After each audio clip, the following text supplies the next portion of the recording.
Good morning, everyone. How are we? I'm starting early today, almost an hour early, but I don't know, I'm antsy. I thought it would be cool to watch some of Ethan's trial, and more specifically, the psychological things that they pointed out on him, and then also his sentencing before we actually watch the sentencing of Jennifer and James Crumbley. So, I know a lot of you guys are going to come in and be like, Carrie, what are you doing? And then some of you are like, I'm not ready. It's okay. You're not going to miss anything. I just wanted to go ahead and start watching some of this. And I thought, well, I might as well watch it with y'all. This, we're going to watch this. They're going to talk about his psyche in this video. And I thought this was important because, a lot of this leans towards what the parents did or did not see, right? So when I interviewed Ethan and just looked at his profile, at his high level of isolation, lack of parental support, lack of guidance, lack of resources. So psychologically and socially, he can be considered a feral child. So here is a child who was just trying to make sense of his inner world. He couldn't get help from his parents, from the home system, couldn't get help from the school system. He couldn't get to a doctor. Well, that wasn't very much. Damn it. Hang on. I wanted more on his psyche. Let me see if I can find some. Hey, Bama, good morning. Hang on, I gotta find a video I'm looking for here.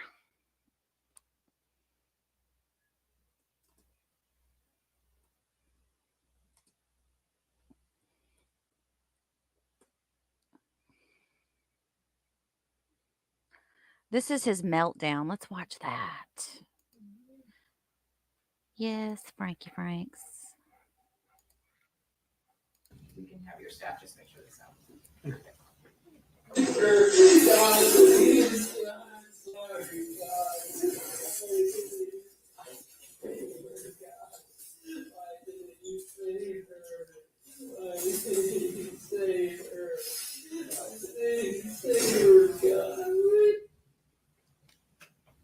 Move to the next one. You stop it. Why did you stop it? Why did you stop it? Why did you stop it? I know she stopped it. Please stop it. Please stop it. Please stop it. Please stop it. Please stop it. Why did you stop it, God? Why did you stop it? Why did you stop it, God? Why did you stop it? Why did you stop it? You let it happen. Why? I'm sorry.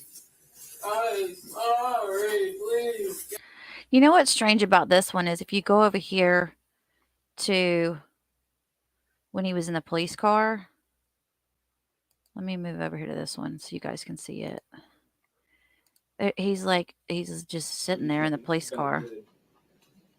And Has a lot on her hands. 42. Is that right? Yes.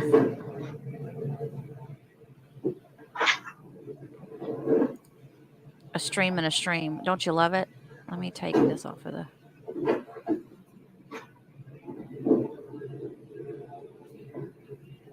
Do you see any signs of response to maternal stimuli?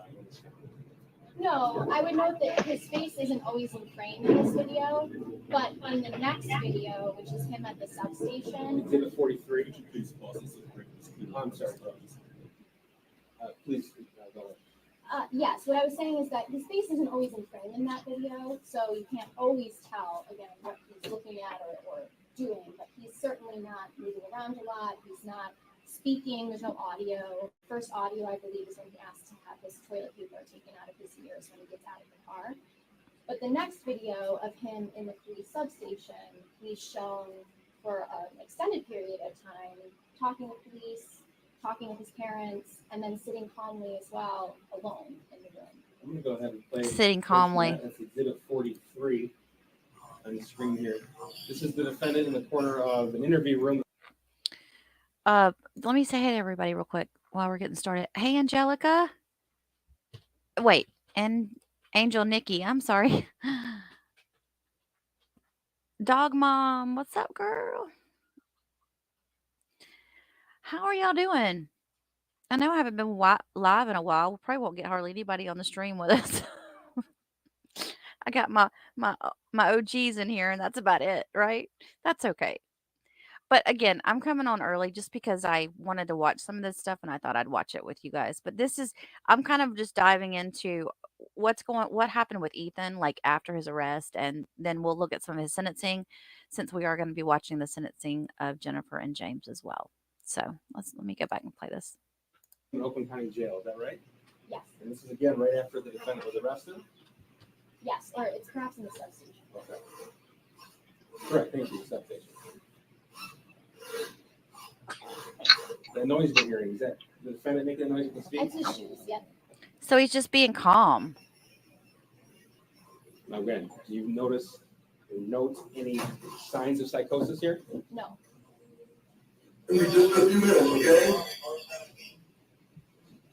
So that was a police officer indicating the defendant just be a few minutes, and he responded to that. Yep, we nodded relevantly.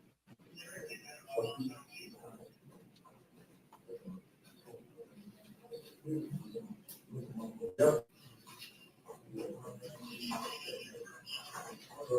Hi, you may go ahead and stand up there for me. Thank you.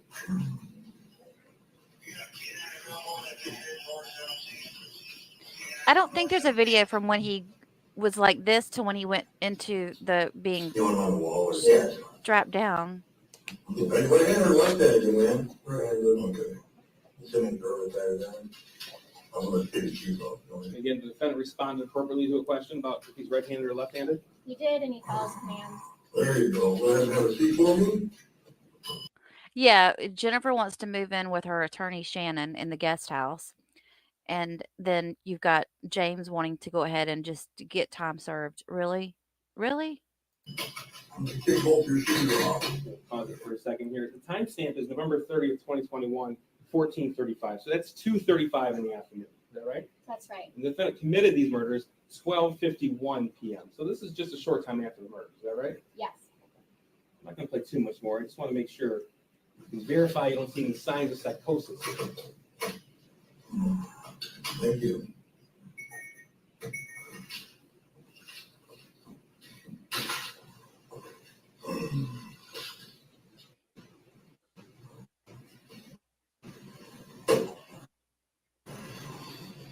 Take your right foot out to me. Thank you. The other one? Thanks. What's your name? Ethan. Ethan, what's your last name? Crumbley. What is it? Crumbley. Crumbley? Crumbley. Keep back here for a second. Okay. So I wonder if his shoes were on. Okay, so remember when Mom and Dad came in? I want to go to something really quick because I want to go to see when they walked in the room if he was wearing his shoes. So did this happen? I think it's after. I think they came in after he took his shoes off. But let's see. I got to find the video.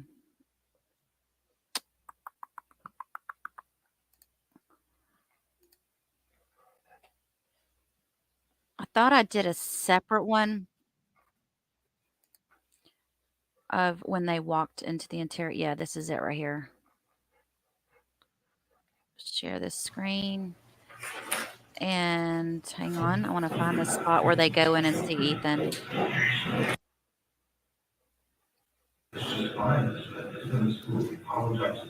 Here it is. His shoes are still on. His shoes are still on, y'all.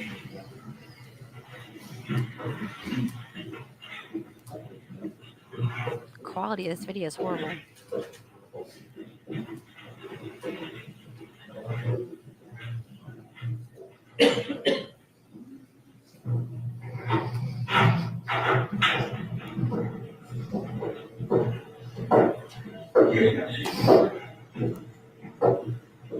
how tall are you? 5'11". 5'11"? Yeah, I think so. How much do you weigh? 180. Eye color? Blue, grayish, Hair color? brown, or brown. Okay, so we were gonna ask you a bunch of questions about why you did this and get your whole side of the story. Your parents want to retain insurance, so we'll not be asking you any questions about the incident that you were involved in. Your parents popped in here to give you some basic information. You will have a copy of them eventually. We'll be taking you to either Oakland County Jail or Children's Village forthwith, get you lodged after we take all your clothes and everything else to jail. Any questions for me? Good, man. It's up to you. If you want to ask me something about it. I don't think we need to ask you any questions right now. Okay, pop up. I'll back up. You say you're extra. Why? I love you. I love you. I love you. I love you. You good? I love you. I love you. I love you. I love you. Okay, so that's all I really wanted to show you on that part. It's loud in my ear. Is it loud to y'all? It's just so muffled because it's the Jennifer looks sure. Oh, yes, Bama. She has, like I said, there just aren't enough snack cakes in prison for her to gain that kind of weight and look that bad. But we know that she said, what did she say? She was taking something? Was she taking prescription meds for a while? And that's like, I guess when she got into prison, she's no longer taking them. And that's what the weight fluctuation was. I don't know what caused it, but I mean, obviously there's no exercise. She's not getting any exercise like she was before. That's part of it. But that's an awful lot of weight gain. So there had to have been drugs involved. You're talking about DB's appeal and something going on with Sarah Boone on Friday. Okay, I'll check into it. If we need to go live, I will. Bama said, hang on. Bama says that she raised DB until she passed away when he was 12 years old. Who?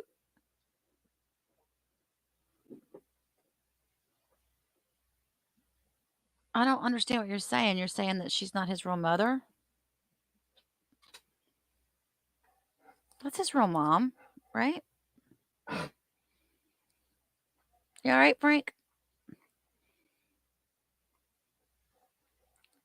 Dog mom, don't get in trouble at work. I think so. I would wonder if she did the injections for weight loss. Oh, the injections for weight loss. I don't know. I don't know anything about that, but I think I need those. Yeah. Hey, David. Good to see you. Yeah, I do believe that Dawn Woods should be held accountable for her part in the Waukesha parade attack. And you can't. She has nothing. She has nothing for anybody to take. That's the problem. I'm gonna go back to the Miller hearing footage for Crumbley, and we'll watch some of that. Okay, for Ethan.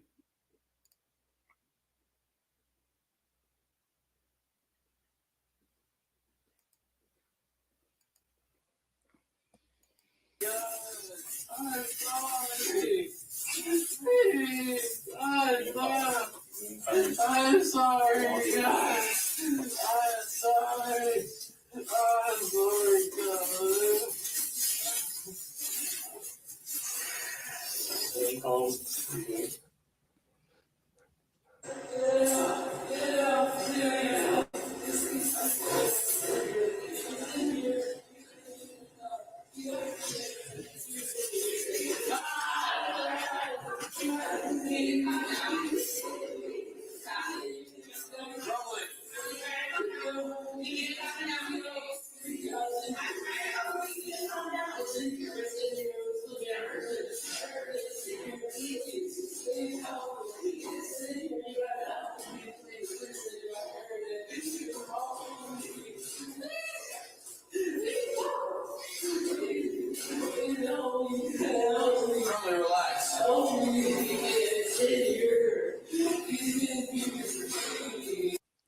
I want to ask y'all a question, and I've wondered about this, and I don't know if I've brought it up before. Do you guys think that Ethan was manipulative with his parents? Like a lot of the stuff that they talk about, like some of the signs that he gave them, it was almost like they were like, yeah, like he's kind of a. I'm not saying that they weren't culpable or whatever, but I'm just saying it just seems like he was kind of a drama queen in a way where he did a bunch of stuff where he cried wolf and they were just like so over it at some point. I kind of feel like that. I felt like that for a while with this kid. It's just I don't know. I don't think he's the we all know he's evil. And hey, Lenny, good morning. I don't know. You never seen this before, David? Yeah, this was when they had him. They showed this during his Miller hearing. For those of you who are just popping in, we're watching the some of the footage from Ethan Crumbley, the son of Jennifer and James Crumbley. We're watching some footage from his sentencing and his more like focusing in on his psychological stuff, since that does kind of go towards what we're talking about with Jennifer and James. Yeah, let me play this, and I'm gonna grab another cup of coffee while this is playing. Get your coffee, everyone. Stop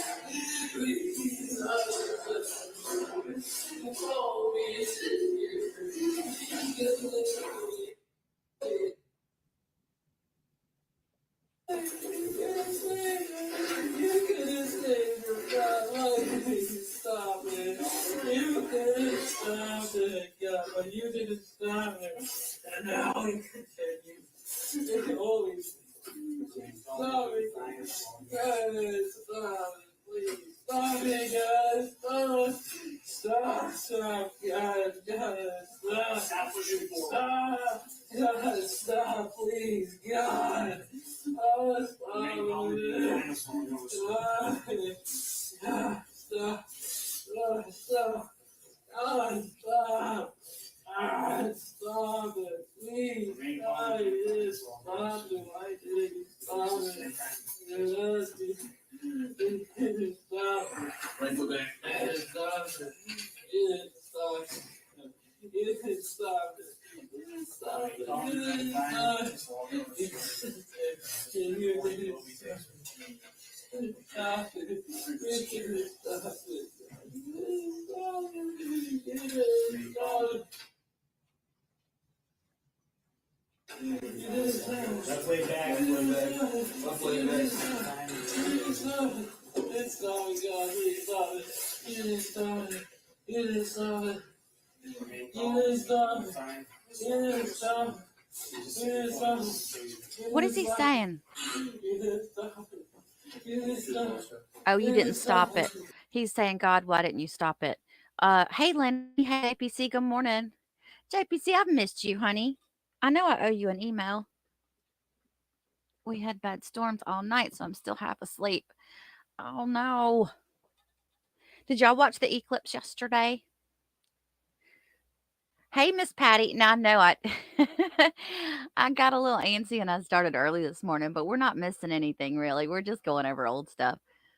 I'm watching on the TV at 1.5 speed to catch up. Okay, cool. We haven't been on that long. I started at about 7. Yeah, so what did you guys think about the eclipse? I was unimpressed. I watched it on the NASA site and I watched some of the Texas footage where it was like completely dark in there. I was like, "Oh, that's cool." But I sat outside during the whole thing. I was like, "Okay, I'm just waiting," because we have roosters and chickens next door, and I thought they were talking about listening to the birds and seeing if how the animals react to it. And it only got quiet for like a minute, but then they started back up again. The birds pretty much just kept chirping, but the roosters did stop for like 2 or 3 minutes. I don't owe you an email. I thought I did. You were asking me for a link and I never sent it to you. I have not gotten that set up yet because I don't know how to do that privately. Hey, Jennifer, welcome in.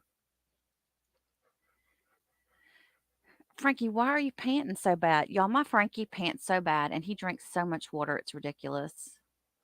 I think he's overweight. I've been cutting back on his food. Okay, let's go back to watching this. I apologize for those who I've interrupted. Don't want to hear my ranting. need to stop it. You need to stop it. You need to stop it. Sit there. You need to stop it. You don't stop it. You don't stop it. I need to stop it.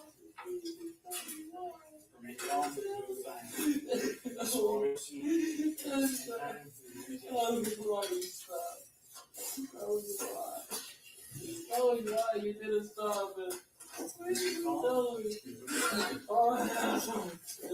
didn't stop it. You didn't stop it. It is all yours too. There's a sometime you will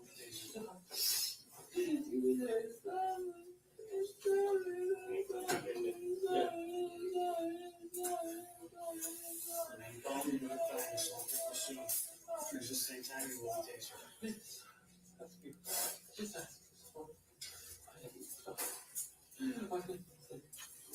All right.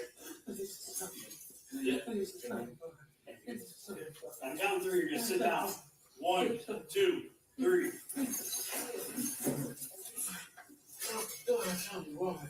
Name called. Time.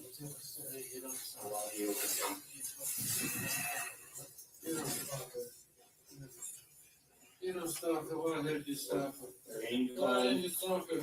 Fine. Why did you So, stop it? what you're saying. I don't let you stop it. Please stop it. Please stop it. Please stop it. Please stop it.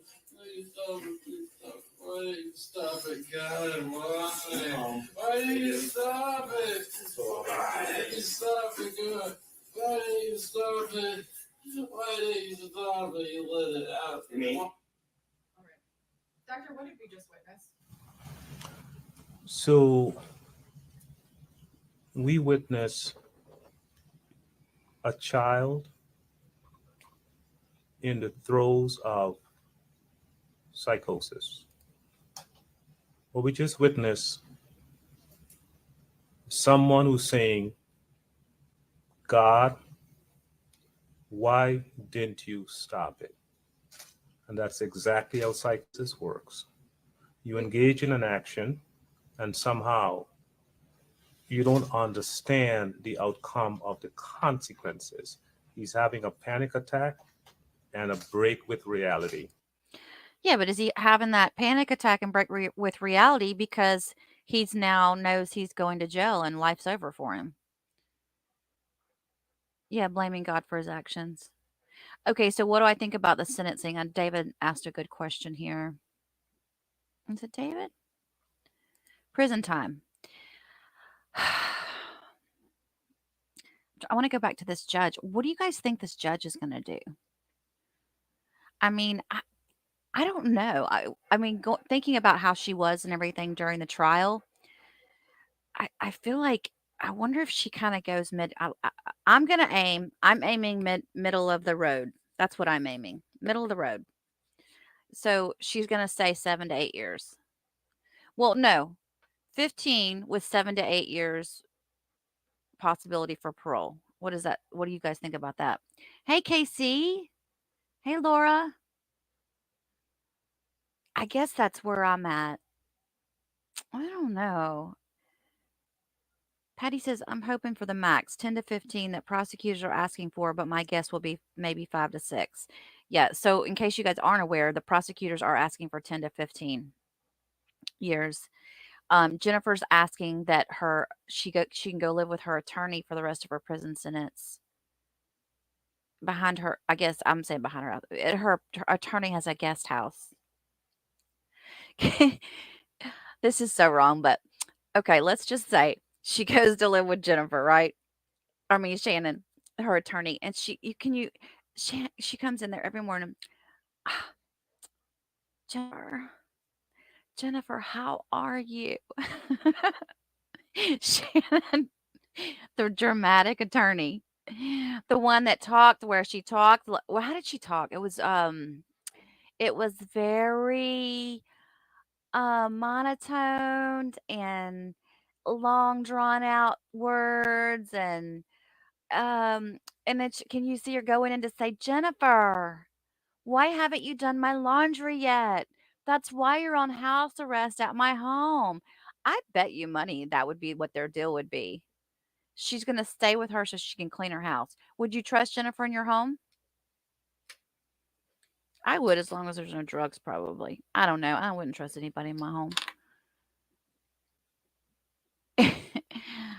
What's cracking you up, Lenny? Uh, yeah, I don't know. We'll go back to this. Sorry. We also hear him saying you could have saved her. That is correct.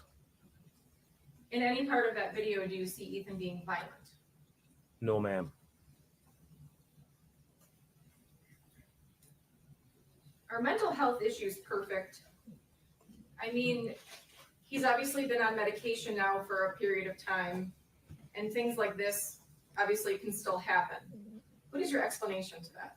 So, medications are not an exact science. There's different levels of titration. There are times when some medications work, and there are times when they don't always work, just like in the physical realm. I want to move on to part. All right, we have been listening in there to that Miller hearing for the. Well, watch y'all shut us. They shut us off. Okay, let's go back to this piece right here. Again, Doctor, at 14:36 on the timestamp, one of the investigators is asking some basic information from the defendant, and he responds to that. He does. Is it significant to you? Yes, he's responding relevantly. He's paying attention. He's not speaking out of turn. His speech isn't disorganized. He goes on to answer more questions, and later his parents come in and he speaks with them as well. Okay. Now, you mentioned toilet paper in the ears. Did you come to learn in your interview of the defendant in the review of the evidence in this case that the defendant took steps to protect his hearing by stuffing toilet paper in his ears? Yes, Did you also learn that the defendant went to the bathroom multiple times before the shooting occurred to load the firearm? yes. Okay. What does that signify to you, if anything? It suggests the capacity for planning and also for delay. So again, when we think for a criminal responsibility evaluation of someone's ability to conform their conduct, the ability to delay things is significant, because if someone is so overwhelmed with mental illness or psychosis, they're usually impulsive. They may act very impulsively. But in this case, the defendant went multiple times into the bathroom at different points prior to the shooting to load the gun or get the bullets out. It was a multi-step process. And that suggests that he had the capacity for delay. He could have just done it all at once the first time if he just couldn't wait because he was so overcome with delusions or hallucinations. But that's not what happened. And instead, it was very planned, demonstrated this capacity for delay, and suggested the ability to conform his conduct. So capacity for delay, is that another word for lack of impulsivity? Yes. Thank you. Now, you were asked early on in cross-examination if you spoke with the prosecutor's office, specifically me. Do you recall that? Yes. And in fact, you also spoke with Ms. Lofton, too. Yes. Okay. And is it your goal to obtain as much information as possible? Absolutely. Why? Because the more data, the better in forensic evaluations. We don't want to just rely on one piece of data. We want the defendant's self-report. We want all of the available data that we can get, and we want to use our clinical judgment. That's how we come to conclusions. Now, Doctor, you were asked about some things the defendant said to you during your forensic interview of the defendant. You recall that? Yes. Okay. And the defendant also said that, this is page 42 of your report. He said, when I got the gun, I was like, I have it, let's do it. And I was like, it's a crazy idea, but it just kept coming. He added that owning a 9mm made me feel like, oh my God, I'm awesome. He stated he'd like to show the gun to his father and say, I'm a bigger man because I have a bigger gun. He said that to you? He did. And then he also told you about how the day of the shooting, he set his alarm for 5 a.m. to wake up and to obtain the weapon. That's Correct. on page 44. Correct. He told me that he would often sleep through his alarm, but on the morning of the shooting specifically woke up at that time because he knew his parents would be asleep so that he could obtain the weapon. And at that point, he already had known where the gun was at and the bullets were at. Correct. So totally planned. I mean, we knew he planned it, but this does kind of break down all of the little steps he took to plan it and follow through with it. So I want to go back to something that Dr. King testified to regarding suicidal ideation. Now, let's be clear, that is not a sign of psychosis, correct? Correct. Okay, and can you please explain that to me again? Suicidal thoughts are not the same as psychosis. Psychosis is gross impairments in recognizing reality. Suicidal thoughts may seem illogical to people, but people can be suicidal for multiple reasons, and they're not considered the same thing medically.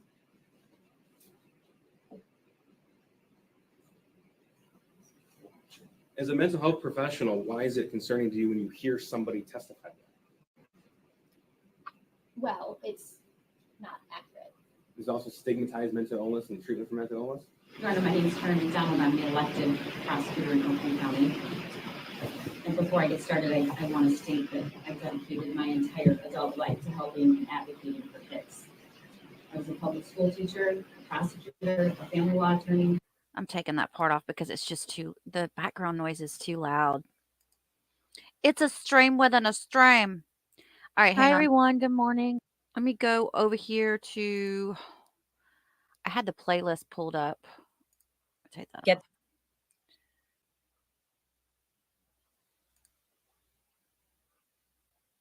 I want to show you guys this one. This is where it talks about his journal. Her voice drove me crazy. Shannon's voice, I know. I can't even do it. I can't even imitate her. I wish I could, because I could drive y'all crazy with it. Let's see. Attorney Oxford's shooting. Okay, here it is. Let's watch this. I hope my parents can forgive me for what I do. It's either this or a sad life and me becoming a serial killer. They are the words of a disturbed individual. Investigators say the alleged Oxford school shooter Ethan Crumbley wrote those words in his journal. This page of the journal obtained by Fox 2 shows a thought-out, detailed plan, a list of what he needed to carry out the plan and the things the suspect intended to do. Shoot a girl in the head. I will tell some close friends to not come to school the day of the shooting. So this is clearly a premeditated, highly organized plan, which therefore will obviously just obliterate any type of a insanity plea. Ven Johnson is a Metro Detroit attorney representing victims' families in a civil lawsuit against Oxford Community Schools. He says the statements in the journal entry are some of the most disturbing things he's ever seen. This is beyond a cry for help. This kid has been crying for help for a while. Ethan Crumbley allegedly shot and killed 4 of his fellow classmates on November 30th with a gun his parents allegedly bought for him just days earlier, a 9mm Sig Sauer. In his journal entry, he also talks about Molotov cocktails and says he has knowledge of them, but at no time have police said that the suspect actually used them during the shooting. Okay, just for the record, it's no longer alleged. Am I muted? Okay, no, I'm not. It's no longer alleged. They did buy him the gun. They confirmed that in court. And they've been found guilty. Now we're just waiting on the sentencing. He contemplates the future, writing, I wonder how many people I will kill. I wonder what life in prison will be like. Ethan's parents also charged in the school shooting. Not only did they allegedly buy the gun for their son, investigators say they ignored his repeated pleas for help. Because that kid needed help. And this is what happens when we abandon, right, our kids who we know need our help. Johnson says not only must we take care of our children, we must keep a close eye on what they're doing. If you're not doing that out there, ladies and gentlemen, you better be, because we all need to take care of our own and we all need to take care of each other. But a parent's obligation is to know what's up with that kid. Camille Mary, Fox. You know what I'd love to hear more from is parents that have taken journals, found things from their child's home, room, and been able to say, okay, I've got to get my kid help right now because something's not right. And they've gone through it and they've done it and they've taken action before anything could happen. To have some kind of discussion from parents that have been in that position would be, I think, helpful to all parents out there. Instead of all we can see now is just the parents that after the fact of something that happened. Yeah, there's so much of the Miller hearing that was not allowed in their trials, which I thought was weird. See, I don't understand how they got away with that because you know, one of the big things is that they should have been more attentive to his mental state. They should have been paying more attention to their child. Why weren't they able to show that? Do you know why, JP? They would not allow them to show that in court. You doing bonds today, Casey? You can make fun and laugh at Joel Brooks, but this case is really sad. Yeah, oh yeah, it's horribly sad and tragic. I don't know. I kind of wonder about that. And I want, there's a lot of parents out there that are bamboozled by their children. Let's face it. There, some parents just think I had a friend one time. Her parents thought that she was, she hung the moon. She was the bomb. She was an only child. And I knew this girl was out. Like she was horrible. Like not horrible, but she was bad. We go out and she'd do all kinds of things that I would never do. And her parents just thought she was so perfect. Oh, thank you so much, Laura, for saying that. So you kind of wonder, like, what kind of parents are you? Are you an overbearing parent these days? Let me ask y'all this: these days, are you an overbearing parent if you're going into your child's room and you're looking through their drawers trying to find a journal, or if you're going through their social media? I think all parents should have access to their child's social media up until a certain age. What are your thoughts on that in the chat? Please let me know.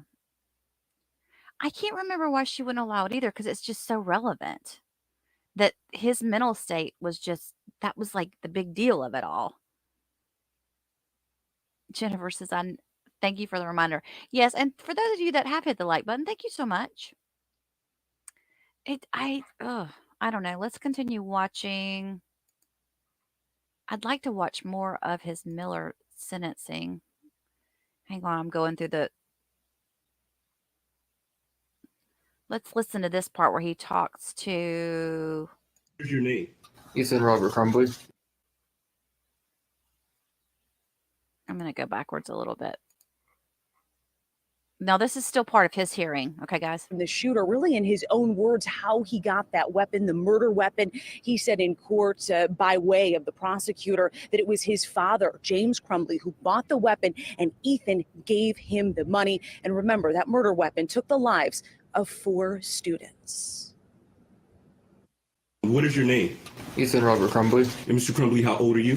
I'm 16 years old. The Oxford High School shooter choosing to now plead guilty to 24 charges against him, facing life without parole. Is it true that your actions on November the 30th, 2021 caused the deaths of Madison Baldwin, Tamir, Hannah St. Juliana, and Justin Schilling? Yes. These families and the thousands of others affected by the shooting in Oxford won't have to sit through his trial, and that does not mean any kind of shortened sentence as a result of the plea. I want to be very clear. There were no plea negotiations, no plea offers, no reductions, and no sentencing agreements. Crumbley's attorney, in so many words, says the evidence against her client too damning. Originally, we filed a notice of insanity, and based on the conversations that we've had and the review of the discovery, we felt it appropriate to withdraw that and have him plead guilty today. Some questions answered Monday in court during the hearing. Crumbley testifying that he had the murder weapon, a Sig Sauer handgun, and 50 rounds of ammunition in his backpack at school, while school officials questioned him about a violent drawing depicting a shooting the same day he opened fire at the school.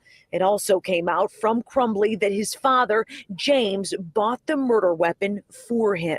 Is it true that you asked him to buy that firearm? Yes. Is it true that you gave him your own money to buy that firearm? Yes. He had access to it whenever he wanted.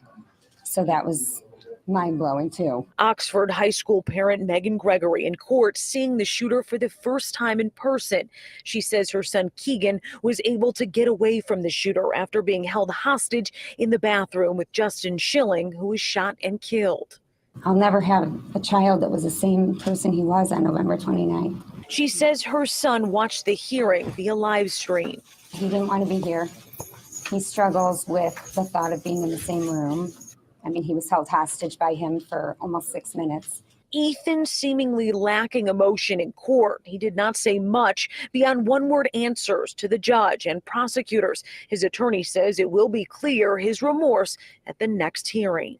I hope that someday he does feel that remorse. I still saw evil.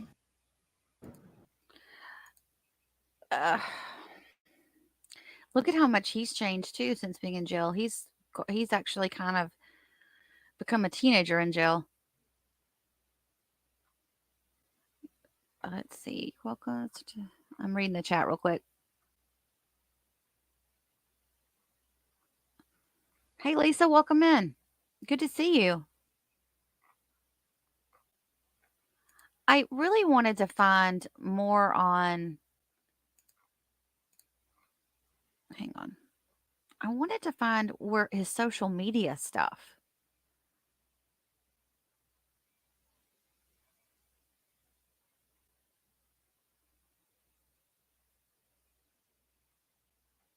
You watch that part.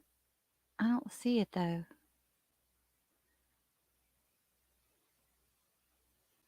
Web history.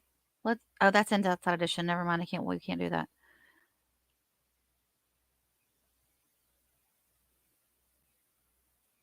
Let's. Is that the whole thing? No.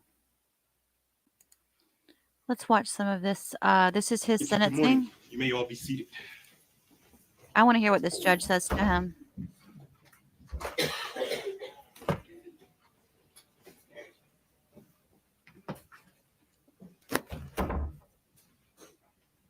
Oh, this is just part of the hearing. This isn't his sentencing. So let's hear what we couldn't hear in the Jennifer and James Crumbley trial. This is their main guy, and they're talking about Your Honor, calling People versus Ethan Crumbley. What they found in the I'm going to refer to bathroom. Portions of his journal, and feel free if you have written notes in front of you to refer to it. Okay. Yes, sir. We're going to start with page 22 of Exhibit 3. Looking at the screen, sir, can you tell us please what the defendant wrote? Yes, he wrote, excuse me, I want to shoot up the fucking school so badly. Soon I'm going to buy a 9mm pistol. When was that? When did you write Further that? down on page 22, can you please tell us what the defendant wrote? Yes. Ready and the 9mm ready. Then I walk behind any girl, pretty in parentheses, and shoot them in the back of the head. I will then shoot anyone I see, aiming for the head until I have to reload. I will then find a full class. But he The didn't. defendant indicated he wanted to aim for the head and then turn the firearm onto classrooms. Yes, sir. I wonder why he didn't get to a classroom and do more damage. Is it because of all the protocols where the schools lock their doors and everything, when the classrooms lock all their doors? First, I'm going to refer you to exhibits 4, 5, and 6. Those are the autopsy protocols of the murdered children. Sir, you reviewed these? I have. Oh, I don't want to hear about that. Out of the 4 murdered children, how many were shot in the head? Of the 3 of those individuals were shot in the head, is that right? That's right, yes. And then out of the 7 wounded, the additional 3 were shot in the upper extremities, neck, face, or head area. Is that right? Correct. Now, he also wrote in the passage about wanting to turn the firearm into the classroom. Did you find evidence in the school that the defendant actually did that? Yes, sir, we did. I'm going to refer you to Exhibit 8 on the screen. What is this photograph of? So our forensic lab who processed the scene, that is a rod that indicates the direction of travel from a fired round. So as you can see, that fired round went through that the little steel barrier outside the door, 247. And this is classroom 244. What are we looking at here? A similar thing, but this time it went through the glass. This is classroom, or this is office 224, and this is Miss Molly Darnell. Is that right? That's correct, sir. And there's 3 rods through that door, indicating 3 rounds penetrated that door. And this is classroom 223. What are we looking at here? Yeah, that appears to be a round that didn't penetrate all the way through the door, but was obviously shot at. And then 220, what do we have down here? Again, we have an additional round that was fired through a door. And finally, classroom 215.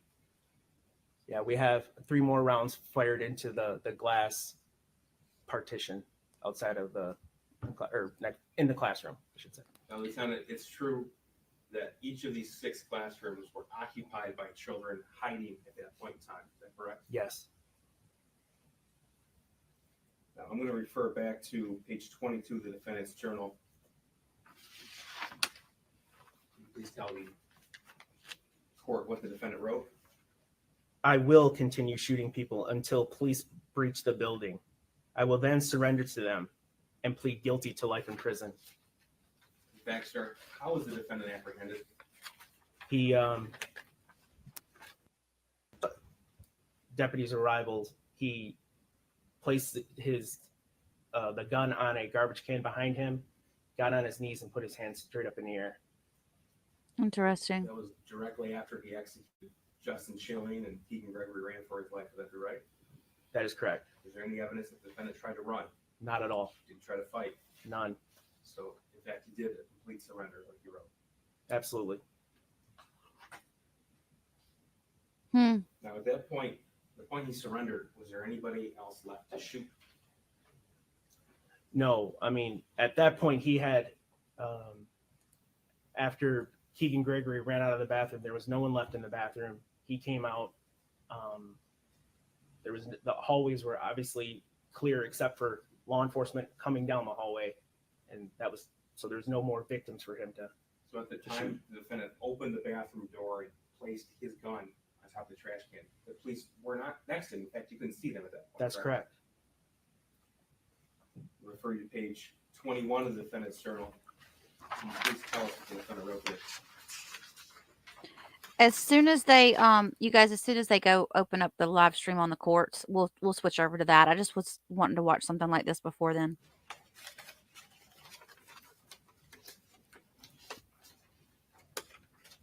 So in the margin there, it says, I wonder what life in prison will be like. Okay. And then throughout this page, does the defendant write a list of items it appears that he plans to take on November the 30th? Yes. Tell us about that, please. It says 1 9mm pistol, extra mags. And then to the right, it says half blood, and the word underneath that, it says fuck. And then 2 to 5 Molotov cocktails, 1 to 3 powdered, I believe it's NOS flares, pair of gloves, a hat. Okay, I just had a thought. He's talking about this extra stuff. He didn't get the cocktail. He didn't do those. He didn't have anything like that because he's lazy. He's lazy. Jacket, mask, knife. Now, Lieutenant, I want to take you back to the photograph of the defendant's backpack in the bathroom. Yes, sir. You mentioned these cords, these wires. Did that cause the investigators concern when they initially appeared on it? Yes. So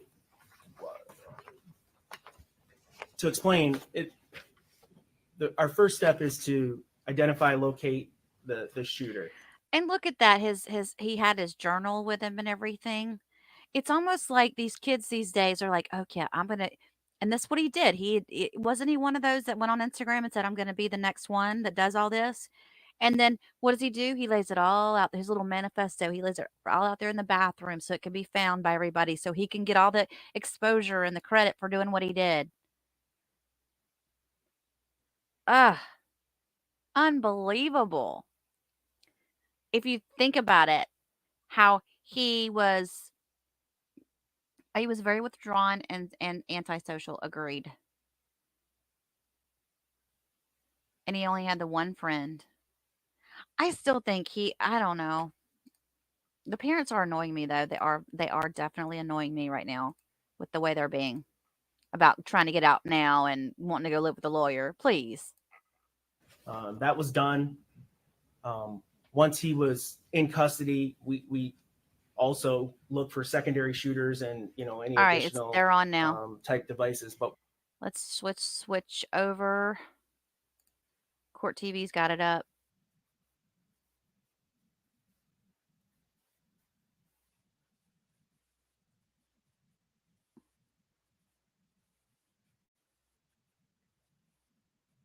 There's nothing in this world that's going to cause me to feel some kind of sort of peace on losing my child. He had a very bright light, a personality to match it. And the thing that stands out to me was what my wife said, "Not my baby boy." Hannah's murder has destroyed a large portion of my very soul. I am a shell of the person I used to be. I think of her and miss her constantly. The shooter pleaded guilty to terrorism and first-degree murder in 2022. And the following year, he was sentenced to life without parole. Within days of the shooting, in an unprecedented move, police arrested his parents, James and Jennifer Crumbley. They were charged with 4 counts of involuntary manslaughter. Jennifer Crumbley didn't pull the trigger that day, but she is responsible for those deaths. These kids were gunned down inside Oxford High School with this gun. It's a 6-hour 9mm handgun purchased 4 days before the shooting by James Crumbley, Jennifer's husband and father of the school shooter. The evidence will prove that by the Okay, let me ask you guys this really quick. Something that you said there got my attention. Do you think that Bama wants to know, do you think James will get more time than Jennifer? That's interesting. I think if he does, and this is just my opinion, I think it's going to be the threats to the prosecutor and or the fact that he was the one that purchased the gun for Ethan. So yeah, I think there's a possibility that that could be it. JPC says, I hope the judge brings up the threats to the prosecutor that James made. Yeah, exactly. I'm wondering if that, I'm wondering if that would be the only difference between the two, really, if you think about it, those 2 items. Good morning, Miss Deb Bullard. Good morning. Welcome in. All right, let's go back to this feed. By the time this gun was bought, the school shooter was in a downward spiral that had begun months before. In both trials, the state presented evidence that they ignored their son's mental illness, bought him a gun, and could have prevented the shooting. In late January, a jury found Jennifer Crumbley guilty. We find the defendant guilty of involuntary manslaughter. James Crumbley was found guilty on March 14th. Guilty of involuntary manslaughter. The verdicts were significant endings to a landmark case. The first time in the United States, parents of a mass school shooter were held criminally responsible. The cries have been heard. This verdict is going to echo throughout every household in the country. This is still just one step in the process. We all have more to do. We all have work now. We all know that we are to be held responsible for anything that we do. She looks so different. Gosh. All right, so I'm going to turn that volume off on that, and then they're just waiting. It's coming up in 4 minutes. They'll go live, so we'll be there when they go live, and we'll just chat until then. I was looking over here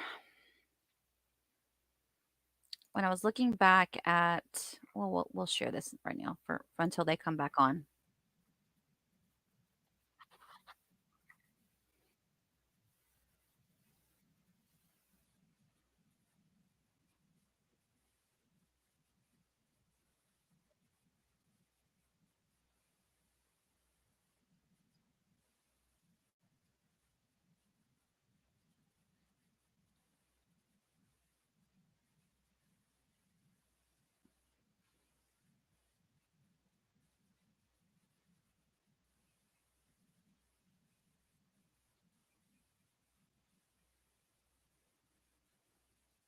Huh.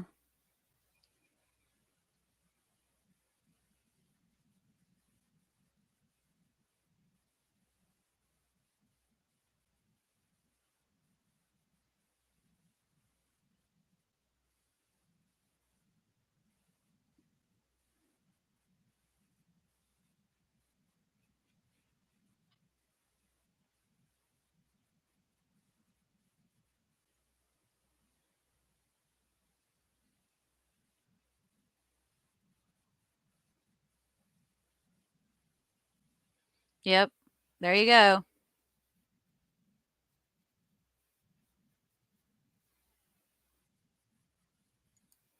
There you go, guys. That's all it's about with these kids. It's all about the infamy of it all. Hey, Louise, welcome in. Hey, Cindy. Good to see you here. Teresa, I hadn't seen you in a while, honey. Yeah, not a good idea at all to threaten the DA. Basically, he when you guys, if y'all have not seen the video that I have on James threatening the DA, he basically was spewing stuff out like he knew she was going to come back and listen to it. Not like he was doing it where nobody would hear it. He was doing it like, yeah, I know you're going to listen to this, so let me tell you something. And he said a couple of bad words that we can't say, and then, I'll get you. You're going to be, what did he say about she's going to be sucking on hot rocks in hell?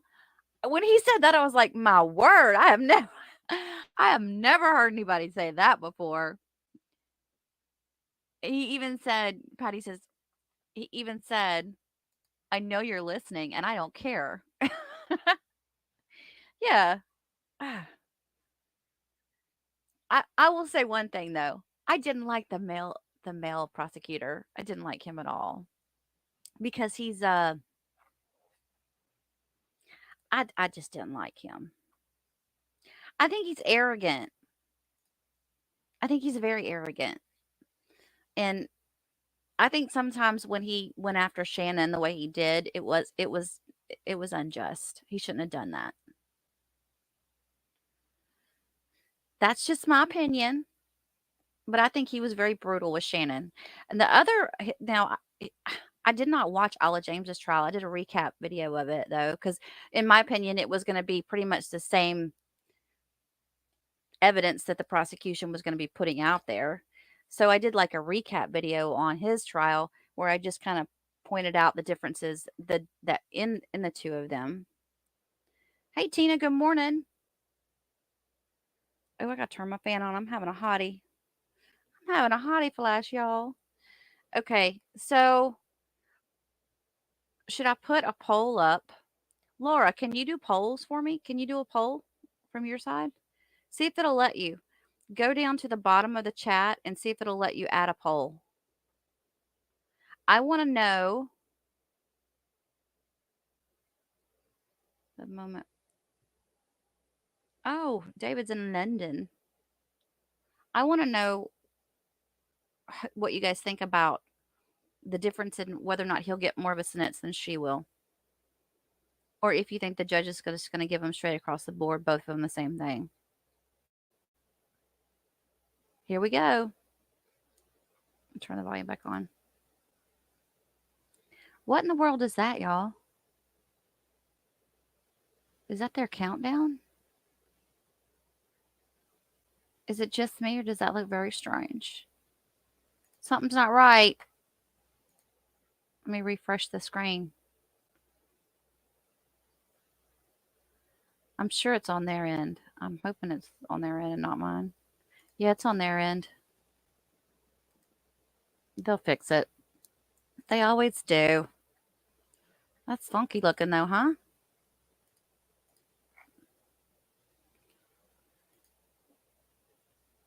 Let me turn off this.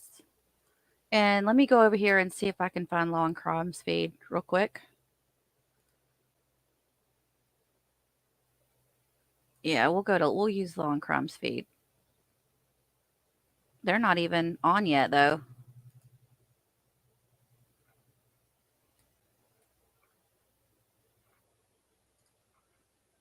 They use Court TV's stream. Okay, now they've got audio on it. All right, here we go. I'm switching this.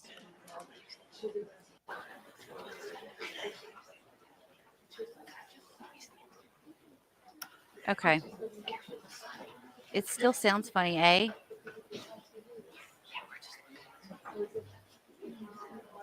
Hi, Tony. Welcome in. Yeah. Hey, Rita.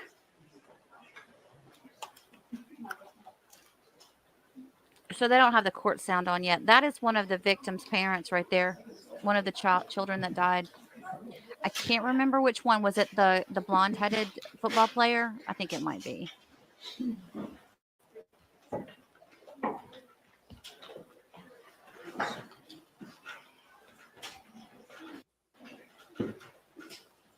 Oh, you don't see anything to do a poll? I'll have to go in on my end and do it. That was the, what do you call him? ATF agent. Someone forgot to plug in a cable. Maybe that's what it is, JCPC. It says evil oozing through. G-Bullard must be, oh, I'm talking about the screen. I hope they fix this audio problem because it is not sounding good.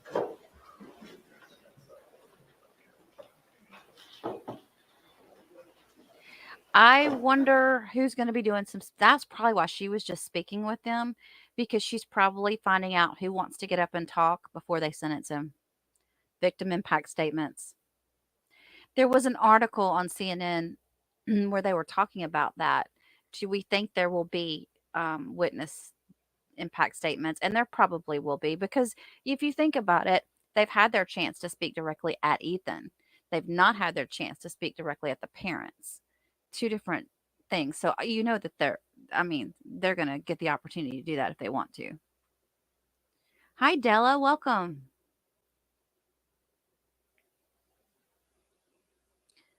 Let me see. All right, here we go.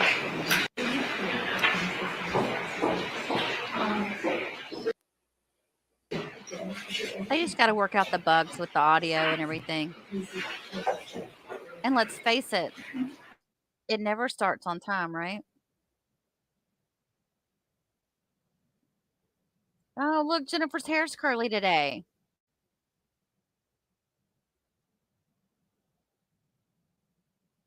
Oh, and they haven't even brought Jennifer and James in yet.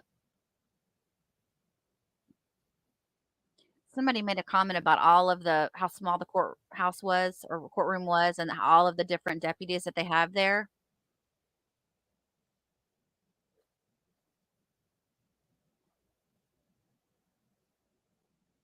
For the security of everyone involved. Yeah, there's one in the middle right there.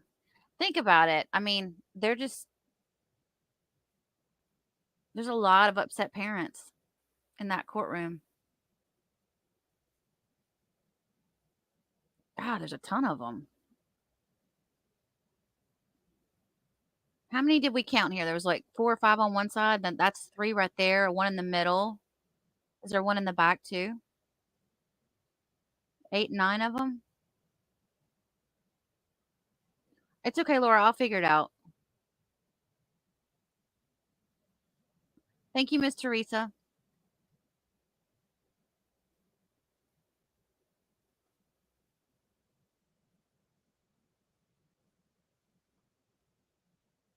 All right, let me go into my other computer, and I'm going to set up a poll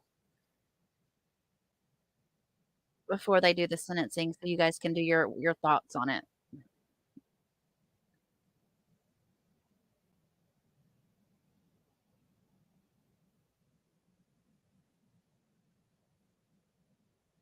I think they are going to be sentenced separately, Patty. I do believe they are. But it'll be. Y'all remember did y'all ever watch or listen to the trial for the West boys from California that went missing? No, they never found them. Remember those parents? When they sentenced them, they addressed each of them individually, but they basically the judge spoke to each of them individually right there together and sentenced them right there together individually. So, yeah, it'll probably be the same way.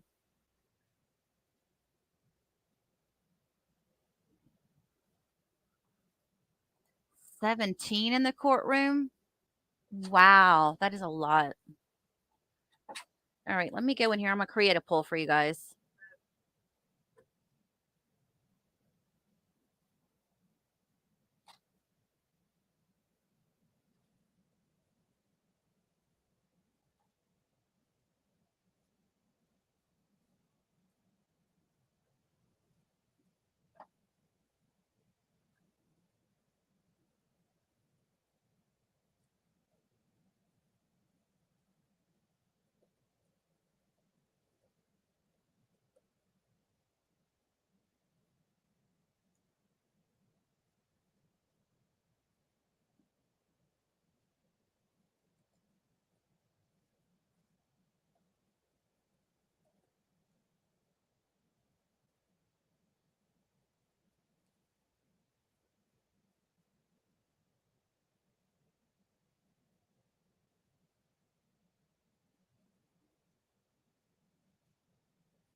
Talk amongst yourselves.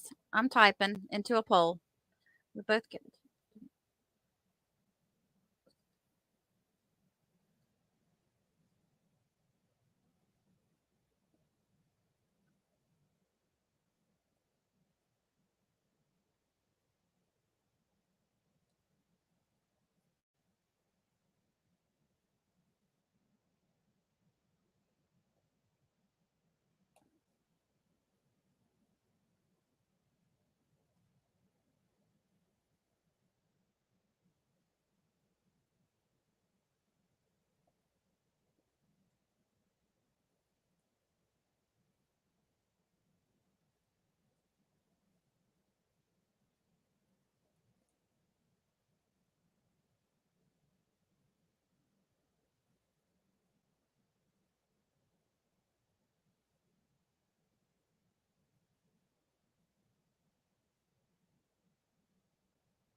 All right, there's my poll.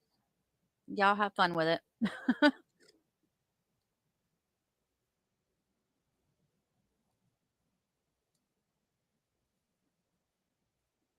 Good morning, Debbie Hall. Have I missed anybody in the chat? I don't think I have.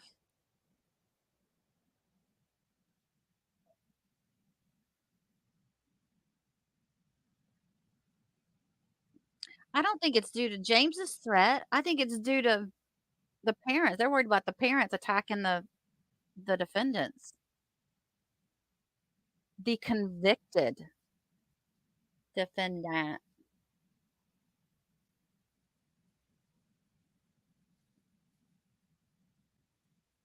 But you could be right, Bam. I don't know.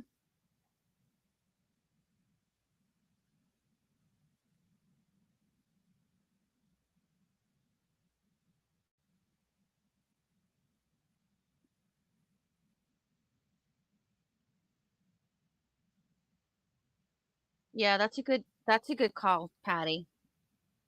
I mean, they could just be there to keep people just calm down too. And think about this too. If somebody acts up, they're gonna have to take them out individually. So they'll need probably an officer possibly for each person that gets upset. Did we ever figure out how many they had in the Waukesha attack parade? Talk about well-behaved victims. Oh my goodness. The only was only one person that yelled out? Maybe two.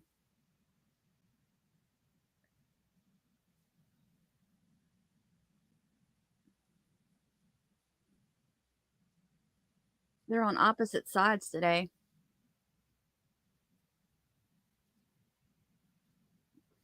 So the prosecutor is asking for the 10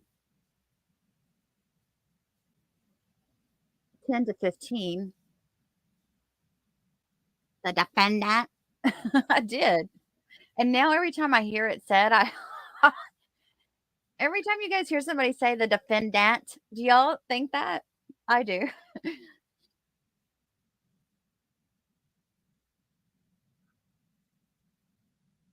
We just never saw the back of the gallery really at the Waukesha parade. Hardly at all.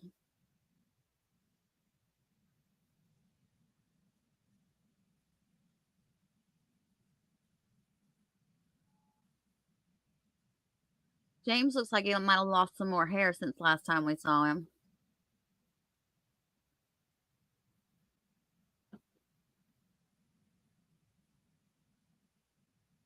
He actually looks like he's lost weight.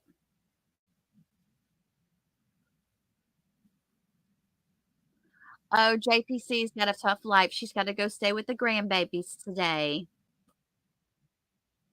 Congratulations on those babies.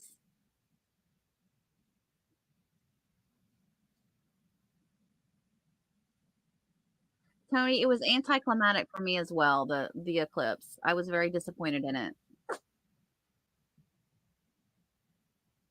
I sat outside and I had my phone recording, and I'm like, that's it. That's all. That's all you got for me? Oh, by the way, you guys, I'm going to start dropping some stuff on the Appleton or the Apple River trial. I've got a couple of clips I've been putting together and just kind of it's being aired the whole thing, but those prosecutors are so flippin' slow that I really wanted to like take out a lot of the fat and all of that. And so I'm trimming a lot and I'm putting like I'm not going to do every witness, but a lot of the witnesses that were there that day. Well, Jennifer did fix her hair a little bit today, more so than normal. Hi, sweet Caroline. Hi, Terry.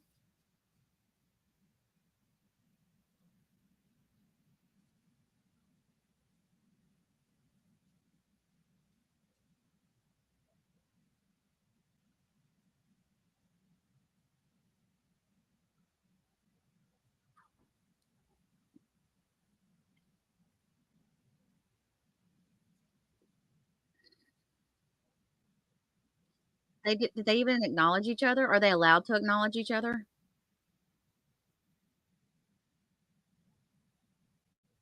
I would think that they would be allowed to. You know, I would ask my attorney to bring me a Diet Coke, not a water. I'd be like, "Can you give me a Diet Coke?" I don't look well in orange either, but no, actually I do love the color orange. So yeah, I could go commit a crime, I guess. Stripes? No, I'm not doing the stripes. Mm-mm. You know what they say about stripes, especially horizontal, girl. We can't be wearing a horizontal stripe. Not with my body type. Did they acknowledge each other yet? I don't know if they did or not. I was talking.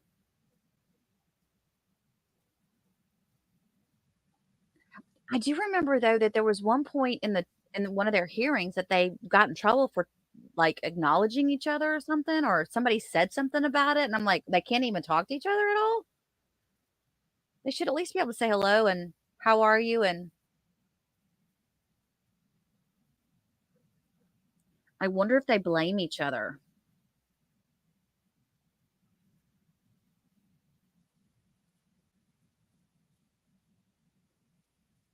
Yeah, she's nerdy. She's the one that's where Ethan gets his nerdiness is from her. And I wouldn't have thought that. I would have thought it would have been from James. But she's real nerdy. They're avoiding yeah, he didn't even really give her much. He's mad. I think she kind of glared at him, Sweet Carolina says. They're avoiding eye contact.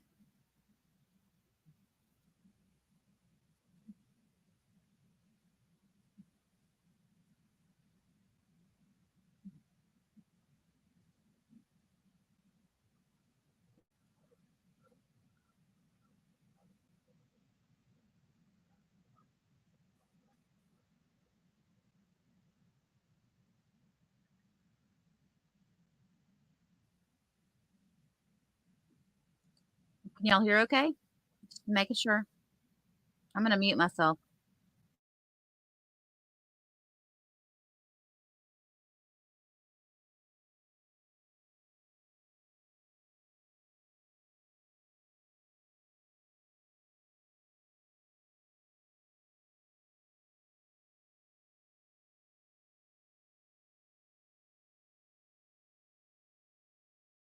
Crumbley, who's seated to my right. And good morning, Your Honor. I'm Shannon Smith on behalf of Jennifer Crumbley. Good morning. May be seated. I want to tell you that I became ill last Friday, and I've been taking medication for the last 5 days. I feel fine. My doctor says I'm no longer contagious, but I have a lingering cough that is sure to annoy everyone in this room. I determined my cough would not be as annoying as adjourning the sentence, so you have my apologies. All right. I know this is an emotional day for everyone, and I want to say that I have, I want to ask first, Mr. Crumbley, can you hear? I can. Okay, all right, I want to make sure. The court has reviewed the pre-sentence investigation with regard to each defendant and the sentencing memos provided. With regard to defendant Mrs. Crumbley, have the prosecutor, Ms. Smith, and defendant Mrs. Crumbley had the opportunity to read and discuss the pre-sentence report? I have had the opportunity to discuss it with my client, and we do have a few objections. Okay, you're There's one correction. You're getting ahead of me. Sorry. All right. It's a little unwieldy with everyone here, but I just want to make sure that you went over the pre-sentence report. The prosecutor has had that opportunity as well. Yes, correct? sir, thank you. All right. And with regard to defendant Mr. Crumbley, have the prosecutor, Ms. Lehman, and the defendant, Mr. Crumbley, had the opportunity to read and discuss the pre-sentence report? Good morning, Your Honor. I have had the opportunity to review the pre-sentence investigation with Mr. Crumbley. All right. And then with regard to defendant Mrs. Crumbley, do you have any corrections, deletions, or additions on both the prosecutor as well as defense counsel? But you may go ahead. Thank you. The only correction we would have, Your Honor, is that actually on the very front face sheet, it indicates that Ethan Crumbley is a co-defendant, and I would ask that he be taken off in that regard. Well, he's not, I think probation has discussed this with probation. Ms. Wheeler, what is your suggestion with regard to the pre-sentence investigation? He clearly is not a co-defendant. That's correct. And in the PSI, he's listed as a related defendant, which is the best phrase we could come up with. But I'm comfortable if we want to move that to a condition 9.01. Okay. And then it would list him as a co-defendant, but it was still requested no contact order. Okay, are you each satisfied with that? He's a related defendant, correct? I'm satisfied with that, but I would ask the court to hear our objection as to the no contact provision later. Sure. Thank you. Sure. All right. No other corrections, deletions, or additions, correct? Correct. All right. Not for Mrs. Crumbley. Thank you. All right. Prosecutor, with regard to the pre-sentence investigation, with regard to Jennifer Crumbley, are there any corrections, deletions, or additions to the pre-sentence investigation? No, yes, thank you. All right. And with regard to Mr. Crumbley, are there any corrections, deletions, or additions to the pre-sentence investigation? Yes, Your Honor, there are some corrections. Again, on the cover sheet, the cover sheet of the PSI report does indicate that Mr. Crumbley's son is a co-defendant. I understand that that's going to be changed. We're satisfied with that. Also, on page 1 of the pre-sentence investigation report, there's an indication that Mr. Crumbley has a substance abuse history. He indicated during the pre-sentence investigation that he has used substances, alcohol, marijuana, but not a substance abuse history. So we would ask that the PSI report reflects that Mr. Crumbley does not have a substance abuse history. It's just simply a box checked, yes, Your Honor. Well, I guess I'm going to ask probation to indicate why they checked that box. But from what I read, he indicated that he used marijuana daily, and I didn't read that there was any medical purpose. There's also some support for large volumes of vodka and whiskey being purchased in a 1-month period. So, Your Honor, I am so sorry if I may. I did not realize it says yes in the box for Mrs. Crumbley with regard to alcohol use. I didn't know we were going to get into the substance, but those purchases were all made in November, right before Thanksgiving, right before the Crumbleys hosted extended family and people for the holidays. So to use those receipts that the prosecution attached in their memo that were not even part of trial, it is unfair. And my client also denies having an alcohol abuse history. well, they weren't part of the trial because I excluded them. Right. No. Well, the alcohol purchases, you had excluded the photographs with the alcohol bottles. I believe 2 years ago, there was a request by the prosecution to introduce evidence that the Crumbleys had made large volumes of purchases at a liquor store close to their home. And I don't think at the time the prosecutor was able to link those party store purchases to alcohol. So at that time, 2 years ago, I believe I excluded that at that time. But I'm going to allow the prosecution as well as probation to address that. Just the last comment from the court judge, that's correct. I think it was June of 2022. And regarding the purchases themselves, counsel put in photographs of that Thanksgiving dinner. There were 6 people there. The evidence supported by the prosecution shows 18 different bottles of whiskey and vodka over a 26-day period. It's factual by preponderance of the evidence that occurred. I believe probation can better articulate the reason why the box substance abuse was checked, but it appears just from the the factual information, that's why we sent the estimate. Ms. Wheeler, would you like to address that? Judge, I agree with Mr. Keith. The alcohol purchases were not put into the PSI because we were not aware of those at the time the PSI was prepared. I believe with Mr. Crumbley, he reported daily marijuana use without the use of a medical marijuana card. And in addition, and Mrs. Crumbley's use is outlined in the narrative, and I think that justifies substance use history. Your Honor, I would object. If substance abuse, any substance abuse was in high school, and there certainly is not drug abuse. So she's listed as yes for drug abuse, yes for alcohol abuse, and yes for substance abuse. We would be objecting to all three, but the probation department hasn't even said anything with respect to Mrs. Crumbley and drug abuse. Would you agree that drug use should be stricken? Judge, it says that she first tried marijuana at ages 16 and alcohol at 19, used marijuana occasionally until 2020. Okay, well, occasionally, I don't, does it sound like drug abuse? Sure, Judge. I mean, for some people, I guess. So I'm going to strike drug abuse as it relates to Mrs. Crumbley, but keep substance abuse and alcohol abuse as to both in pre-sentence investigation. All right. So what else? Yes, Your Honor. Also, and this is a little nitpicky, Your Honor, but on pages 2 and 3 of the basic information report, it lists the sentencing date as April 9th, 2024 at 12 a.m. Obviously, the court is not open at 12 a.m. We would just ask for the Well, I would be if I could. I know you would, Your Honor. Yeah. All right. Yeah, that's a computer issue, right? I don't Sure. actually think we can correct that at this point. Okay. It's a computer program. Sure. Your Honor, in Mr. Crumbley's criminal history, each offense lists an arrest date. Mr. Crumbley maintains that he has been arrested twice, including for the instant offenses. Specifically, record 7 of 8 of Mr. Crumbley's criminal history in the pre-sentence investigation report indicates that Mr. Crumbley was arrested on August 29th of 2017 by the Oakland County Sheriff's Office for failing to display a valid license. I did review the 53 District Court Register of Actions online. And in fact, it indicates that the citation was dismissed on August 29th of 2017, that the citation was issued on August 9th of 2017. So I would ask that the record 7 of 8 correct that Mr. Crumbley was arrested on August 29th of 2017. That's not accurate. Probation.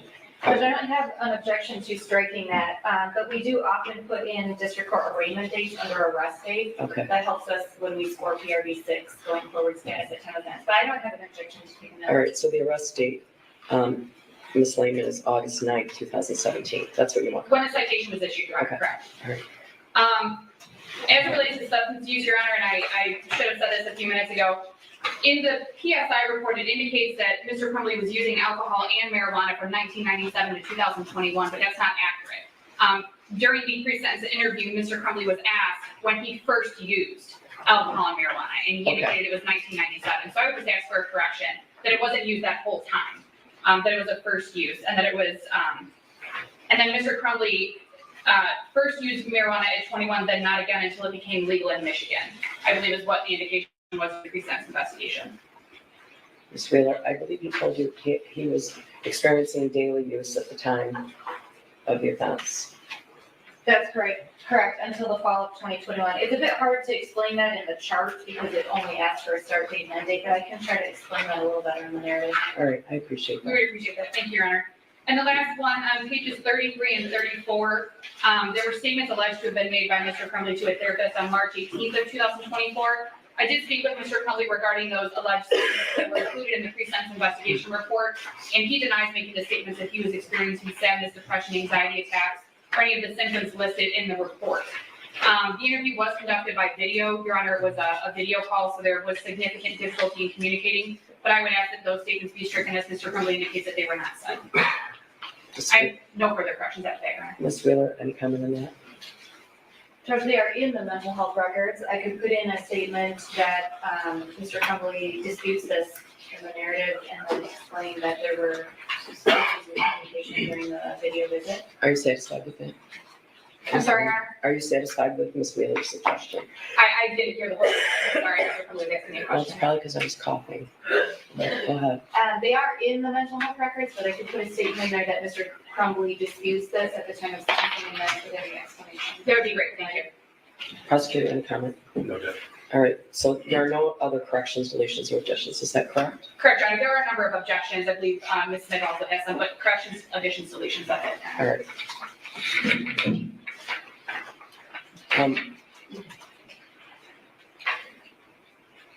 I want to point out that each defendant has a right to and will receive an individualized sentencing in this matter. I want to confirm, because the victims impacted are the same, the court felt it would be in best interest of the victims, the defendants, and also judicially efficient to hear all of the victim impact statements at the same time. I want to be sure that neither defendant has any objection to that. No, Your Honor, that's fine. Thank you. No objection, Your Honor. All right. What else about the pre-sentence investigation? Who would you like to go first, Your Honor? Would you like to go first? Sure. Your Honor, we would object to the narrative summary as written by probation and also the agent's description of offense. It's very obvious that probation did not sit through trial and hear all of the evidence that came out at trial. For sure. There is a number of mistakes and it is so biased that I would just make sure that ask the court to ask them to, there's so many mistakes. I mean, I could be on the record for 10 minutes going on with that, but the narrative is just not accurate. So I would ask the court to keep that in mind and make a note of that. Is the information gleaned from the police report? That's how a pre-sentence investigation is normally done. I don't think anyone here, to my knowledge, has a copy of the transcript of either trial. My understanding is ordering that is about $35,000, right? Yeah. I don't think anyone, the probation, of course, is not seeing a trial transcript, and in any sentencing, they haven't seen a trial transcript. I do agree with you that the agent's description of offense is from the police reports and documents along those lines. However, the narrative summary of what was proven at trial, identifying 5 things against Mrs. Crumbley, is simply inaccurate. Those 5 things are pointed out in my memo. I explain each of those. If the court does not need me to make a record, I won't, but if the court does. Well, that's up to you. It's in the record in terms of the sentencing memo. Okay. I'll just give like one example. They're saying that as the 5th reason, she should be considered to have committed illegal acts is because she was, let me get the right words. She was rarely home. That in itself is not a crime. That in itself is not illegal. The information put in that report is not accurate. I agree with you. The same could be said about me. Same me too. Me too. Okay. So I agree with you. But I guess where we're getting our wires crossed here is that Ms. Wheeler, and in every pre-sentence investigation, probation takes information from the police report. Like Ms. Wheeler didn't make it up herself, and she of course did not have the benefit of the trial transcript either. Also, the trial transcript does not include all of the information ever by necessity of the rules of evidence, right? I understand. The only reason I bring it to the court's attention and make the objection is because this is a document that will follow Mrs. Crumbley, and it's important that it's accurate. So I just want to make the objections for the record. All right, what else? What else from you, Ms. Smith? Did you want me to go into the objections on the scoring and the objection on the no contact order, or would you like to first? I believe that Sister has a similar argument regarding the narrative summary and agent's description in her PSI as well. Would you like to address that before the sentencing guidelines, or? I can, Your Honor, if you'd like. I did submit the sentencing memorandum, which does more fully outline what my objections are. However, Your Honor, in reviewing the over 14-page narrative that was provided to the court in the PSI report, it's obvious that was, it at least appears to myself, Your Honor, that narrative was mostly written after Jennifer Crumbley's trial.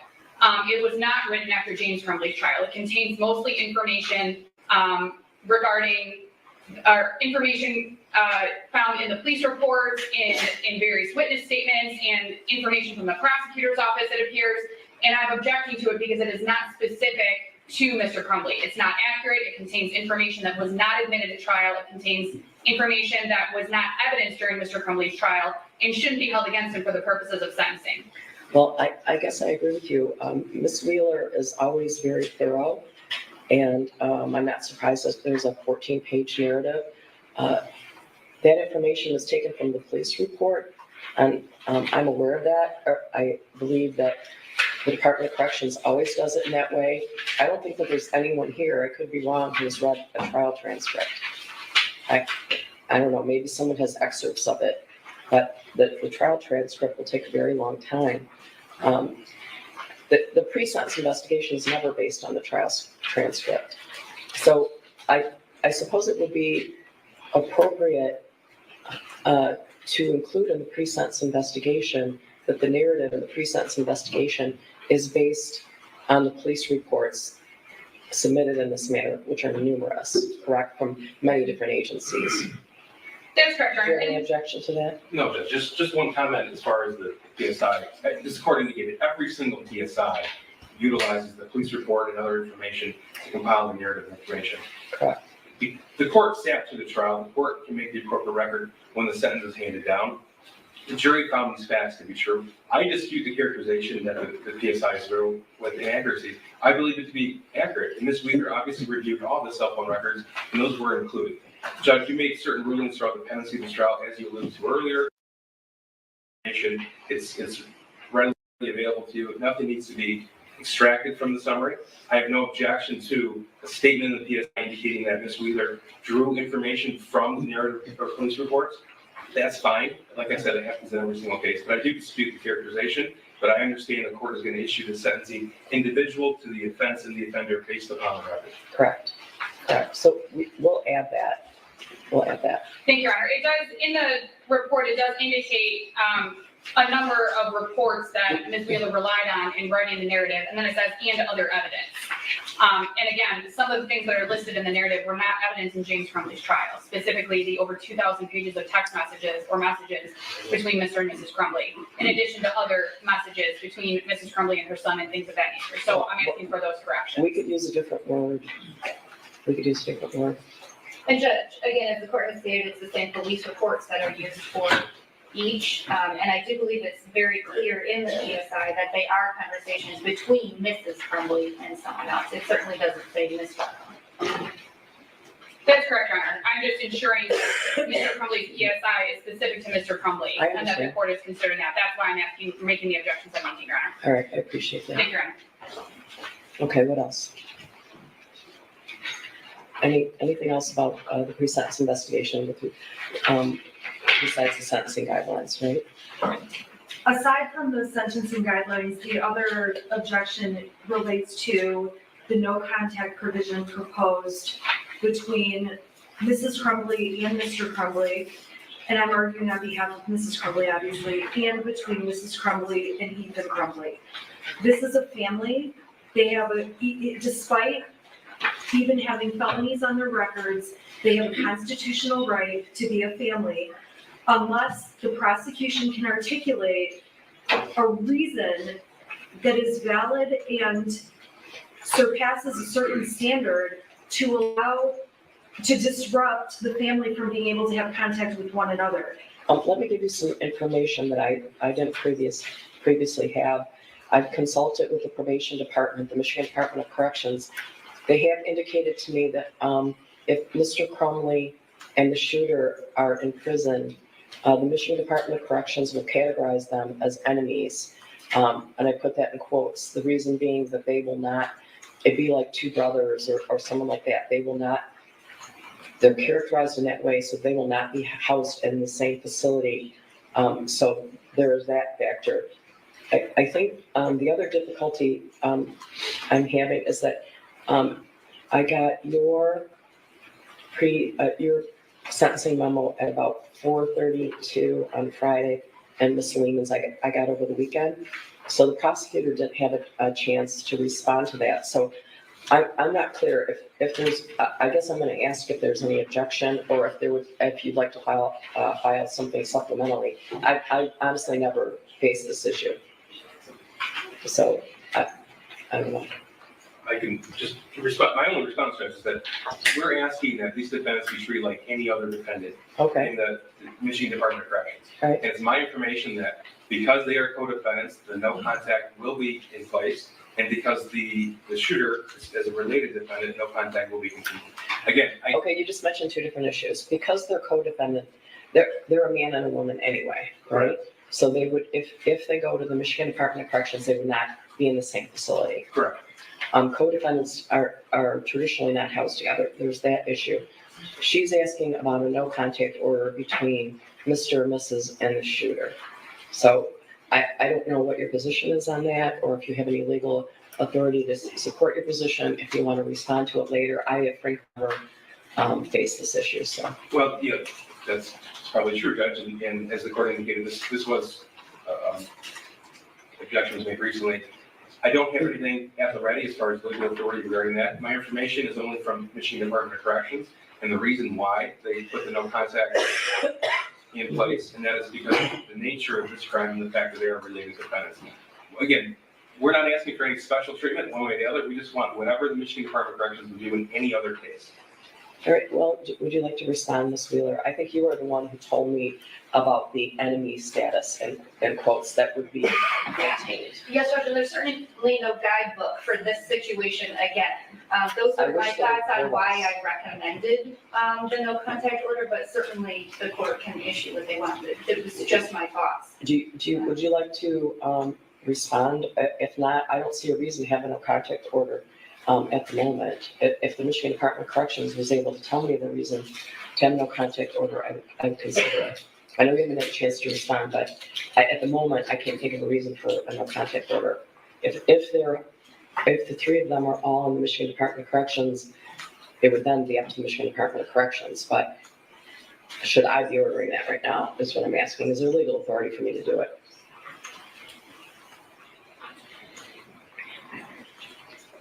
The options are lifting the no contact order or allowing you to research further. We just don't want the sentencing to be judged, Judge. Me neither. I'm not a training sentencing. In that case, Judge, could the court hold this in abeyance so we can respond? Yes. That would be, Yes. that would be my preference. All right, I'm gonna do that, all right? Because I didn't really have a chance to respond to that. Just the issue of whether or not the three of them would have no contact via, I think if all three of them were in the Michigan Department of Corrections, or if one of them was somewhere else at some given time, is there allowed to be contact either by letter or phone or visit? That's what you're asking about. Yes, that's what we're Okay. asking about. All right. But we, obviously, if Michigan Department of Corrections is overseeing or if they're in a facility, there's rules they have to follow, and this court doesn't order all of the rules that have to be followed. Oh, I agree. That's up to the Michigan Department of Corrections. So Correct. the court, obviously will give the prosecution time to file a supplemental response. We filed our response rather quickly because we were given the PSI last week. We were given the prosecutor's memo on Wednesday. And I mean, obviously I got it Friday, but there wasn't much time. I would also like an opportunity to either respond to their argument or to be able to brief the issue first, if the court would like, because it's my objection, more fully than I have been able to in here. You may. Okay. It's not something I've dealt with. Okay.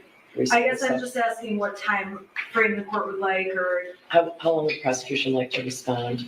A week's fine, Judge. Okay, so you are going to file something by April 16th, and then how, would you like till the 23rd of April to respond? that would be great, thank you. I mean, they might do some research and find out there's no basis for it. I don't know. And Judge, I will look further into that and also provide the information. All right, thank you.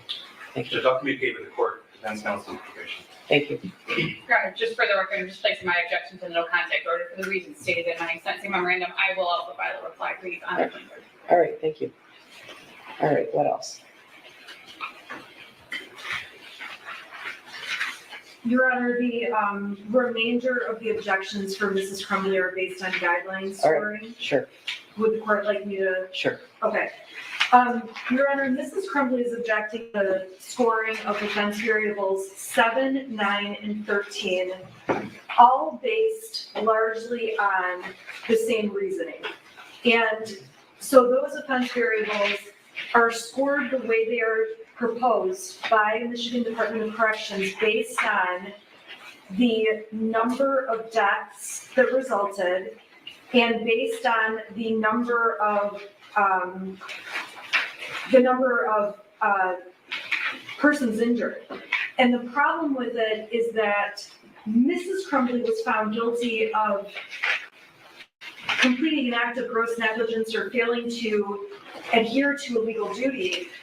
But when the shooter got the gun and made the decision to shoot multiple people, that took any and all culpability for the number of victims and put it in his hands. So the shooter, if he had gone out and shot one person, which if it's reasonably foreseeable he would hurt anyone, okay, one person might be reasonably foreseeable, the guidelines would be scored far differently. And just as a matter of course, the guidelines don't take into account a situation like this, much of the law in this case has been novel and new. So we would ask the court to score those guidelines at 0 points. Can you be specific about which, we need to take each guideline individually, it's important for the record. Anyway. Sure, okay, so prior record variable 7 gets scored when there are 2 or more offenses that the defendant is convicted on. Mm-hmm. And the objection in this case is that there are 2 or more offenses that the defendant is convicted on. And the objection in this case is that the conviction is based on there being 4 Much acts. better audio now, right? The conviction is I don't not know what was based wrong on with Law and Mrs. Crime. Crumbley committing 4 acts of gross negligence.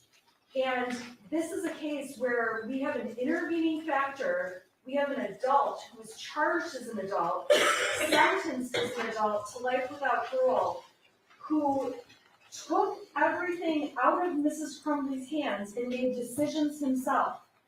So to charge Mrs. Crumbley, hold it against her that there are 4 deaths, that part of it was not reasonably foreseeable to Mrs. Crumbley. Didn't the jury disagree with that?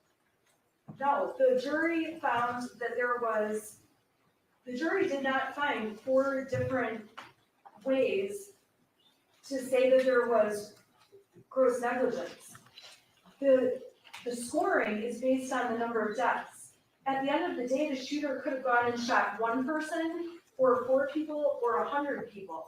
The problem is that even if it's foreseeable that something was going to happen, when the shooter intervened and made the decision what he was going to do as an adult that was convicted and held accountable for each of those 4 deaths and everyone injured, it came out of control from Mrs. Crumbley. So we object to the scoring that she committed 4 offenses. I agree with you, the jury entered 4 convictions, but the basis of it was 4 deaths. And it's not 4 acts by Mrs. Crumbley. This is a very unusual case. Well, if there were specifically 4 deaths intended, she would be charged with homicide, right? Is that true? That would be true. But as with involuntary manslaughter, so if a person drives a car and ends up killing 6 people, there could be 6 counts, okay? But this situation is distinguishable because we have a different person who comes in as an adult, makes decisions, and takes any of what could be possible out of Mrs. Crumbley's hands. Okay, he wasn't an adult, he was charged as an adult. Isn't there a difference? Well, yeah, you're right. I'm saying though, he was charged as an adult, he was held accountable for those crimes, he made the decision on how many people to shoot, he went in and made intentional choices. My point is just that Mr. Crumbley and Mrs. Crumbley, and I apologize because I'm arguing for Mrs. Crumbley, but sometimes I'll mention both. The decision on the impact of this case was absolutely not in their control. It was not foreseeable. And that's the basis of the objection. Even if we respect the jury's verdict, they found that gross negligence took place. We respect that. That's fine. We get that. But at the end of the day, Mrs. Crumbley shouldn't be sentenced as if she controlled the fact that 4 people were murdered, or if the shooter had shot 100 people. That's the objection, and this is a unique issue. It's a unique issue in that there is not case law, and it's going to be a matter of first impression. Ms. Lehman, do you want to weigh in on this PRV 7? I would, Your Honor. I also am objecting to the scoring at 20 points. I do believe that the proper score is for 0 for reasons similar to those that Ms. Smith stated. This is not a case where there were 4 separate grossly negligent acts alleged. It was one grossly negligent act. And quite frankly, we don't have the jury here to ask them what they found or if they found that there were multiple grossly negligent acts. There were 4 counts for the 4 deaths of the students. And Your Honor, I understand that having these conversations, I'm not trying to be callous to anyone, Your Honor. I know. But the 4 counts were for the 4 deaths that occurred, not for 4 separate criminal acts on behalf of James Crumbley. I understand what the jury's verdict was. I understand that, Your Honor. However, it's not as though a similar situation, Your Honor, would be speeding through 4 different stop signs and causing 4 different motor vehicle accidents resulting in death. That would be something similar to a concurrent or a subsequent felony conviction. In this case, it is arguably one grossly negligent act that resulted in 4 deaths, and obviously also multiple injuries and other issues as well, Your Honor. But my position is that this should not be scored at, PRV 7 should not be scored at 20 points because it is one act, not multiple acts. And I don't believe that the sentencing guidelines properly consider the facts of this case. Again, we've never seen a case like this before, and I don't believe that the sentencing guidelines properly consider the facts of this case, Mr. Crumbley's case, or even Mrs. Crumbley's case, to adequately score PRV 7, and I believe it should be scored at 0. I'm going to ask both the prosecutor and probation if you'd like to respond. Thank you, Judge. There is 0 support for counsel's argument that PRV 7 should be scored at 0. The case law is clear, the statute's clear. There were 4 separate homicide counts. 4 children were murdered November 30th, 2021. Because of that, each defendant was charged and then convicted of a homicide count, involuntary manslaughter, each with its own elements. We've argued back and forth about was this homicide or was it not. This is why the court issued the rulings the way the court did regarding the video and other evidence regarding photographs of what happened inside the school. The statute is extremely clear. 4 separate counts. They don't get to have a scoring of 0 as if 3 children weren't killed, Judge. It is clear what the law is. It has to be scored at 20 points. Anything further from probation? No, Judge. Right, well, I have reviewed this thoroughly, the sentencing memos that you have submitted, as well as the pre-sentence investigation, the statute and the case law, and I believe PRV 7 is scored correctly with regard to both defendants. Your Honor, the next objection that Mrs. Crumbley raises is on offense variable 9, which is the number of victims. This analysis is the same as the arguments I just made on prior record variable 7. When the shooter came in and made the decision on the number of victims, it became not a reasonably foreseeable conclusion that he would do what he did. And that is why scoring that at 100 points for multiple deaths, these guidelines don't take into account this very unique situation where a person, again, charged and convicted and sentenced as an adult, made that decision. And it violates due process and all of Mrs. Crumbley's constitutional rights to hold it against her that her son shot multiple people versus just 1. So we would ask that that offense variable be scored at 0 points. Ms. Lehman, do you want to weigh in now, or? Yeah. I can, Your Honor, and that way the prosecution can respond to it. All right, go ahead.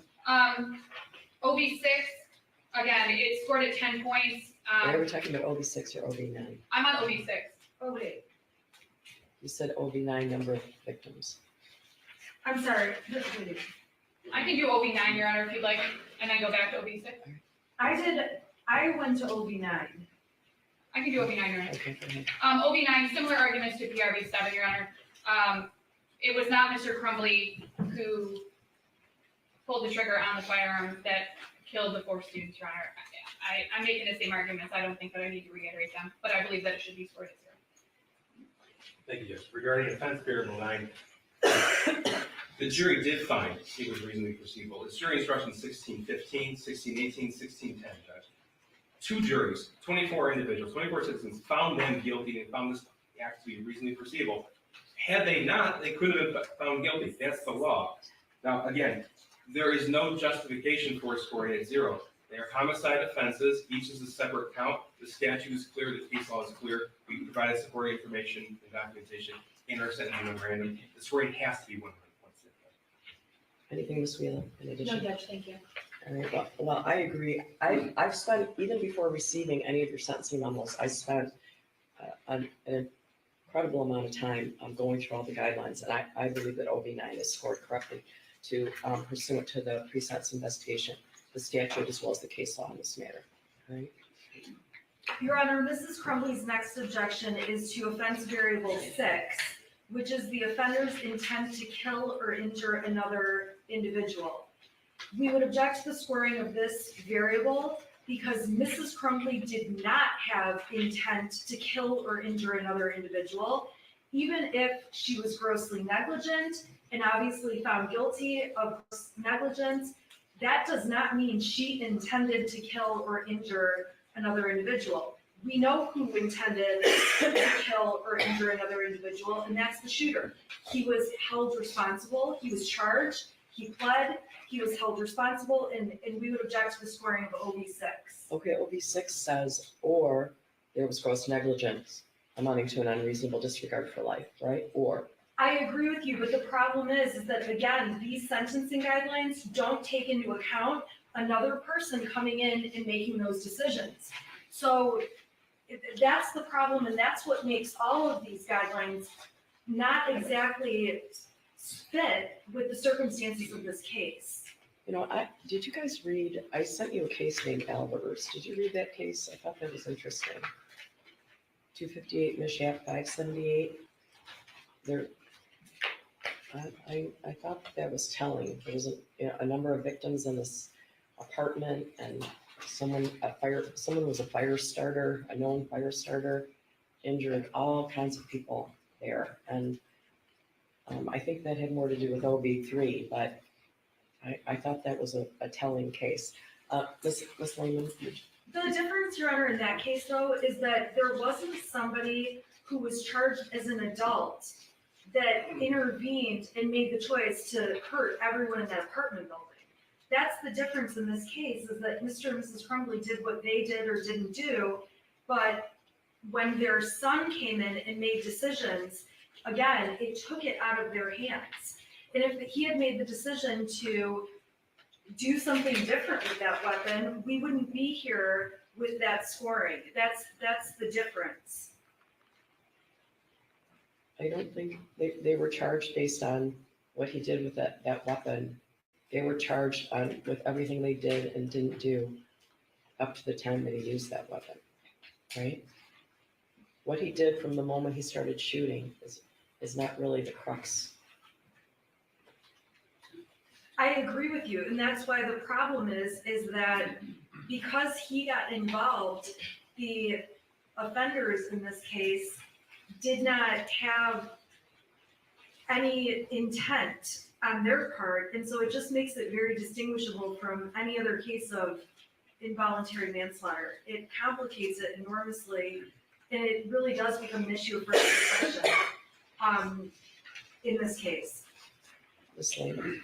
Yes, Your Honor. For OB6, it's currently scored at 10 points. The defense, Mr. Crumbley, requested it be scored at 0 points. The prosecution asserted 2 separate theories during trial, which were both read to the jury. We don't know which theory the jury relied on. If they all relied on the same theory, if they all relied on different theories, if half of them relied on one and half of them relied on the other. Unfortunately, Your Honor, we don't know the answer to that. So the issue that we have is that there are two theories under which Mr. Crumbley could be convicted during trial. We know that he was convicted because we're here at sentencing, but neither of them takes into account the fact that there was no evidence presented that Mr. Crumbley was aware of what his son was planning. There's the guidelines, and specifically OB6 doesn't take into account that there was no evidence presented during the trial that Mr. Crumbley was not aware that his son had obtained access to any firearms in the home. And again, for these reasons, it's the intent. I understand that gross negligence is a part of the scoring, Your Honor. However, it's disregard for human life. There was no evidence presented that James Crumbley had disregard for human life, whether it's believed he was grossly negligent or not, Your Honor. There was no evidence presented during trial. Again, notwithstanding the jury's verdict, I understand what the verdict was, Judge, but the guidelines themselves, the scoring, which is what we're doing right now, this is not retrying the case, this is just scoring the guidelines, and the guidelines themselves, Your Honor, do not take into account the specific facts of this case and the evidence that was presented during this case. So for those reasons, Your Honor, I'm asking that OB6 be scored at 0 on behalf of James Crumbley. Prosecution. Thank you, Judge.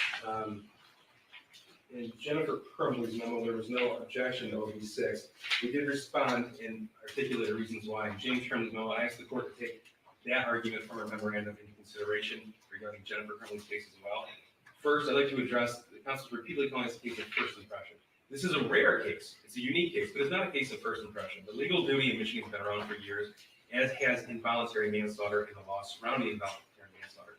We actually cited Albers to the Court of Appeals as well as to this court in our response to the defendant's initial motion to quash in early 2022.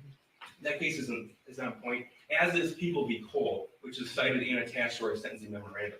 The jury instruction is clear, 1618 and 1615, Judge. OB6, 10 points to score where there was gross negligence amounting to an unreasonable disregard for life. Compare that to our jury instructions in the case in People v. Cole, where the Court of Appeals specifically said, acting in the grossly negligent manner where it was apparent that serious injury could result implies that defendant Cole was acting with an unreasonable disregard for life. OB6 should be scored at 10 points. Anything additional confirmation? No, thank you. I believe OB6 is correctly scored. Your Honor, this is Crumbley's next objection, and again, this is along the same analysis as the prior objections, is to offense variable 13, the continuing pattern of criminal behavior. This case is scored based on there being 4 resulting murders and multiple injuries in this case. And again, this factor was ripped out of the hands of Crumbley when the shooter decided to make a continuing pattern of behavior and resulted in multiple harms and murders. Mrs. Crumbley did not exhibit a continuing pattern of criminal behavior. There were not 4 or multiple counts of gross negligence, and therefore we would just object to it being scored at all. Ms. Lehman. Yes, Your Honor. For OB 13 for Mr. Crumbley, a single felonious act cannot constitute a pattern. People versus Carl, 322 Mishap 690, is a Court of Appeals case which indicated that a defendant's multiple convictions for reckless driving causing death or serious impairment arose from his single act of driving recklessly. He had passengers who were injured. There was at least one death that occurred. The Court of Appeals found that it was error to score OB 13, even though the driver of the car, who was the defendant, struck and killed someone, and passengers in the defendant's car were seriously injured. So, Your Honor, this would be something similar. This is arguably one act that resulted in 4 deaths. This is not 4 separate acts. Going back to my discussion, and I believe PRV 7, Your Honor, running 4 different stop signs. Those are 4 separate and distinct acts resulting in injuries or deaths. In this case, we don't have that. It is arguably one grossly negligent act that resulted in 4 deaths. And Your Honor, I'm not in any way trying to minimize that those students were killed, Your Honor. But in scoring the points, it's currently scored at 25 points for the 4 deaths and not 4 separate acts. Those 4 separate acts were committed by Mr. Crumbley's son, based on, according to the jury, his one act of gross negligence. And again, we don't know what act the jury relied on. We don't know if they believe that there were multiple. We don't know, quite frankly, Your Honor. But there aren't 4 distinct acts, 4 separate acts of gross negligence that resulted in each of the 4 deaths of the students.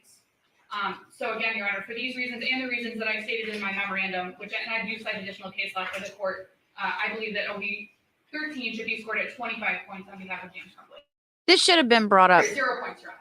I did read the case law in your briefs, but I think there's some more recent case law provided by the prosecution in their brief. I don't know if it's true. They should have brought this up in a separate hearing. This is too much. First of all, OB 13 does permit the court to score 25 points when the incident occurred on one day. There was substantial evidence presented to the jury to show this was not one isolated act. Gross negligence occurred over a period of time. There was absolutely a pattern of gross negligence that culminated in the shooting on November the 30th, 2021. Just off the top of my head, buying the gun, not locking the firearm up, not taking him home when asked, not asking him about the gun on November the 30th, not reacting in a variety of different ways when shown that math worksheet on November 30th. There wasn't one single act of gross negligence. It occurred over a continuum. We presented evidence in the Jennifer Crumbley case from March 2021 till December of 2021. In the James Crumbley case, again, March from 2021 to December of 2021. Over the period of those 8 months, Judge, there were a number of acts for this court to rely upon. We do believe that OB 13 is appropriately scored. Anything else from probation? Again, I have reviewed all the PRVs and OVs and the case law in the statute. I believe it's correctly scored.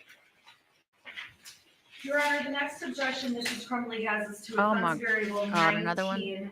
This is a different type of argument than the prior argument, so I just want to let the court know.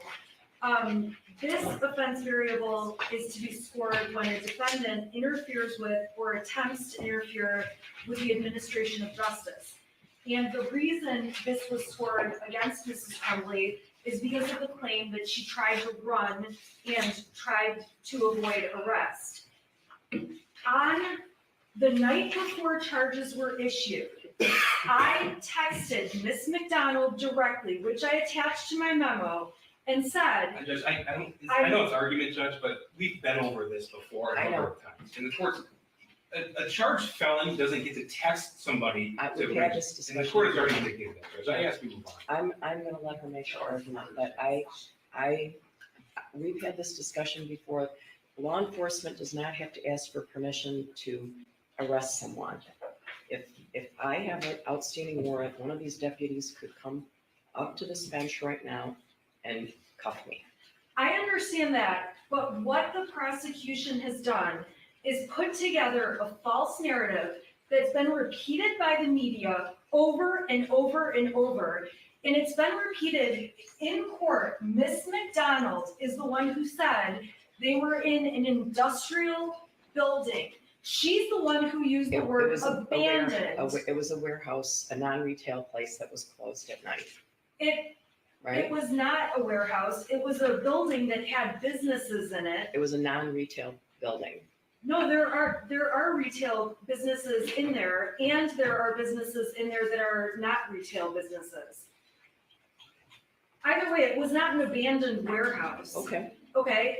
And then the prosecution argued and put on a record. I guess it's hard for me to understand why it matters whether it was abandoned or not. Okay, because the narrative the media has played over and over and over repeats inaccurate information. I can't control the media, trust me. I understand. However, the prosecution also stated falsely and knowingly falsely, based on the fact they had a video of when Mrs. Crumbley and Mr. Crumbley were found. The prosecution claimed they were crouched under a mattress, which is just not true. They were laying on a mattress. Right. At the time, though, they made it sound like they're crouching and hiding, and the media reported that over and over and over, and that has been a major problem throughout this case, and why I asked this court for a gag order. And we were thankful for the gag order. It did eliminate some more of the narrative coming out. But the prosecution very successfully painted this picture of people on the run Meanwhile, Ms. Lehman and I can't do anything more to get our clients turned in. We are desperately calling the prosecutor's office, filing appearances with the court, making arrangements. Our clients are being threatened so badly, they are terrified to just go walk into a jail where everyone is looking for them in Michigan. We plan to be with them as their attorneys, and it's complete garbage that the prosecution has been able to carry this narrative out through trial. And that's why I did attach my text messages to Ms. McDonald letting her know. All she had to do was say, I am charging. She did not let me know. She does not have to do that. It's a professional courtesy that most prosecutors do. It just is. Not a case like this. Ms. Lehman? Because, well, there's different arguments for each defendant. That's correct, Your Honor. They are different arguments. Okay. So I just wanted to this briefly, Judge. First of all, this court may recall the text messages that the court allowed to be admitted in the Jennifer Crumbley case. At 11:16 p.m. That's correct, Judge. Text message between Shannon Smith and the defendant. We're hiding out. We may have been found. And the response was, oh shit. Object, I object. That's not what it was. That's admissible evidence. Right, but that was not texted by Mrs. Crumbley. Okay, well. She was already asleep. Okay, here's the problem with that. Because the evidence has shown, both of the defendant's sentencing memos address the arrest in Detroit. You've suggested on numerous occasions that the prosecutor was required to make arrangements with one or both of the defendants to turn themselves in. I know that in circumstances where someone is charged with a retail fraud, something like that, you might get a common letter. They're not required to do it. Do we all want things to happen the nice way? Sure, but it's not true. Law enforcement is not required to ask permission to arrest people. The fact of the matter is the charges were announced at noon. They knew about the charges. You knew about the charges, right? Not until after the press conference. At noon. And then we were trying to make arrangements. It's my dime. Sorry. They do not have to make arrangements with you. I know that's the nice way. That's the safe way. The fugitive apprehension team was in contact with you. The defendants were aware and did not turn themselves in. They went to a non-retail establishment in Detroit and hunkered down. It's unclear to this court, to this day, whether they intended to flee the state. But the fact remains that they brought the circus to the city of Detroit. They did. There's also been testimony by Mrs. Crumbley and an allegation by Mr. Crumbley in the sentencing memo that the defendants were not avoiding detection in that building. That allegation flies in the face of the testimony at each of the trials. We had testimony from Luke Kirkley. He testified that he made eye contact with Mr. Crumbley in the parking lot. He went back into the building. We see that on the video at the art studio building, industrial building, whatever you want to say, that the defendant, Mr. Crumbley, followed Luke back into the building just after that. Luke immediately called 911 at 10:43. I reviewed all the testimony in this area. The Detroit police arrived 20 minutes after that 911 call. Their text from Mrs. Crumbley's phone at 11:16 p.m., despite the fact that she testified she took 4 Xanax, drank vodka, and was asleep by 11 p.m. That is simply not true. Numerous agencies, including the Detroit Police Department, Border Patrol, SWAT, the Oakland County Sheriff's Department, and the Oakland County Fugitive Apprehension Team descended on this industrial building. The Detroit SWAT team entered the building at midnight and started breaking down doors with a steel ram. They started on the second and third floor. They obtained a key to the door where the defendants were on the first floor an hour and a half later. The suggestion that the defendants were asleep and did not hear this is highly improbable. Thank you, Judge. The only addition I have to that is the court referenced the testimony from the trial judge, and I appreciate that because retired Sergeant Hendrick as well as Lieutenant Willis testified very clearly upon multiple questions. Is a sheriff's office function to trigger the fugitive apprehension team? It is a law enforcement function. It doesn't happen because of a request or demand by the prosecutor's office. It's wholly separate and distinct. That was clear in the testimony. I just want that to be part of it. Thank you, Judge. Did you want to make a different statement about that? I did, Your Honor. And it's because I don't believe that Mr. Crumbley was assessed 15 points for opening 19 for the same reason as Mrs. Crumbley was. Mr. Crumbley was assessed 15 points for, it says in the guidelines, the offender used the force or the threat of force against another person or the property of another person to interfere with, attempt to interfere with, or that results in the interference with the administration of justice or the rendering of emergency services.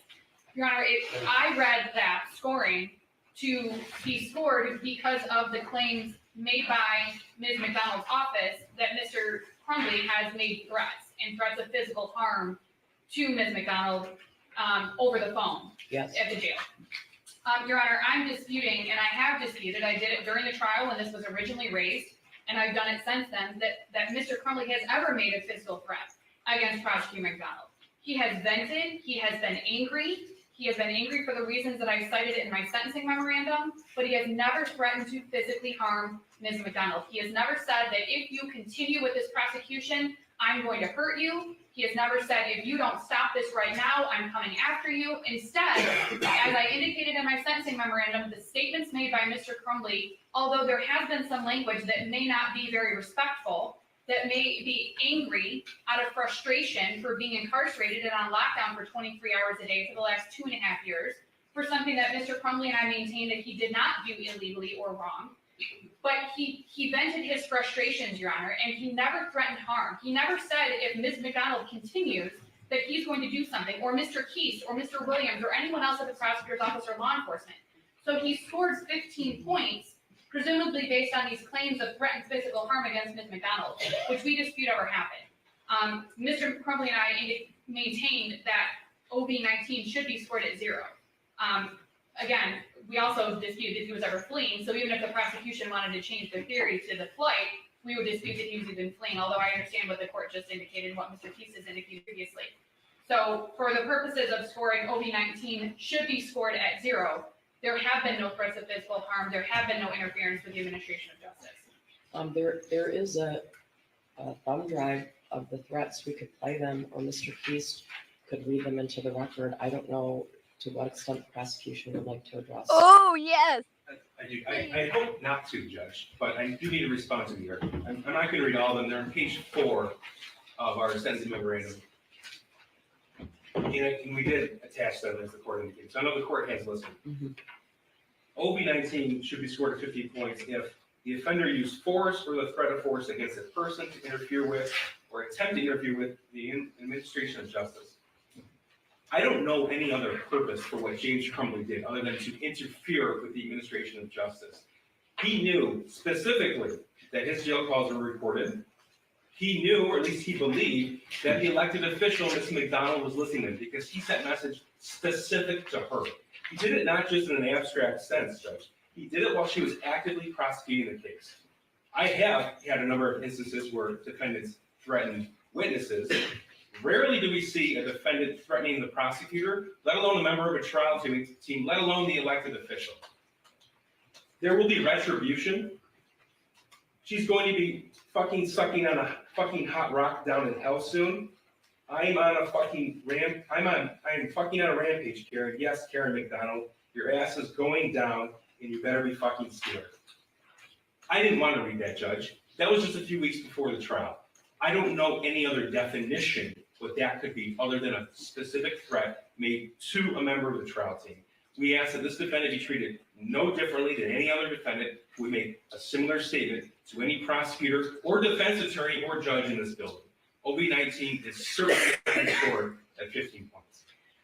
I believe that it's correctly scored with regard to Mrs. Crumbley and Mr. Crumbley based on their avoiding law enforcement while at the art studio, industrial building, whatever you want to call it, on that evening for a long period of time. But in the alternative, there's alternative theories for scoring OB-19 with regard to Mr. Crumbley.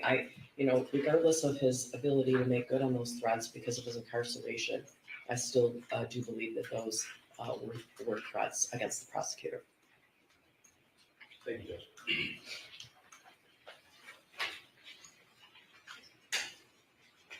Your Honor, Mrs. Crumbley has no further objections to the scoring at this time. Okay, sit down, Shannon. Mr. Crumbley has no additional objections to the scoring, Your Honor. you see James looking over at the prosecutors?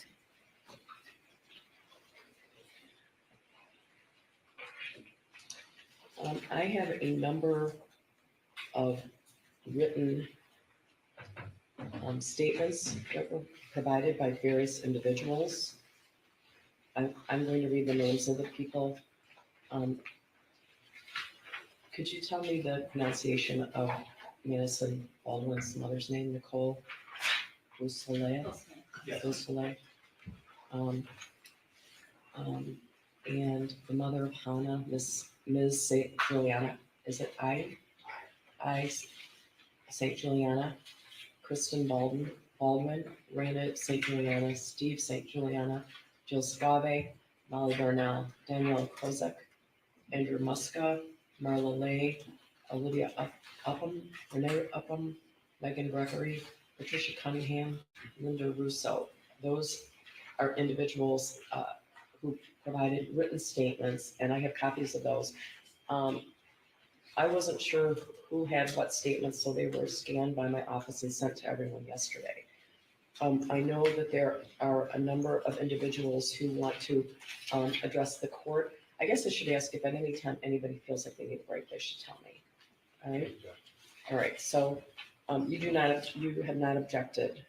Not unless you Correct. put a muzzle on Correct. Shannon, we won't need a break. You want to do that at this time? Could we take a break now then? Yeah, Before the impact statement? Yeah, do you need a break? Oh, I guess I would ask, you've had time to review the written statements, correct? Your Honor, we did get them late last night. I'm going to read over them during this brief break again. I have read over them once, but I'm going to read again just to ensure that there are no objections. Yeah, I didn't have reason to believe that you didn't have copies of them, but they weren't necessarily funneled to the probation department. Some of them were sent directly to us. I've gotten letters from people from across the country that were very interesting, so. Wow. May I say one thing regarding the victim impact statements? The victims are not in the courtroom required to provide their oral statement to us before they deliver it. Correct. And some chose to do that. Correct. Some chose not to, based on our prior experience with the shooter sentencing. Sometimes they chose to submit it, and it was different when they delivered it. So I just want to make it clear that we under the Crime Victim Rights Act, nor do I think it's appropriate, have any control or edit or of what they're going to say, because it's their impact statement. So. Yeah, I understand, and I have gotten some written statements from individuals who I believe intend to make an oral statement as well. So, yeah, that's up to the individual. All right. Your Honor, with respect to the statements, initially, the defense for Mrs. Crumbley was concerned about the number of statements. We believe that the court can sort through what to take into consideration for this sentencing, and plus the court has lots of experience doing so. And so we do, if at some point there was an objection in terms of discussion, we don't have an objection at this time.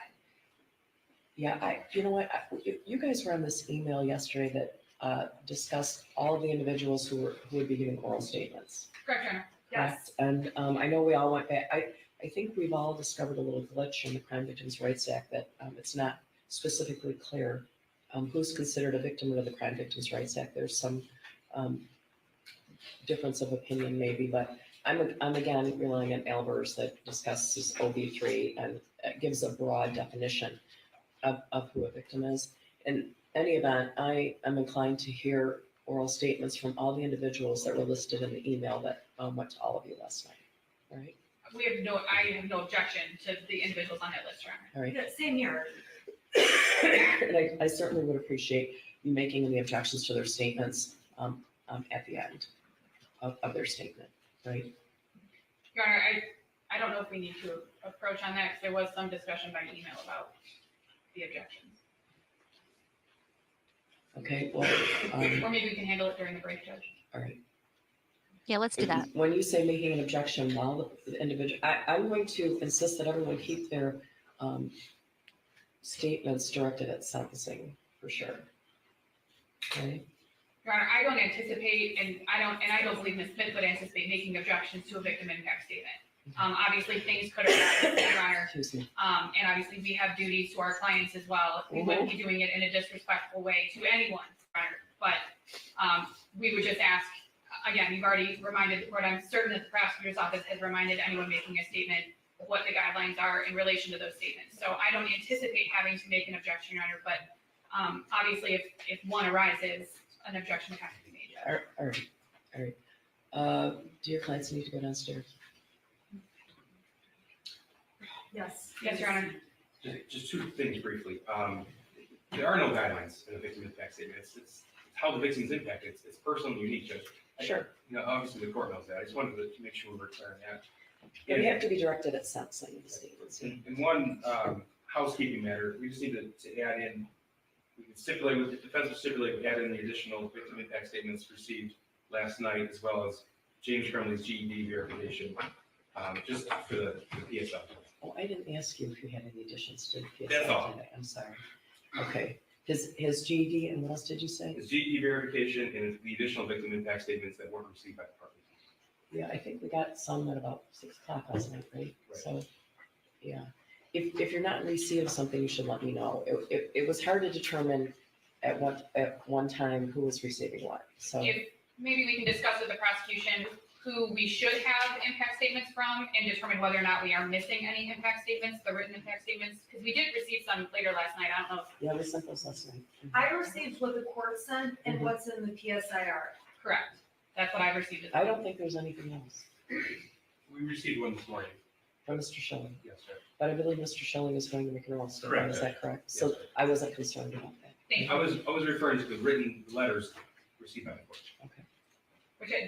That's what we got last night, correct, Your Honor? Okay, Everything in thank my you. possession was sent. Thank you very much for clarifying, Judge. All right. Good luck, so, Teresa. Both of the defendants are going to go downstairs, so I want everyone to remain seated during that. All right? Thank you. I wonder if they have to take them downstairs for security reasons. You know what else, you guys? They're going to be able to get up and say their piece too before they're sentenced. I'd like to hear what they have to say.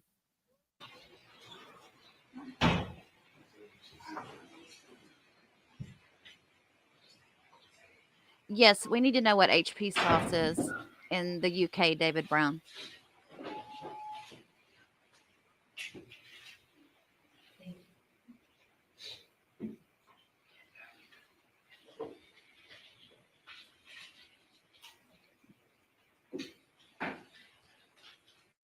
He's telling her to throw that bitch under the bridge.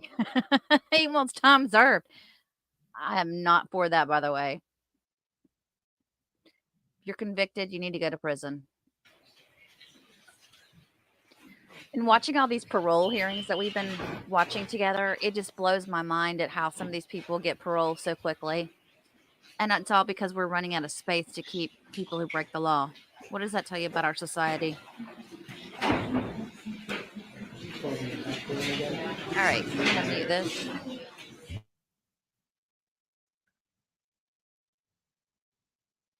I'm going to mute this so I'm not yelling when I'm talking to you guys. So y'all have to remind me I've got it muted. It'll be on YouTube, depots, anything.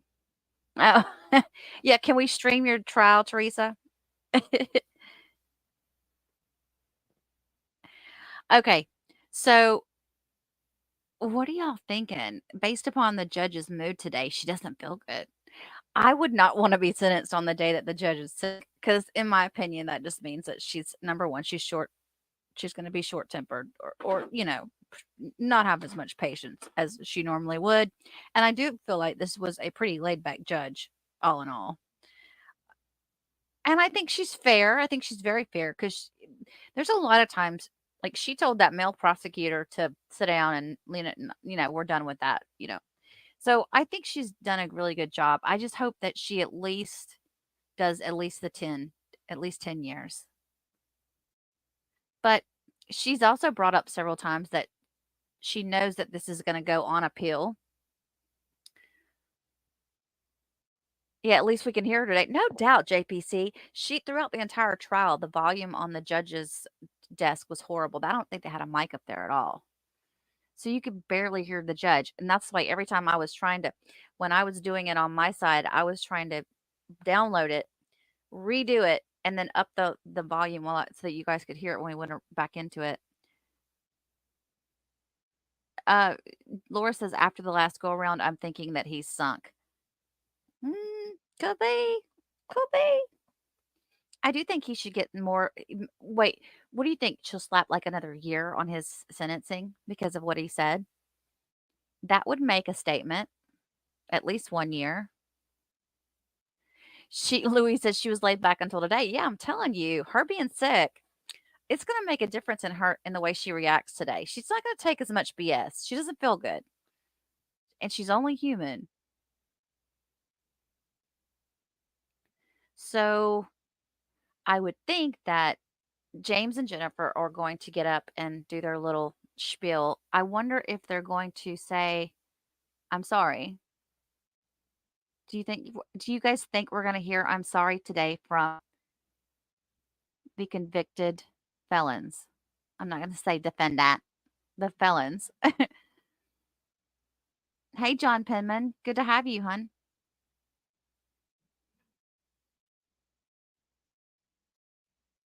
No, Lenny, he was looking at the prosecutor after they had that little discussion. He was looking over there at the prosecutor like, you better da da da.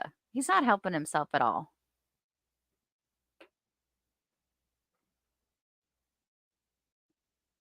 And Laura says she thinks that he's going to get the maximum today because of that. Could be.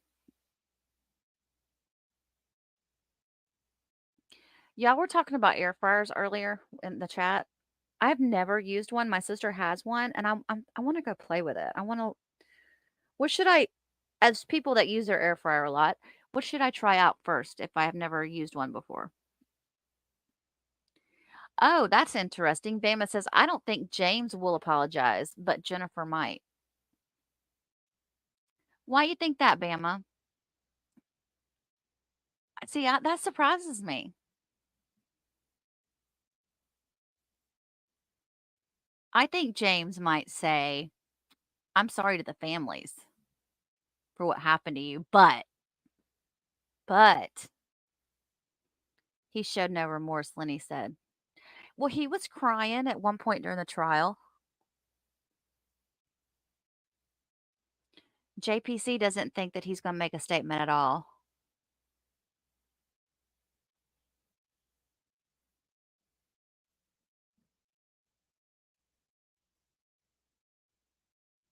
Just another Smith. You're just addicted to court cases. Hey, did you see those? I've been doing the Judge Tammys and the court hopping things with different courts, Zoom courts all over. Did you see any of those? Just another Smith. Are you liking those?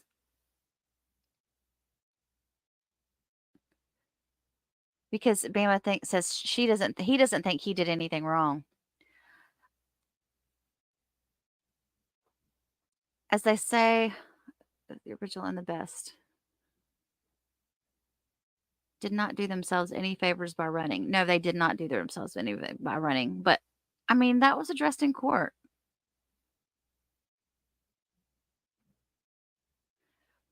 Her testifying.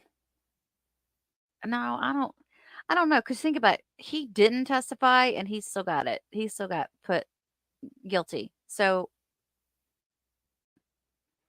I don't know if it had made a difference if she didn't testify.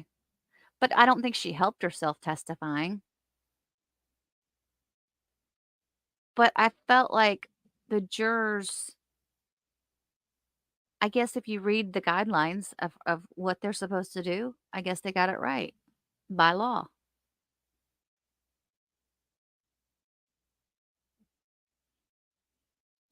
Terry said that Jennifer said she wouldn't do anything differently. That's true, she did say that. But will she feel she has anything to apologize for? She did say that, you're right. This is not live, y'all, by the way. This is a playback that you're seeing it behind us right now. So don't worry, you're not missing anything. Just Shannon doing her little hand puppets. Oh, Lord. Yeah, if James does not apologize to the DA, it's not gonna be a good look at all.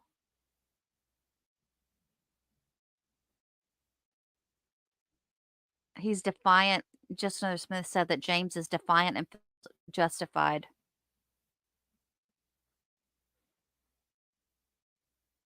I think that James's attorney is a little bit better than, well, I think she's a lot better than Shannon, no offense, but I don't know if she's probably, surely they've coached them on what to say and what not to say. But you've seen some defendants who'll get up there. They're going to do what they think's best for them. They'll suck it up just, for their time. Why wouldn't you? Why wouldn't you, knowing that this judge has your life in their hands? Why wouldn't you go ahead and say everything that needs to be said? It's like anybody that gets up and does that before sentencing, it's the same as somebody that's going in for a job interview. They're going to say what you want to hear. It doesn't matter. Fried okra. That should be my first try. Jennifer might say something about what happened. That's true. You know what I foresee? I foresee apologies that sound more like more of they're trying to apologize, but then they turn around and it ends up not being an apology. It's like, I apologize, but, or I apologize, this is why it happened though. So those aren't really true apologies. They sound like they are, but they're not. French fries would be good. All right, let me take the volume back on just in case, but I'm pretty sure that this is, yeah, it's a replay. She's got it down there at the bottom. Okay, we're good. Oh, y'all want to see if he says it again?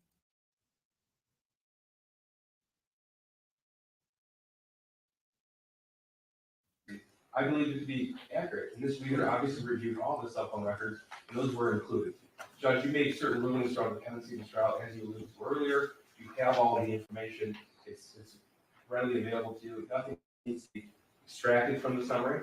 I have no objection to a statement of the PSI indicating that this leader drew information from the narrative or police reports.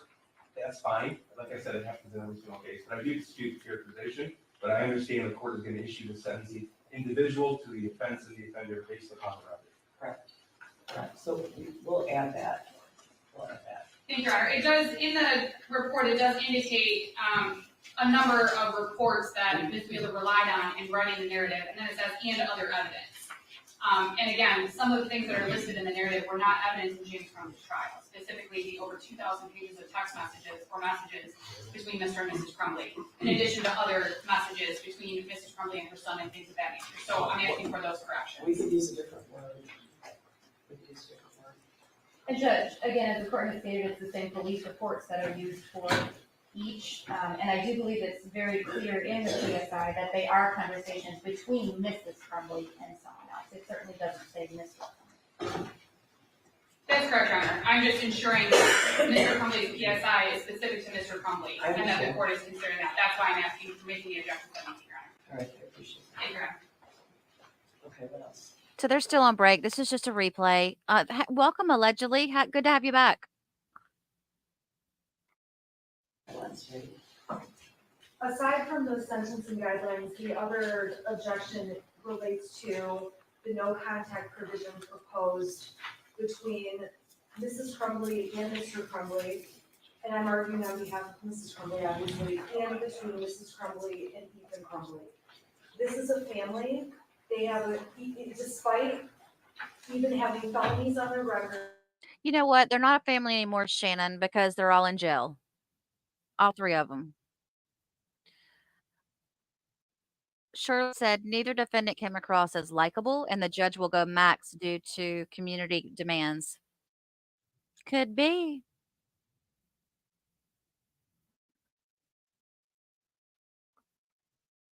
I've consulted with the probation department, the Michigan Department of Corrections. They have indicated to me that if Mr. Crumbley and the shooter are in prison, the Michigan Department of Corrections will categorize them as enemies. And I put that in quotes, the reason being that they will not, it'd be like two brothers or something like that. They will not, they're characterized in that way, so they will not be housed in the same facility. So there is that factor. I think the other difficulty I'm having is that I got your sentencing memo at about 4:32 on Friday. and miscellaneous I got over the weekend. So the prosecutor didn't have a chance to respond to that. So I'm not clear if there's, I guess I'm gonna ask if there's any objection, or if you'd like to file something supplementally. I honestly never faced this issue. So, I can just respond, my only response, Judge, is that we're asking that these defendants be treated like any other defendant in the Michigan Department of Corrections. And it's my information that because they are co-defendants, the no contact will be in place, and because the shooter is a related defendant, no contact will be continued. Again, okay, you just mentioned two different issues. Because they're co-defendants, they're a man and a woman anyway, right? So they would, if they go to the Michigan Department of Corrections, they would not be in the same facility. Correct.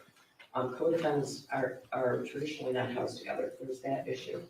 She's asking about a no contact order between Mr. and Mrs. and the shooter. So I don't know what your position is on that, if you have any legal authority to support your position, if you want to respond to it later. I have frankly never faced this issue, so. well, yeah, that's probably true, Judge, and as the court indicated, this was objections made recently. I don't have anything at the ready as far as legal authority regarding that. My information is only from the Michigan Department of Corrections, and the reason why they put the no contact in place, and that is because of the nature of this crime and the fact that they are related defendants. Again, we're not asking for any special treatment one way or the other. We just want whatever the Michigan Department of Corrections would do in any other case. All right, well, would you like to respond, Ms. Wheeler? I think you were the one who told me about the enemy status in quotes that would be maintained. Yes, Judge, and there's certainly no guidebook for this situation again. Those are my thoughts on why I recommended the no contact order, but certainly the court can issue what they want. It was just my thoughts. Would you like to respond? If not, I don't see a reason to have a no contact order at the moment. If the Michigan Department of Corrections was able to tell me the reason to have a no contact order, I'd consider it. I know you're gonna have a chance to respond, but at the moment, I can't think of a reason for a no contact order. If the three of them are all in the Michigan Department of Corrections, it would then be up to the Michigan Department of Corrections, but should I be ordering that right now, is what I'm asking. Is there legal authority for me to do it?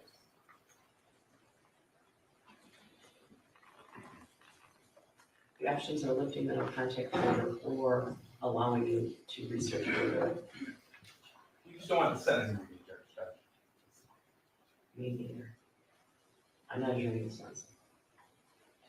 In that case, Judge, could the court hold this in advance so we can respond? Yes. That would be, that would be my preference. All right, I'm gonna do that, all right.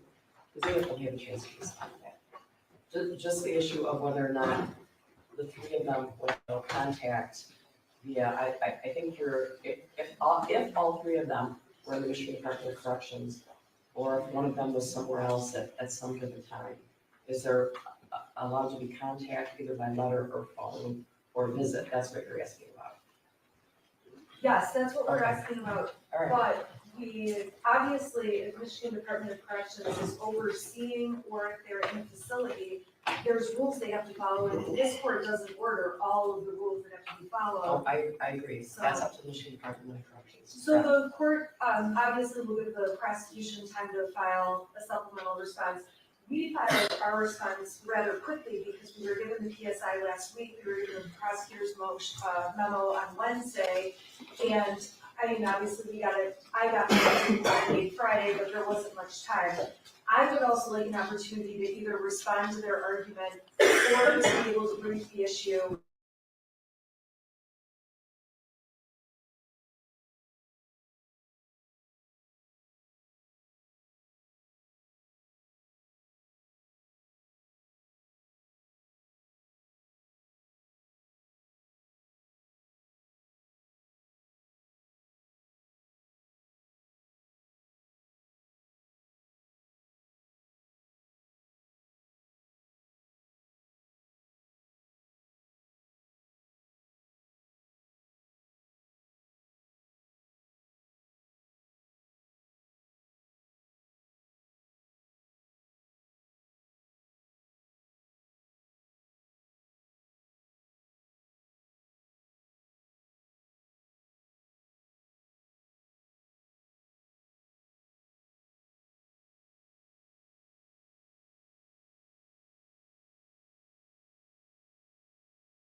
as Mrs. Crumbley was.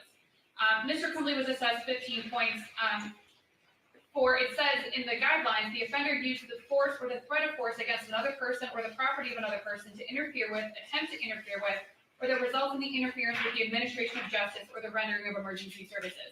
Your Honor, I read that scoring to be scored because of the claims made by Ms. McDonald's office that Mr. Crumbley has made threats and threats of physical harm to Ms. McDonald over the phone at the jail. Your Honor, I'm disputing, and I have disputed, I did it during the trial when this was originally raised, and I've done it since then, that Mr. Crumbley has ever made a physical threat against Prosecutor McDonald. He has vented, he has been angry, for the reasons that I cited in my sentencing memorandum, but he has never threatened to physically harm Ms. McDonald. He has never said that if you continue with this prosecution, I'm going to hurt you. He has never said, if you don't stop this right now, I'm coming after you. Instead, as I indicated in my sentencing memorandum, the statements made by Mr. Crumbley, although there has been some language that may not be very respectful, that may be angry, They were bad. Frustration for being incarcerated and on lockdown for 23 hours a day for the last 2.5 years, for something that Mr. Crumbley and I maintain that he did not do illegally or wrong. But he vented his frustrations, Your Honor, and he never threatened harm. He never said if Ms. McDonald continues that he's going to do something, or Mr. Keese, or Mr. Williams, or anyone else at the prosecutor's office or law enforcement. So he scores 15 points, presumably based on these claims of threatened physical harm against Ms. McDonald, which we dispute ever happened. Mr. Crumbley and I maintained that OB-19 should be scored at 0. Again, we also dispute if he was ever fleeing. Even if the prosecution wanted to change their theory to the flight, we would dispute that he was even fleeing, although I understand what the court just indicated and what Mr. Keese has indicated previously.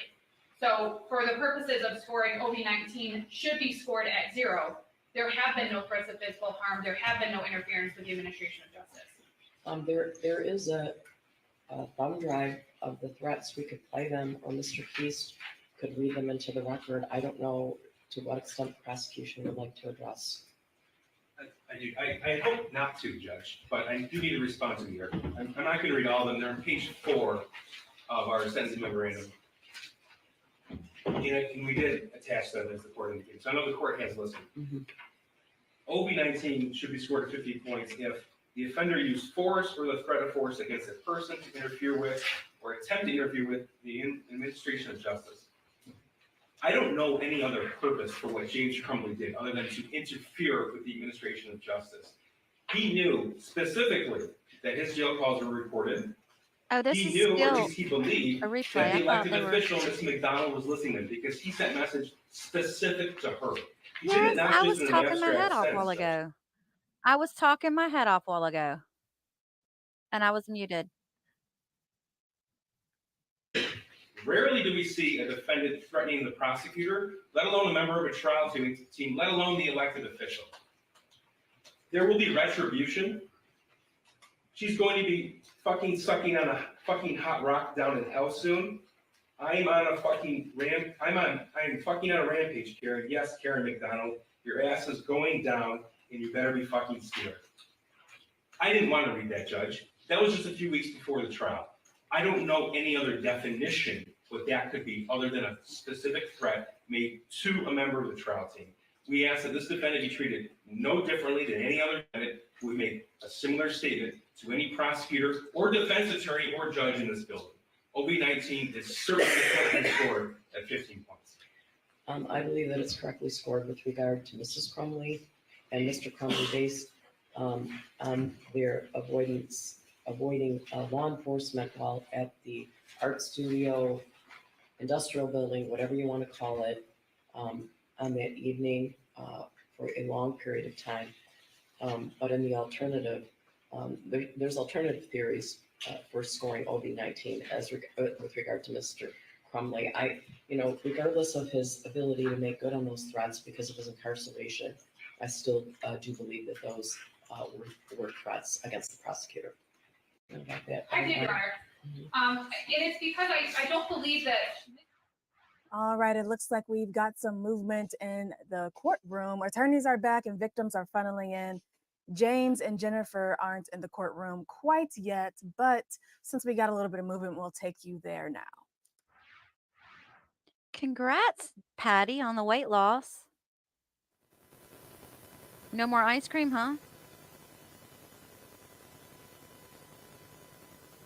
So I wonder how long the sentencing will last. And I'm trying to think if you have there were 4 death victims families, but there's going to be other victims that are going to speak too. You might have people that were just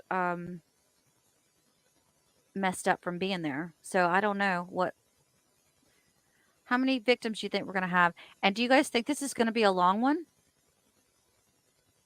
We've already been on for almost 2 hours. No, I'm so sorry. I came on at 7, but the trial's been going on for an hour 45. Not the trial, the sentencing hearing.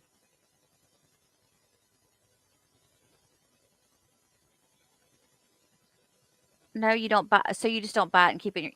That's that's true. If you just don't buy it and bring it to the house, you're what? Because the likelihood of me going out and getting it because I'm craving it is not happening. So if I would just stop buying junk, I would be better off. I go days sometimes and I'm not even hungry. Or I'm hungry, but I don't even really want anything. And I need something healthy for those types of days. It's the days where I crave a cheeseburger or something like that that get me.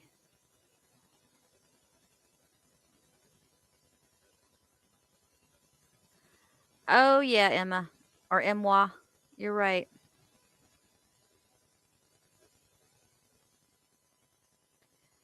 He needs to be charged for those threats. I agree. I think the judge is going to do something with that.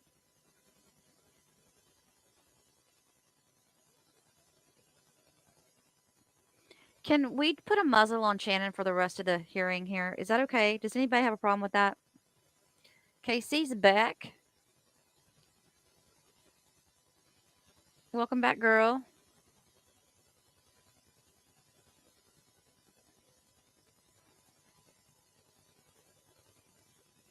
I love bananas, JPC.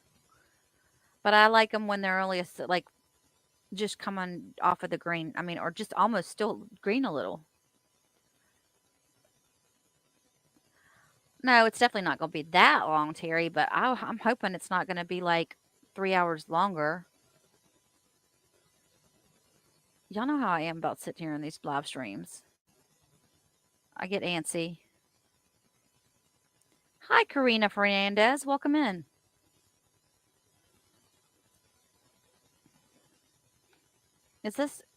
Who is first in the chat today? Who's new that never been here before?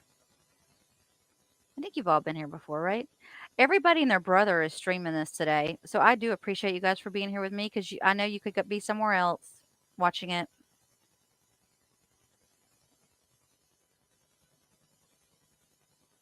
Here they come.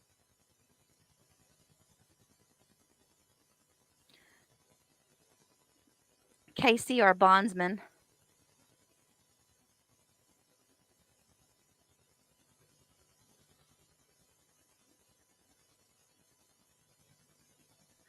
Oh, Patty, you might have to tell me how you got there. Did you have to go to a doctor to figure out you're balancing out of your vitamins and your minerals, or was it just something that you researched?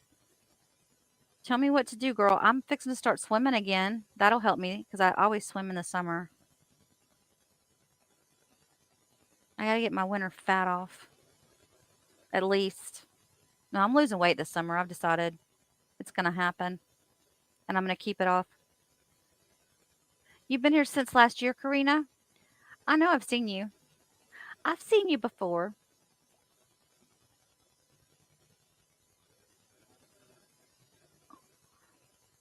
Smith said James just swallowed hard like he's worried about the threat now. Well, you know what? He shouldn't have said what he said.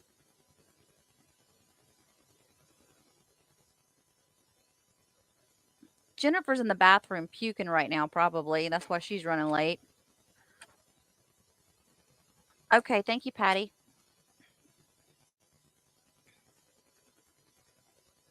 Could you guys tell the difference in the sound when I switched over from Law and Crime to the Fox channel?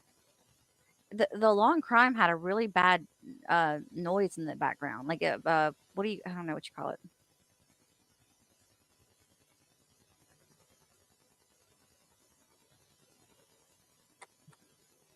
Oh, Angel Nikki, it's her first time live. Okay, cool. Terry says she's semi-new, don't usually comment, but have a great community here. Oh, thank you. We do have a good community. I like teriyaki chicken, you guys. So I'm thinking, and just so you guys know that we've got no sound from the court yet. You're not missing anything. I want to do a teriyaki chicken. Can I put that in the air fryer?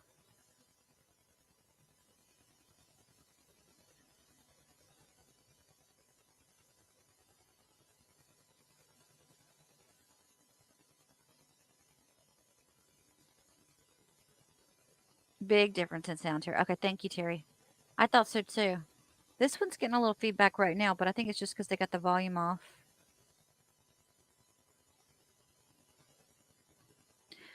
And do you guys think that Shannon wouldn't have invited Jennifer to come live with her if she thought that there was any chance in hell she'd get out early? I'm just saying. Really think about it. She's like, oh, girl, we can ask for it, but it's not happening. Excuse me. It's not happening, but I'll ask for you.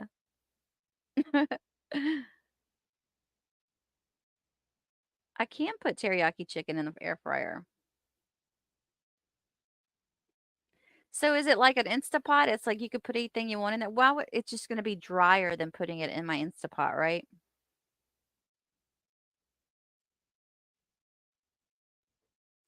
Marinade skinless tenders or boneless breasts, then grill. It's great leftover too, and salads especially. Okay, thank you.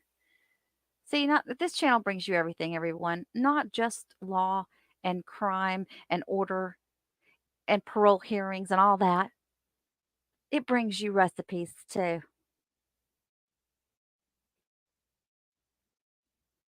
You can pretty much. Looks like the feed is frozen. We're working on getting that fixed for you guys right now. Thank you so much. That wasn't me. It kind of freaked me out a little bit though, because I thought somebody was in my live stream. Wasn't me.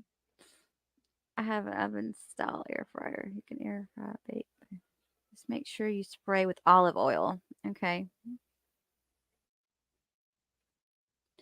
Oh, Laura's watching them, the Jennifer and James, and Laura's made a comment that Jennifer keeps glancing at James, but James is obviously not looking at her. Jennifer has no shame. She threw her own son under the bus. All right, it looks like the feed is frozen. We lost a little bit of signal here. We're going to take a quick break and get that fixed for you guys when we come back. Hopefully All right, things let me will check be something up else. and running. Stick with Fox 2. We'll be right back. Let me see if it's frozen elsewhere. It probably is. Go to Court TV. Or back to Law and Crime. No, Law and Crime's frozen too. Everybody's frozen.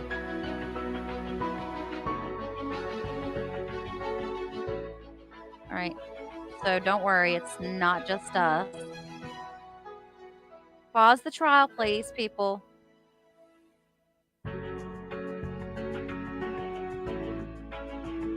Oh, this is a different view.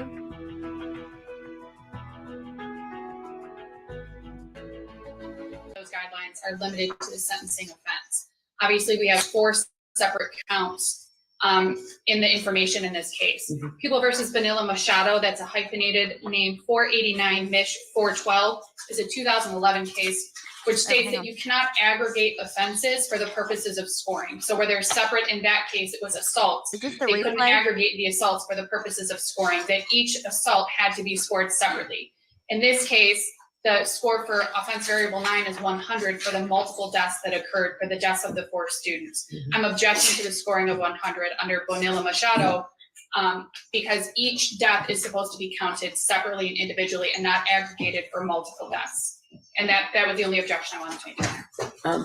Hey, Mr. Barbara, Keese, I I'm was gonna wondering allow where you you to were. address that. I think you already did, but. I did, Judge, yes. Okay. If probation has anything to add to it for Ms. Wheeler, but All right. we've already made this argument.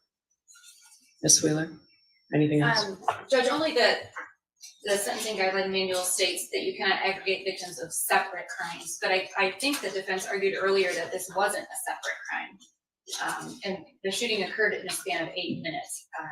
It was not one shooting and then a half hour later, it was a very quick procession. Excuse me, I'm sorry. All right, again, I believe it's correctly scored, but.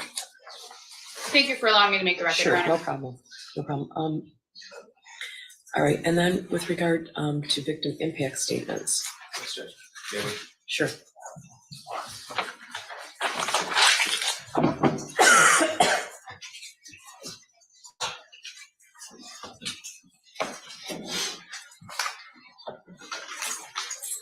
Good morning. I wasn't doing a great job at the French pronunciation of your name, Nicole Beausoleil, correct? Correct. Was that right? Yes. All right. What do you have to say? Um, All right. What do you have to say?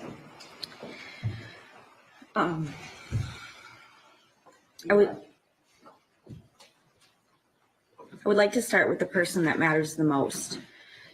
Madison, she was a kind soul. She always had a smile on her face. She lit up the room when she walked in. Her laugh I could listen to all day. It was infectious.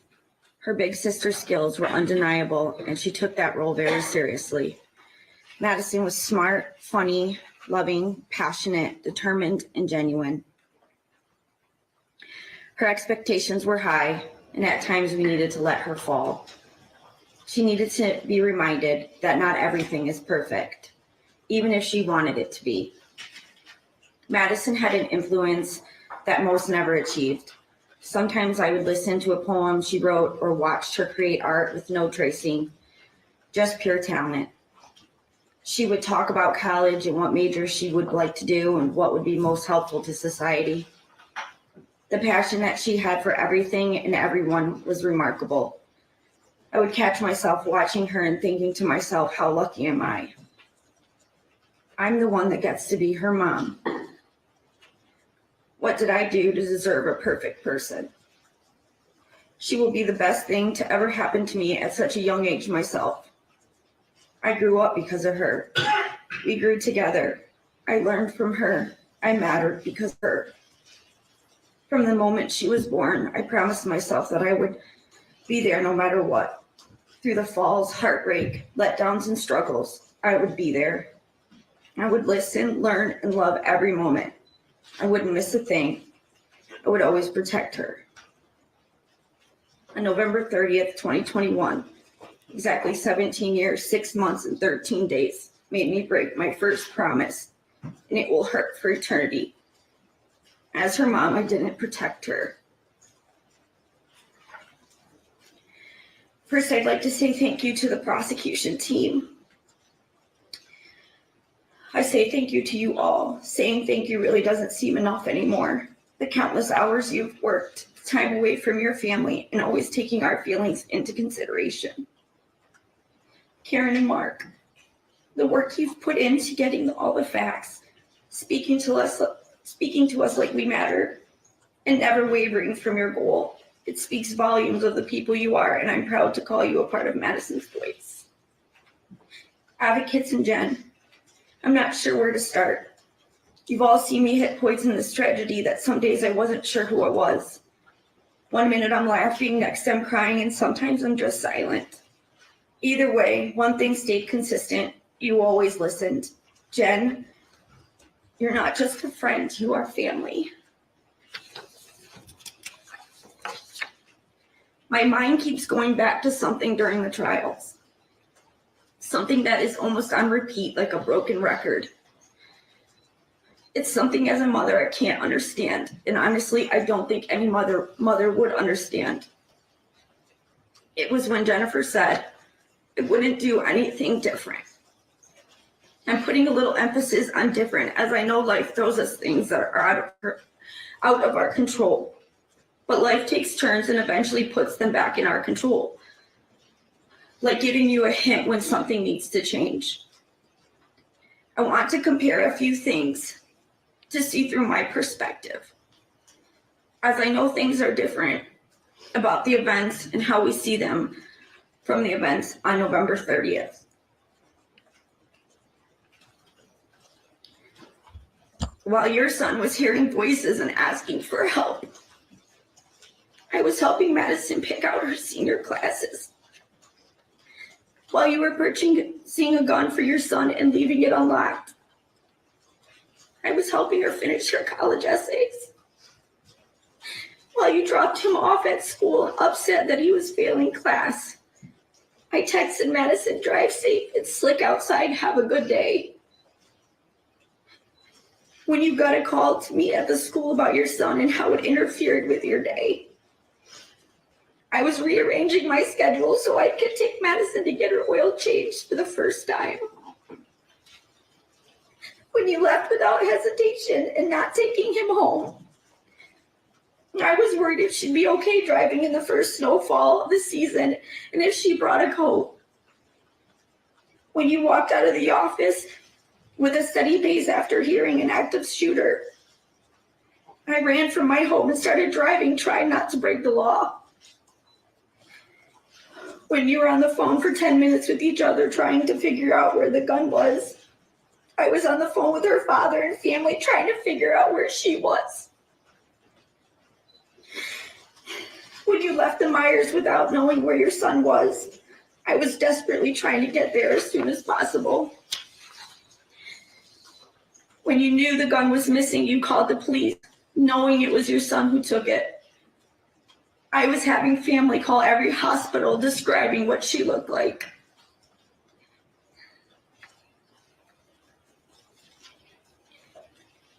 When you texted, Ethan, don't do it, I was texting Madison, I love you, please call mom. When you found out about the lives your son took that day, I was still waiting for my daughter in a parking lot.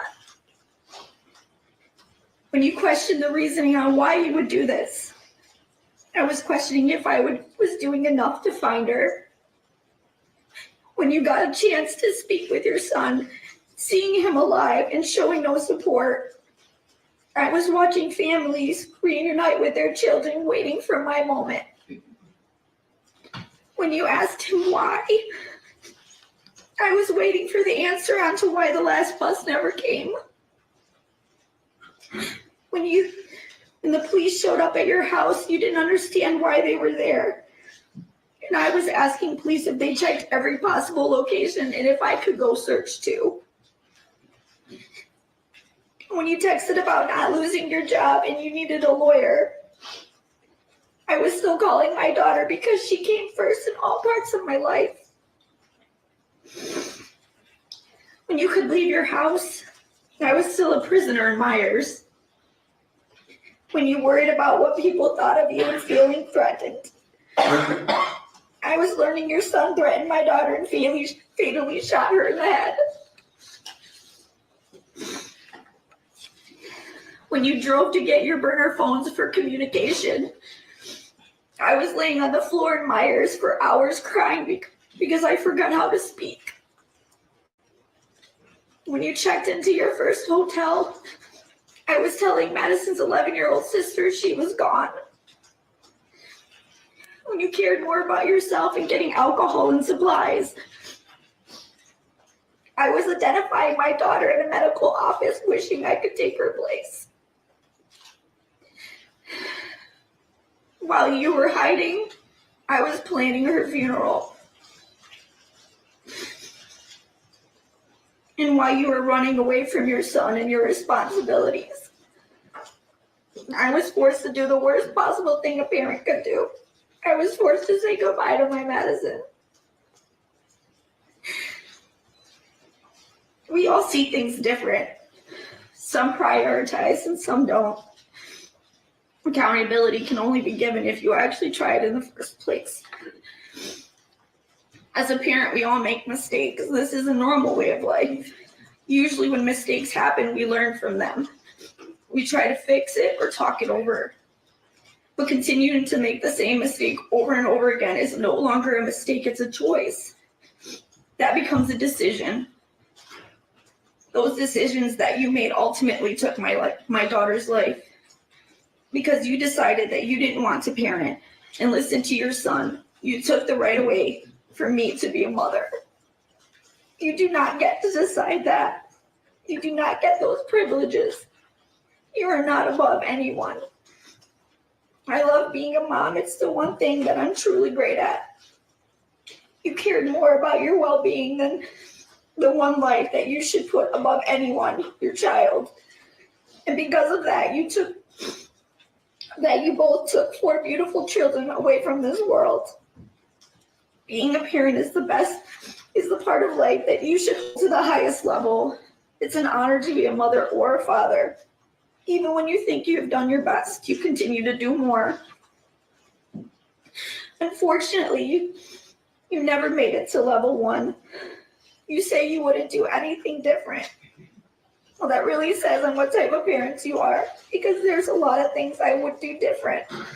But the one thing I would have wanted to be different was to take that bullet that day so she could continue to live the life she deserved.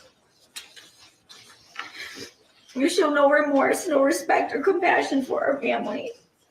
The same traits that you've bestowed upon your son, the traits that have torn my family into pieces. The lack of compassion that you've shown is outright disgusting. Not only did your son kill my daughter, but you both did as well. The words involuntary should not be a part of your offense. Everything you did that day, months prior, and days after were voluntary acts of your son to commit a murder. Not just one, but multiple. Shaking your head during a verdict is the utmost disrespectful thing I have ever witnessed. At that moment, you felt your life is more valuable than my daughter's. I will say that will never be true. You created a life that you took for granted. You decided that parenting wasn't a priority. Putting your child first should be the only priority. You didn't, and because of that, I've lost my daughter. I had to get answers after her death. Watching the video, hearing testimony on how your son executed my daughter. Watching him put the gun to her head, and she covered her head and pulled the trigger. Seeing pictures of her laying in her own pool of blood, knowing her body sat there for hours, that rigor mortis had already started to set in. So that when I identified her, her body was in a state I couldn't imagine. Hearing her sister scream over and over again night after night, watching her family and her friends fall apart. You created all of this. You created your son's life, which then allowed this to be his path, which should be yours as well. You don't get to look away. You don't get to cry. I didn't get that choice. You failed as parents. The punishment that you face will never be enough. It will never bring her back. It will never be a loss that you have suffered, and it will never heal the pain. Because one day you're going to be able to see your son, visit, hear his voice, possibly laugh, maybe see him grow. I will never see that again. The so-called loss that you say you have suffered doesn't even compare to the loss of a child. Your Honor, I request that the maximum sentence be enforced, as it will never come close to the life sentence I was given. A life sentence that I didn't ask for, but a choice that was made for me. A life that I will suffer because of their negligence. Thank you. Thank you for being here.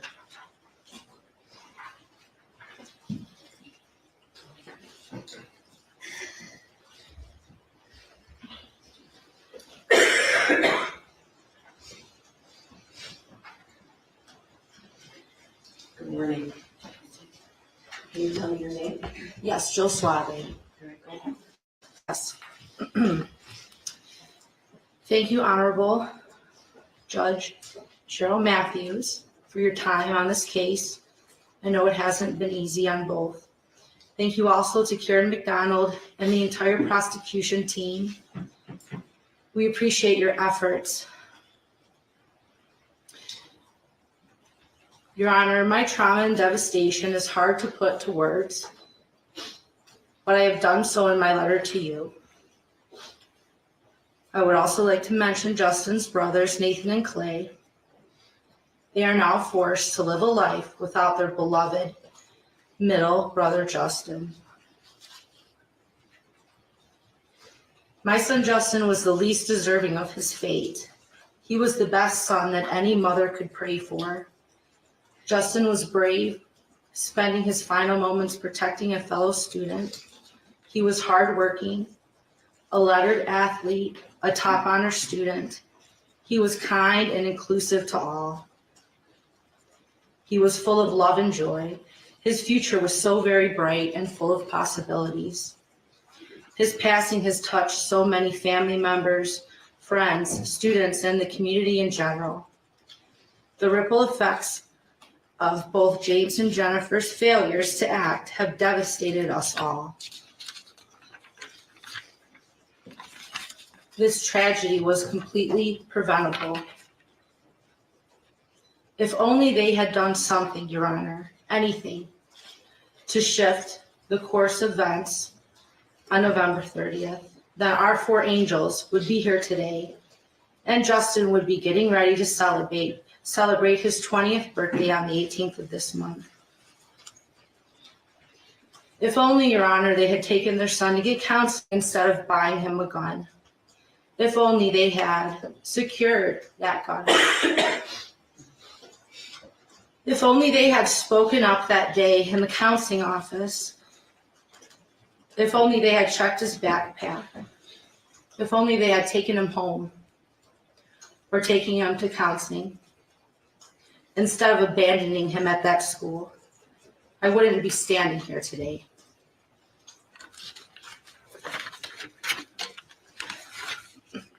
Your Honor,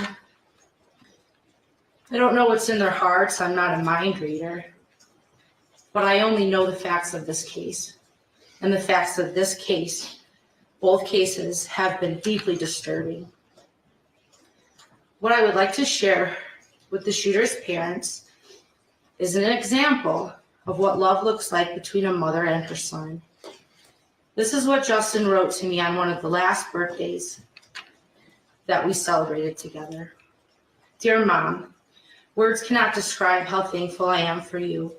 You have been nothing but an amazing mother for as long as I can remember. Thank you for being a role model. Thank you for showing me what it's like to never give up. You inspire me to do better each and every day. I love you so much. Love, Justin. It is devastating and heartbreaking that it doesn't appear that either of you cherished or even wanted your son. But I wholeheartedly wanted and cherished mine. You have failed your son and you have failed us all. This failure had deadly consequences that can never be undone, that can never be made right. I am asking, Your Honor, for the maximum sentence allowed. Thank you.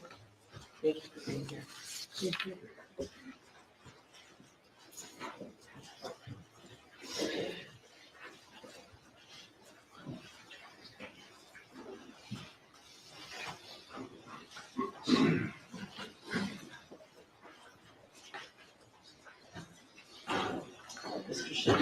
Good morning, Craig Schilling, Justin's dad.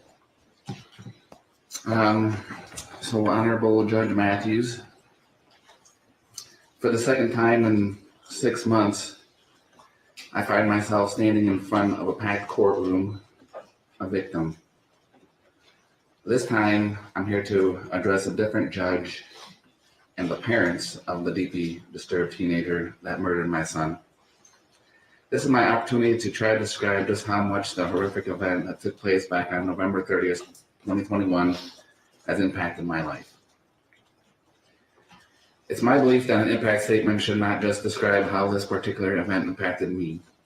I feel that it should also be impactful towards all who hear it.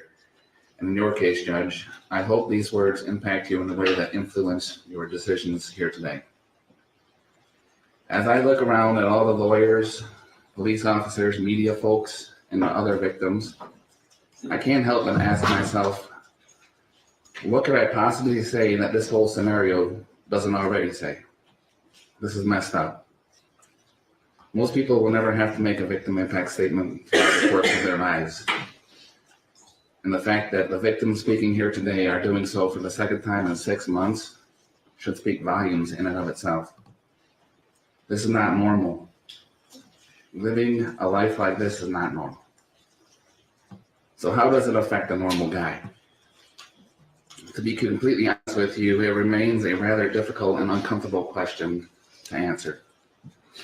In my previous impact statement, I've expressed many of my day-to-day struggles, from uncontrolled emotional outbreaks to sleepless nights to not being able to focus on the normal daily tasks. Yeah, it's fair to say that I live every day with pain, anger, heartache, regret, anxiety, stress, you name it.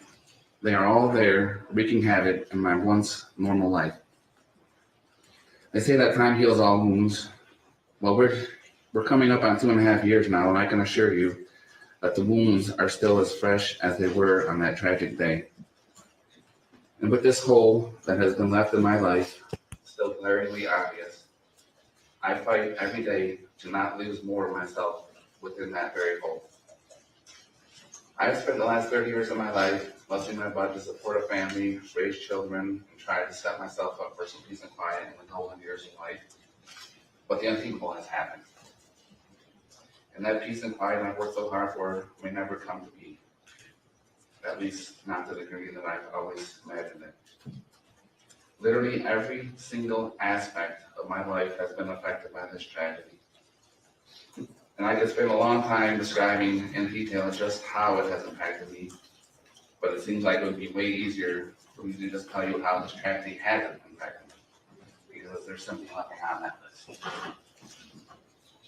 Now that the verdict is out on this monumental case, I feel strongly that it has caught the attention of most parents across the country.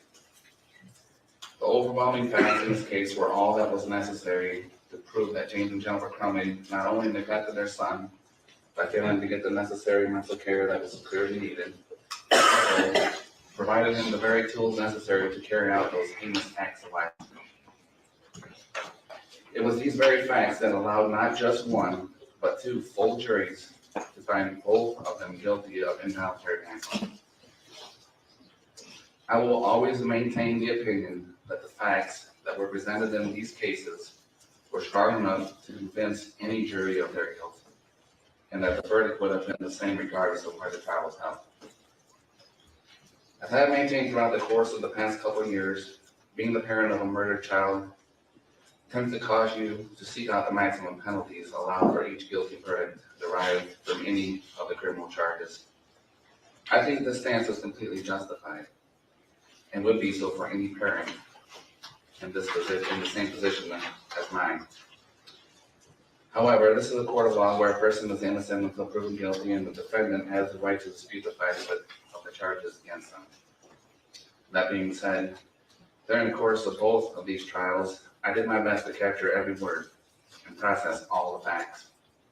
This is important because there is value in these facts, not just in the thousands and thousands of man hours invested in gathering, processing, and organizing the evidence, but also for being able to use that evidence to establish the cold, hard truth of this tragic situation, that James and Jennifer Crumbley failed in their parental responsibilities as they pertain to the shooter, who was their son. The cold truth that shows that they did nothing to address the obvious signs of a deteriorating mental state of mind clearly present within their son. And of course, the very hard truth that shows that they provided their son with exactly what he wanted to use to do what he did, and failed miserably to secure it properly. One would probably think that in order for something like this, or something of this magnitude to even happen at all, there would have to be a ton of things that went wrong. Although there were some things that definitely went wrong that day, for several of those things, I believe that if they had been handled correctly, we wouldn't be here right now. And James and Jennifer Crumbley carry the bulk of the responsibility needed to handle those things. During their trials, the overall similarities between the two were evident, and I believe this is why they were both convicted. Numerous facts that were the same for both trials show clearly that the parents failed their son and ultimately the entire community. With Jennifer, the thing that resonates most is that she stated that even knowing what she knew now, she still wouldn't have changed a thing. I almost died when she said that. 4 precious lives were lost at the hands of her son by means that she helped provide. She saw the drawing of the murder drawn with the hands of her son. She sat and heard the request of the counselor and did nothing. And she still says that she wouldn't have changed a thing. I just don't understand how someone can be that heartless to make a statement like that. The blood of our children is on your hands too. This is but one reason why I feel that Jennifer should receive the maximum amount for her sentence. The facts presented should be all the others that you should need. With her distinct lack of remorse and overall unethical understanding of the tragedy, I feel that the maximum amount of time available is needed for her to be able to fully comprehend the gravity of her actions and the lack thereof. With James, there were a couple of things that jumped out at me in particular, but one thing that is the toughest to digest is the fact that when the verdict was being read, he sat there and shook his head in total disagreement, as if to suggest that the jury was wrong and that there were no grounds for a guilty verdict. I was dumbfounded to see him shake his head with such disbelief, an action that only suggests that he truly believes he did nothing wrong. How could you possibly think that? 4 precious lives were lost at the hands of your son by means that he helped provide.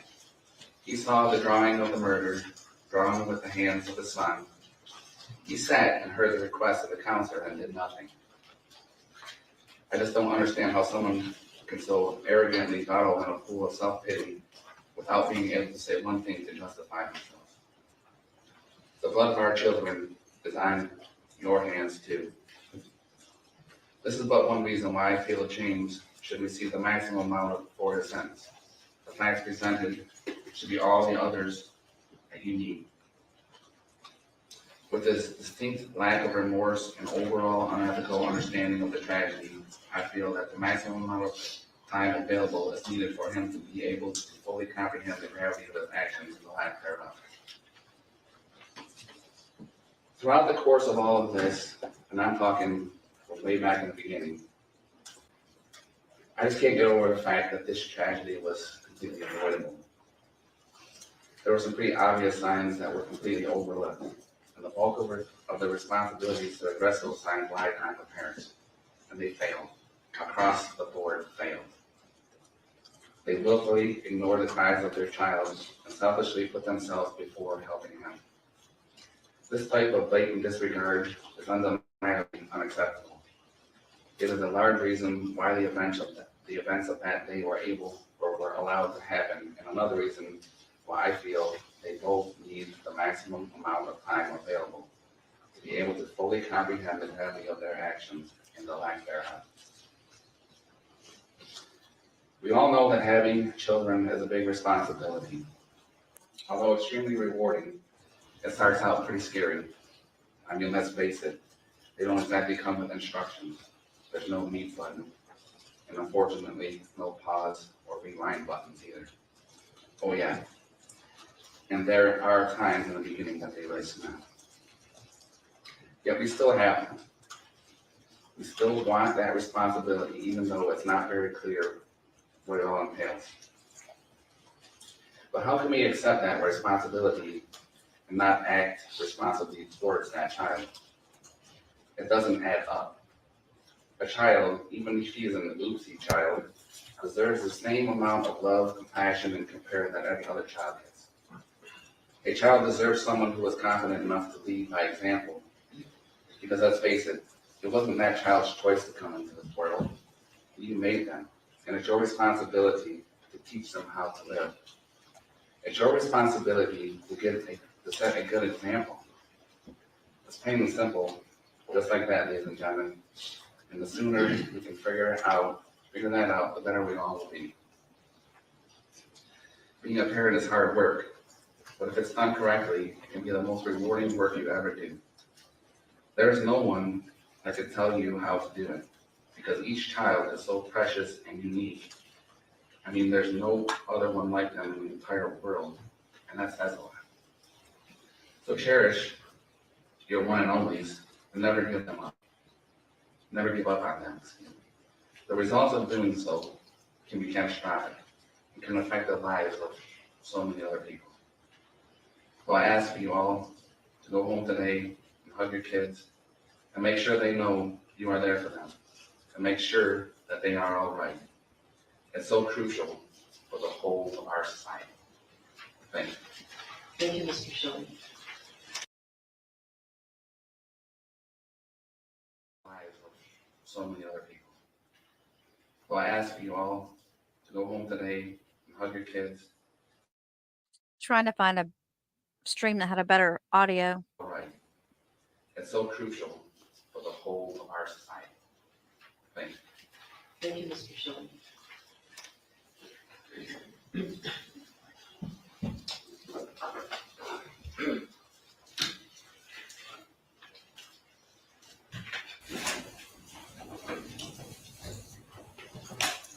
Rena, right? Yeah.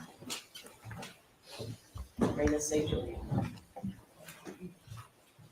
Our 10-year-old little brother had to learn how to write a eulogy for his sister before he even learned how to write essays. November 30th, 2021, all our parents did was send us off to school. Yet the next time they see Hannah is to recognize her lifeless body in a medical examiner's office. I met up with Hannah and a friend during school that day. When we split ways to go back to class, I just looked back and smiled. I didn't say goodbye. I never got to say goodbye. I never got to remind her that I love her, that she's my everything, the person I want to walk through life with side by side. I thought our future was a given. Of course, she'd play her first high school basketball game that night, get ready for all the other school dances, have her JV and varsity season for all the sports she played, get her driver's license, play her lacrosse season, have her first date, prom, graduation. She never got a chance for any of that. She didn't even get her 15th, 16th, 17th, or 18th birthday. These are only some of the high school experiences she never got to have, but it is absolutely nothing compared to the rest of everything she had going for her future. That list is eternal. Hannah's life had only started to begin. 12:51 p.m., November 30th, 2021, that was the moment I became aware of the fragility of our mortality. Hannah, who was healthy, Hannah, who was only 14, shot 4 times. 12.5% of the bullets shot that day were at her. She took her last breath in her own pool of blood in a school she hadn't even been in for 3 months. Alone for 7 minutes while police passed by her, bleeding out as a security guard failed to put a tourniquet on her, dying as EMS took more than 10 minutes after the shooter had been detained to even give aid to her. Our Japanese grandma would often worry about anything bad happening to us because she knew how dangerous it is here compared to Japan. She told me on FaceTime that Hannah would respond with a laugh, saying, "Don't worry, I'm a fast runner. I'll outrun them." It wasn't possible for Hannah to outrun the bullets bought by you, Jennifer Crumbley, which were fired by the 9mm Sig Sauer that you, James, gifted to your son. Both used to murder Hannah, Justin, Tate, and Madison. The fact is, no matter what you try to make yourself believe, Jennifer, you did fail as a parent, both of you. To love and to be loved, that is the human experience. It was up to you guys to show your son that. Instead of giving quality time and compassion, you gift your son a gun you knew caused extraordinary damage. There's a reason your kid didn't use the other 2 firearms or the .22 ammunition you own. I believe your actions cannot even be confined into the word failure. Your mistakes create our everlasting nightmare. So yes, you are still a danger to society because even after serving 2 years, you have yet to admit to your wrongdoings. And we know that when we do not learn from our mistakes, we repeat history. You call yourself a victim. The difference between you and Hannah, Justin, Tate, and Madison, you and my family, you and all the students there that day, is that we didn't have a hand in causing this. You caused the most cruel thing I could ever imagine. You guys made loving Hannah so painful. That is not a narrative, that is reality. For that, unless you have a time machine or the ability to stop time, there is no existing punishment or rehabilitation that will ever be enough. Because there is no way that the one life I have, I now have to live without Hannah, my little sister, my best friend, my other half. To me, that makes the maximum sentence being 15 years too short. Hannah didn't even have 15 years to live. Jennifer, you stated that even after knowing everything you know now, you wouldn't do anything different. I cannot fathom that. I would do anything to hear her footsteps coming up the stairs. You don't have to roll your eyes, it's on video that she said that. To not have an empty seat at the dining table, to have her come into my room and ask which clothes to order, to see her napping on the couch, to laugh and share a look when we accidentally say the same thing at the same time.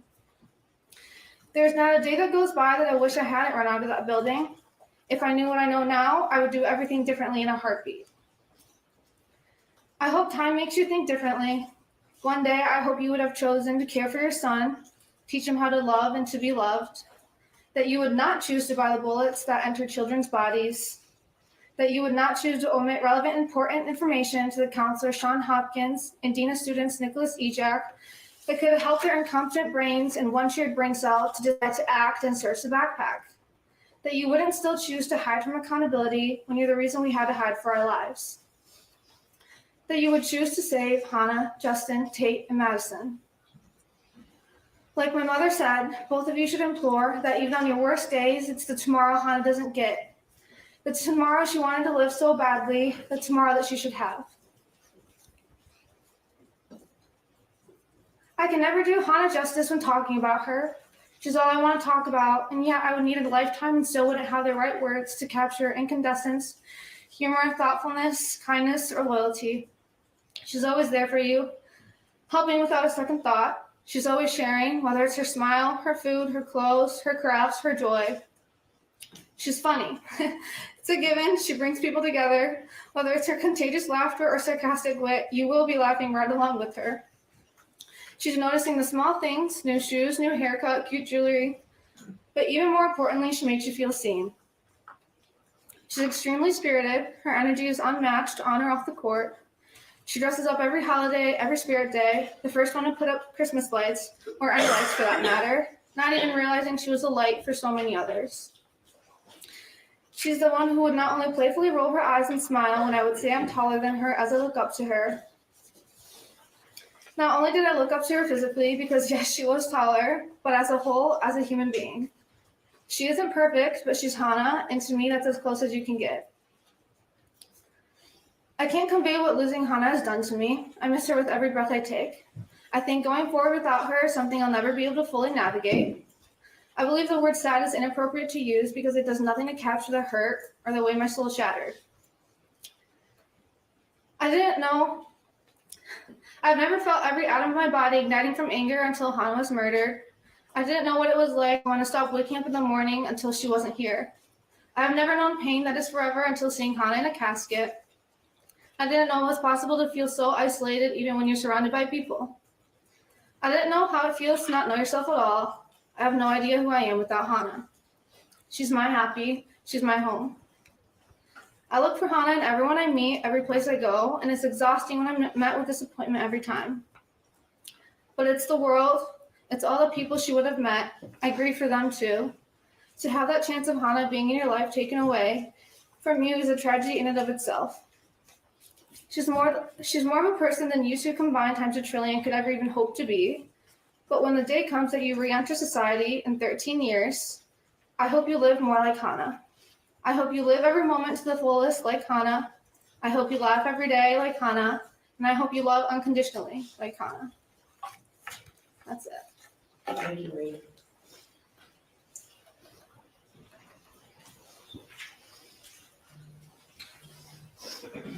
That is amazing. She's stronger than any of them up there.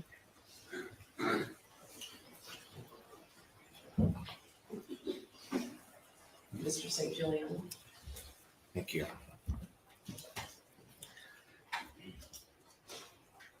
Find myself in a rather odd state of mind today. Rather emotionally blank right now.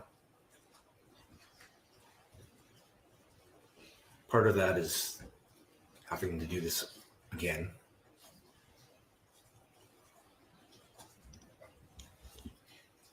Part of that is I'm mostly a private person. And the idea of having to pour my heart out again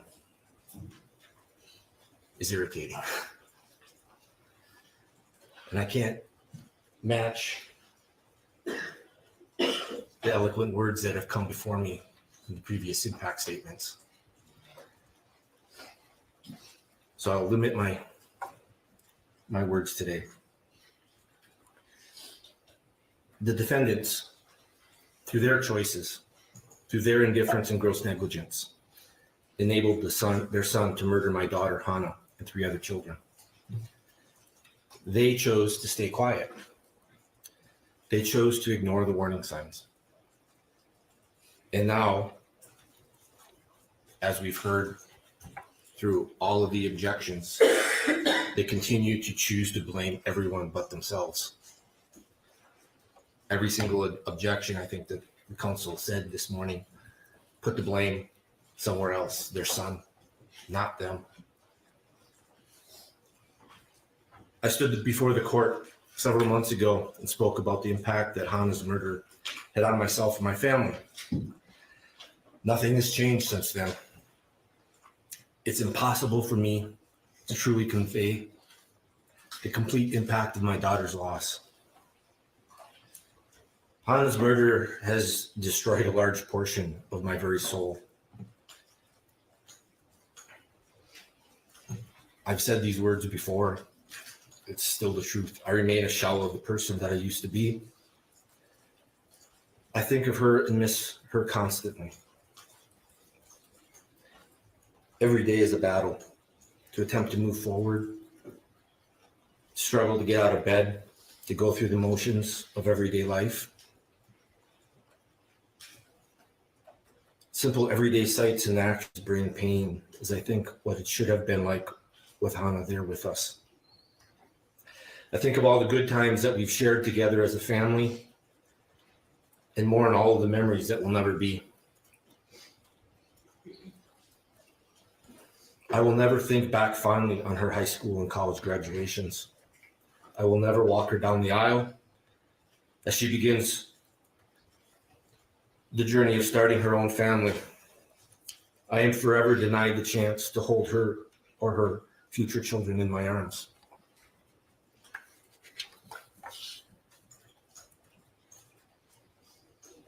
A few words describing Hannah can in no way fully capture her truly beautiful, caring soul or impart her unlimited potential.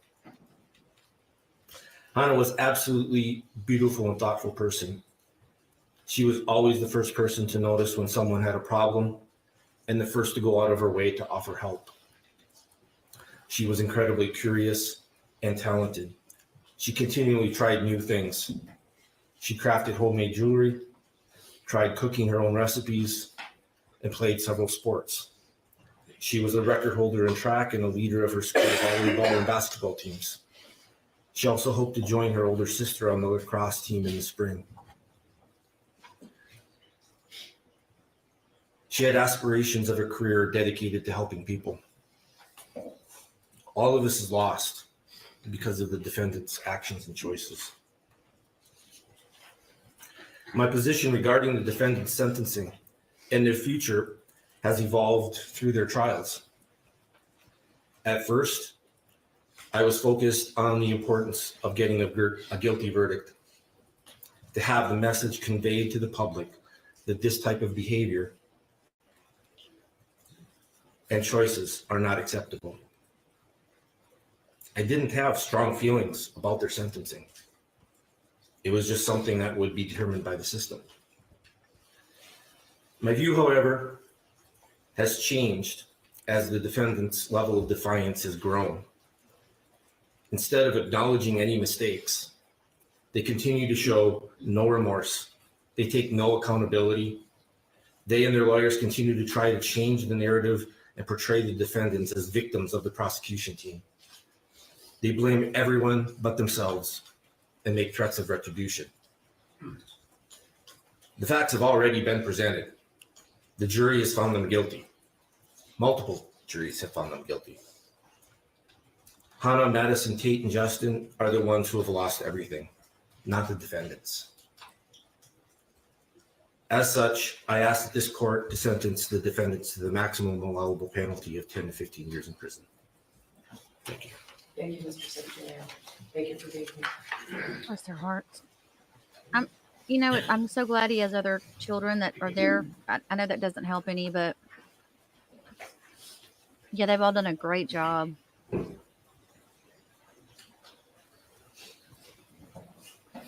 Mr. Muir. Tate Muir's dad. First of all, Mark, Karen, the whole team, strong work. Everybody said you couldn't do it, and you did it.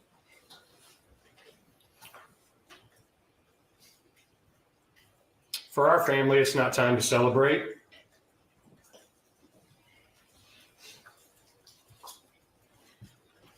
This tragedy has taken an incredible toll on our family.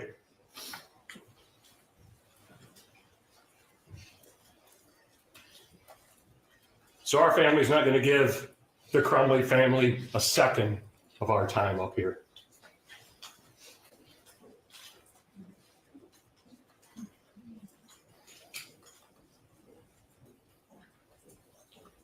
It's time to turn our focus now. This is the low-hanging fruit. Now it's time to turn our focus to Oxford schools who played a role in this tragedy. Oh,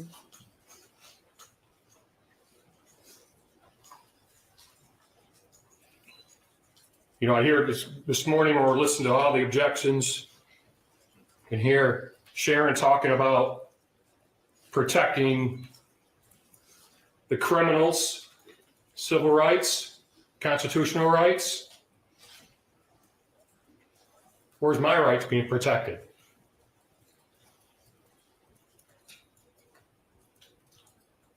I fight for everybody in this room. My rights aren't being protected. Criminals' rights are more important than our rights, my rights.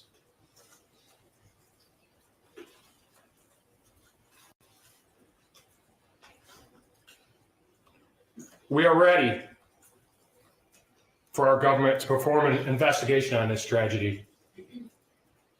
Many don't know that our government has not investigated this murder. A pre-shooting investigation, a day of the shooting investigation, and a deep dive investigation into the horrible response to this tragedy, the disrespect shown to us families. The simple things like trauma training for somebody like a Sheriff Bouchard, who we got to talk to on the day that we got to go identify Tate. And he referred to Tate as a girl because he was too busy that night working to cover it up. Instead of learning about every kid, Tate, Hannah, Justin, and Madison.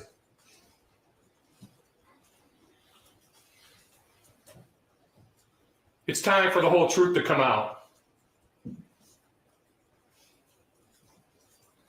It's time to learn from this. from the purchase of the gun to the response. That's when real change happens, is when we can look at something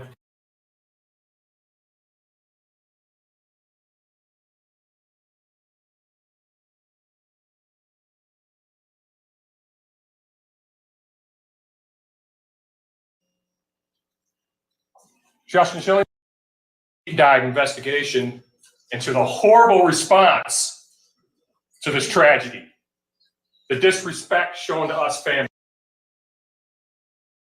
I apologize, you guys. I wanted to change over to this view of the, so you could see Jennifer and James during the sentencing. The simple things like trauma training for somebody like the Sheriff Bouchard, who we got to talk to on the day that we got to go identify Tate. And he referred to Tate as a girl because he was too busy that night working to cover it up, instead of learning about every kid, Tate, Hannah, Justin, and Madison.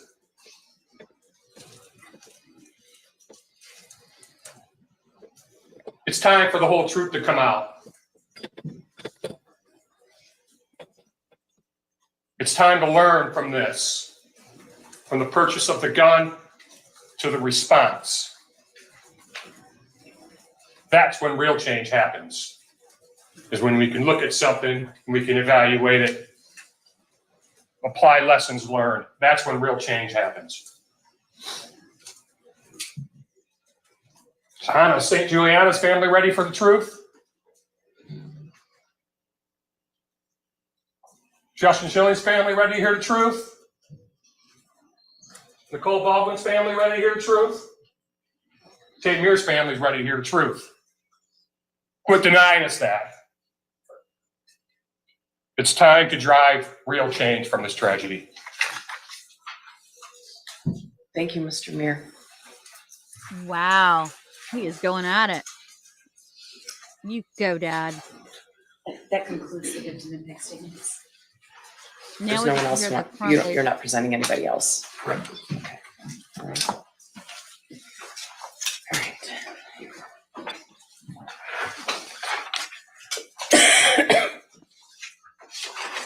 All right. Ms. Smith, what would you like to say on behalf of your client? Your Honor, my client would also like to make a statement. Would you like me to? Of course. Okay. Of course. You may both allocute for sure. Thank you. For sure. I didn't know which order you wanted to. Either way, either one first. It's up to you. You or your client. Would you like to, or would you like me to go first? I can go first. Okay. Do I stay here? You can stay there. Yeah. Your Honor, is there any way she can have this handcuff off? Because she has multiple pages. I'm okay, but I'm right here. I don't have to like shuffle. You're okay? Okay. I don't know if Oh my God, Shannon is so annoying. Okay, hang on. I'm going to change back over to the stream now because this other stream is a better view. So bear with me. God, I wish I could do two at one time.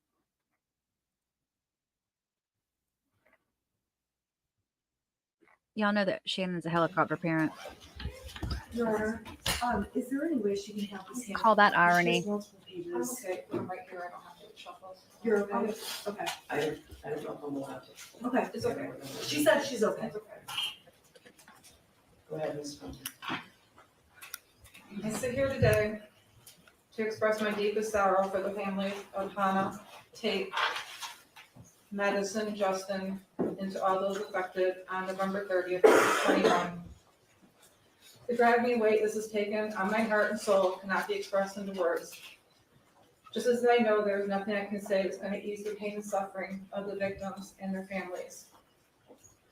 There's a quote I heard that rang true. Grief. For those of you who understand, no explanation is needed. And for those of us who do not, no description is possible. I've taken countless nights of lament over the anguish and shame I carry, knowing what my son did, the harm he caused to innocent lives, the families, and to the entire Oxford community. I pray all the victims are the embodiment of God's mercy and peace, and that he heals your broken spirits. When I was on the stand, I was asked if I would have done anything different. I was horrified to learn my answer I would not have was completely misunderstood. That answer is true because my son did seem so normal. I didn't have a reason to do anything different. This was not something I foresaw. That was the intention of my answer and how I interpreted the question. With the benefit of hindsight and information I have now, my answer would be drastically different. If I even thought my son could be capable of crimes like these, things would have absolutely been different. Even worse, when I learned during the police investigation that he had been planning a school shooting before November 30th. He was not the son I woke up. He was not the son I knew when I woke up on November 30th. The Ethan I knew was a good, quiet kid. He loved his pets, family vacations. My husband and I used to say we had the perfect kid. I truly believed that, and that's who I saw and thought I knew. As the details started emerging during discovery, I was horrified to learn concerning behaviors my son was reported doing at school. Refusing to take a makeup test, he told us he took. Sleeping in class. Drawing pictures of guns on his assignments. Writing, quote, "My family is a mistake." Watching a video in class of a mass shooting that fatal day, along with internal communications that took place between his teachers and counselor, Mr. Hopkins. That he is, quote, "on my radar," and, quote, "he seems to be having a rough time," was never disclosed to us, his parents. The school claimed this was not abnormal behavior because of the pandemic and Oxford being in a, quote, "gun community." To say I was furious to learn this information is an understatement. This is not normal behavior to us and very different than what Ethan led us to believe was happening at school. Not only were you left in the dark about previous concerning behavior, but in the counselor's office that morning, none of those previous issues were brought to our attention. I can't stop thinking, had they have been, the conversation that morning would have been much different. That we would have taken a deep dive into what's really been going on with my son. I wonder if Hopkins and EJAC have those same regrets too. Instead, we are led to believe, not only from Hopkins and EJAC, but from Ethan as well, that this was an isolated event. We felt confident and trusting the professional's advice to let him stay in school that day. Quote, he does not pose a threat to himself or others. It was suggested that him being around peers would probably be good. We agreed. We were never asked to take him home that day. If that was discussed as the best course of action, we would have obliged. The prosecution keeps saying we didn't give them the big picture that morning at the counselor's office. But what they failed to acknowledge is the bigger picture the school did not give us. I'm not the same person I was prior to November 30th, 2021. This tragedy has changed who I am and has taught me some very valuable lessons. It said in suffering, we gain wisdom. I've also gained God. In the quiet hours of myself, I prayed to him about the deep impact this tragedy has had on the families and the endless pain no one should ever have to feel. For it is God who holds a true understanding of our pain.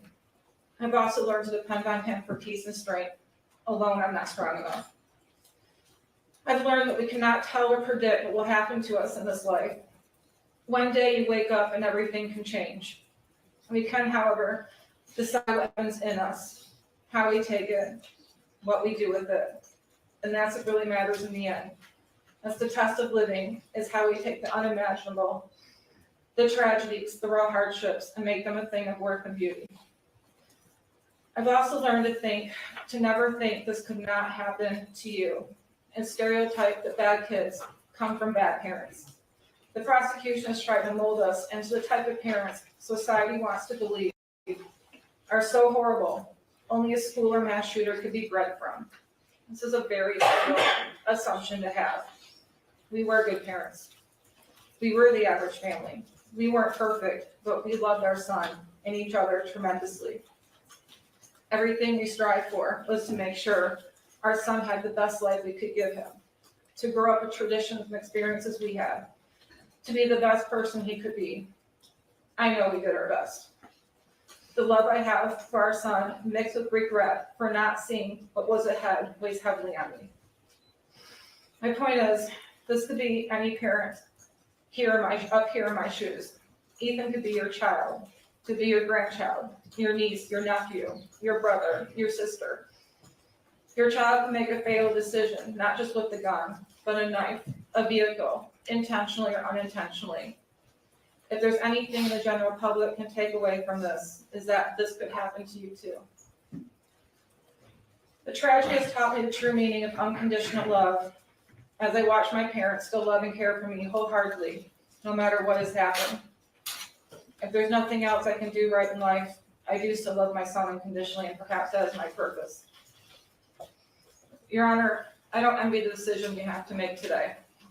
I understand this is a novel case, and punishment expectations are high, not just from the prosecution, but from all those affected as well.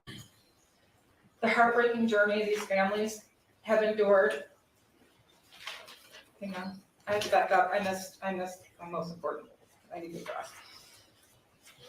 A most valuable piece of wisdom I gained is the power of forgiveness. To forgive the prosecution for the slander and hate against me and my husband. Ms. McDonald, Mr. Keast, I have hated you with deep anger, but hate is too heavy of a cross to carry. I need to be set free of that burden and recognize that you are people just like me, imperfect, but a child of God. I know He wants good things to happen to you, and in any conflict, whatever the circumstances, He is there loving both sides. To the victims and the families, I stand today not to ask for your forgiveness, as I know it may be beyond reach, but to express my sincerest apologies for the pain that has been caused. Your Honor, I don't envy you in the decision you have to make today. I understand the punishment expectations are high from all sides. This heartbreaking journey families have endured is more than anyone should have to bear and acknowledge in its full depth. My time in confinement has been filled with deep remorse, regret, and grief over this tragedy. I have taken this one day at a time, trying to survive, navigate, and cope with the endless heartache, pain, and grief I feel for the families of Hannah, Justin, Madison, and Tate. I have also lost myself over my son's wrongdoing. I've been shredded by the public opinion of me, shamed as a horrible parent, pained to be a terrible person. But the worst hell I carry is my own self-judgment, remorse, and deep regret. I've been criticized I don't show emotion. I'm unsympathetic. I don't cry enough. But alone I grieve. And if you were to look into me internally, you'd find I've died on the inside. I will be in my own internal prison for the rest of my life. Your Honor, I'm asking you to take consideration that I have been locked in a cell 23 hours a day, essentially in solitary confinement for over 28 months, and that the court finds a fair and just sentence for me. Thank you. Yes, Your Honor, thank you. Your Honor, as I pointed out in my sentencing memo, this was a no-win case. When we walked in the door, there are no winners here. Every single person was one case. Shut up, Shannon. And there's also no limit on the amount of sadness, grief, and horrific emotions that are felt across the board in this case. And when Mrs. Crumbley does express remorse, when she expresses sadness, there's a tendency, and there has been a tendency for people to say she's shifting from sadness to the victims and putting it on herself. She's not doing that. There's an abundance of sadness. There's enough sadness to go around for all of the victims, for Mrs. Crumbley, for everyone involved in this case. And that the victims have come in and obviously want the maximum sentence. There has been a narrative throughout this case that they believe is true. And this court knows that there is other information that was not a part of this case And I believe this court knows the defense was hugely hamstrung, and I think the court was pained at times over what to do. I'm talking about not being able to call the medical professionals, not being able to call the shooter to the stand, not being able to cross-examine on various pieces of evidence. I'm not convinced the shooter would have helped you. Okay, well, all of those are obviously issues, but there were things that hamstrung the defense. And I do believe the forensic records. I do believe the shooter would have helped, and I do believe the forensic records would have helped. And I understand the court has already ruled on that. I understand that.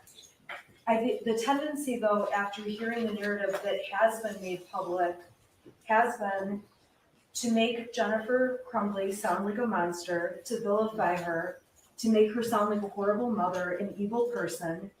And the truth is, it's an effort to put her in a category of other, to say this is not something that could happen to any of us. And it is. It is something that could happen to any of us. And people fail to realize what the sentencing memo shows the court through numerous letters of support, that Mrs. Crumbley does have a kind heart. She does have compassion. She has spent night after night crying, not for only herself and her son, but also for the victims and for what her son did and what she will live with, knowing he did, and what she missed all the years forward.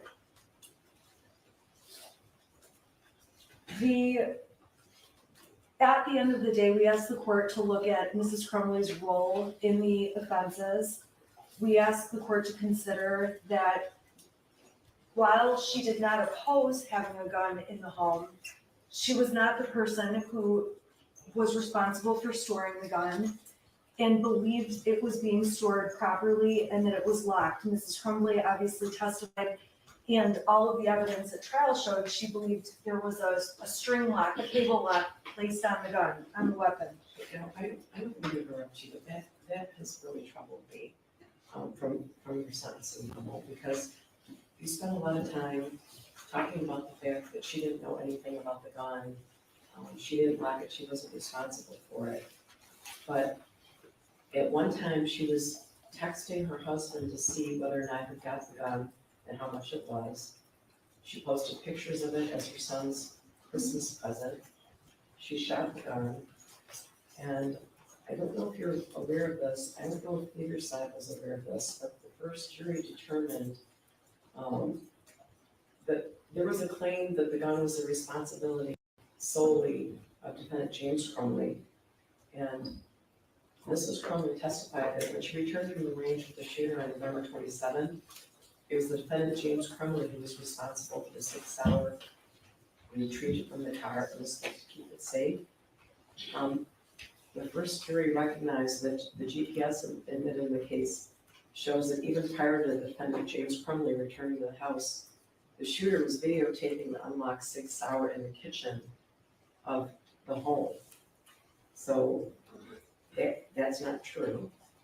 That's not true. She also testified that a key to the cable lock was kept in a beer stein in the kitchen, but it's clear that the cable lock was clearly never opened. Your Honor, first of all, the jury's finding about the timing of the GPS and when the gun video was made is not correct. The evidence at trial did not support that. We know that's not correct. Mrs. Crumbley left the gun in the car so that James Crumbley could put the gun in the house and store it correctly. Mrs. Crumbley, there were multiple cable locks in that house because there was more than one cable lock. There was not just the cable lock that was on the Sig Sauer. There was more than one. I didn't recall that. There were not more than one found, but whatever Ethan Crumbley did with the cable lock from the Sig Sauer, we don't know. The gun wasn't locked. Your Honor, factually, during Mrs. Crumbley's trial, it was not proven that the gun was not locked. I don't know what happened at James Crumbley's trial. You know about his statements. The gun was never one. Whose statements? Mr. Crumbley's statements. Mr. Crumbley and Mrs. Crumbley talked about how the gun had been left. In all of the evidence I saw, well, Your Honor, obviously we have Go on. factual Go on. disputes. Go on. I don't think the evidence has shown that she had no involvement with the gun. And I'm not saying no involved, I said she supported the gun, she didn't object to the gun, but when it came down to it, probation writes in her narrative that she taught her son how to use the gun, and it's very obvious watching the evidence in the trial that she was not the one teaching him how to use the gun. There's no evidence that she taught him how to use the gun.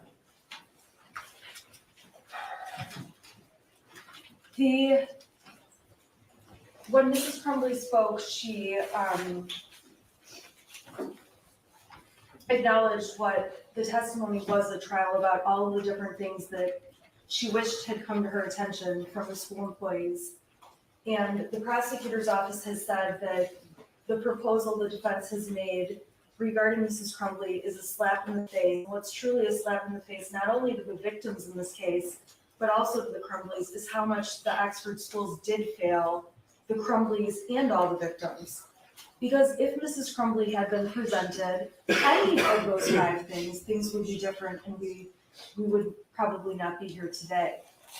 I am asking this court, I know the court of public opinion is running high right now, emotions are running very high.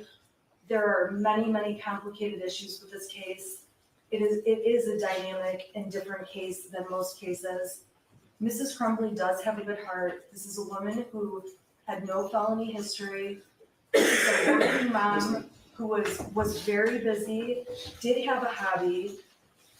I don't think there's anything wrong with this. I'm just saying, largely the evidence at trial were some of those things. And Mrs. Crumbley did have an enormous amount of love for her son. And what she has been painted out to be in the media and throughout this case, and even throughout the victim impact statements today, is just not congruent with the people who know Mrs. Crumbley and know her heart. It's also not congruent with the text messages she sent right after the shooting about how she wished she would have died instead of one of the kids. I don't think the verdict was about how feeling she is or how sad she is. I think the verdict was about behaviors that led up to that day. Well, there has been an enormous amount of criticism about whether or not she's sad enough, and there was cross-examination extensively about whether she cried or not enough on the stand, or when during the videos that were played of police interviews and things like that. And then on the same hand, when I don't doubt that they were both in shock. I don't doubt that. And at the end of the day, though, when she did cry, there was an objection about crying. And so Mrs. Crumbley from the very beginning has been damned no matter what way she went. This was the most horrific thing that could have happened to the community, to the victims, to these families. Absolutely horrific. At the end of the day, however, it's a unique and complicated case, and that is why I proposed the sentence I did. I don't believe the sentencing guidelines take into account the very unique situation that we have in this case with a young man who will be in prison forever. I'm asking the court to keep that in mind, and please keep in mind the other arguments throughout the memo. I think you know that I read everything you send me. I do, and I appreciate that. Thank you. Okay, sit down. Shut up. Do you want to respond now, or do you want to get a counter from this lady? Good Lord. I prefer just to be able to respond once, Your Honor. Are you okay with that? That's fine, Your Honor. All right, would you like to address the court, or would you like the client to address the court first? Would you like to address the court, James? I would. Yes, Your Honor. Mr. Crumbley will address the court. For the record, he does have something typed out that I typed out for him, so it's bigger, it's easier for him to read, Your Honor. You can't. No, she said she cannot tell them to go. Let's He would, Your Honor, there was some confusion about whether or not he could get his second handcuff off. I was just clarifying, the court said she cannot tell the sheriff's office. Does he have to keep that? Yes. I was just clarifying, Your Honor, thank you.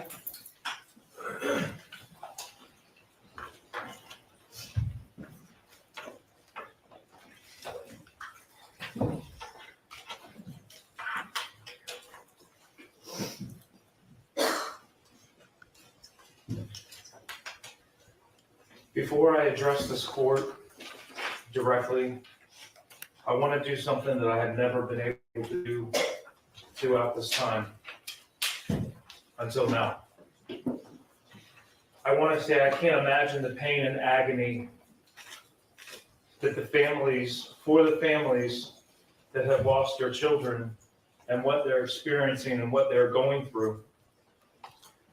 As a parent, our biggest fear is losing our child or our children. And to lose a child is unimaginable. My heart is really broken for everybody involved. I understand my words are not going to bring any comfort. I understand that they're not going to relieve any pain. And quite frankly, they probably just don't believe me. However, I really want the families of Madison Baldwin, Hannah St. Juliana, Tate Meyer, Mir, and Justin Schilling to know how truly sorry I am and how devastated I was when I heard what happened to them.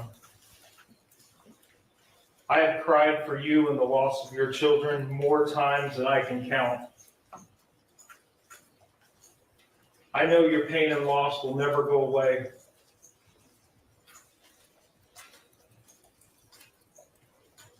Part of you will be missing forever.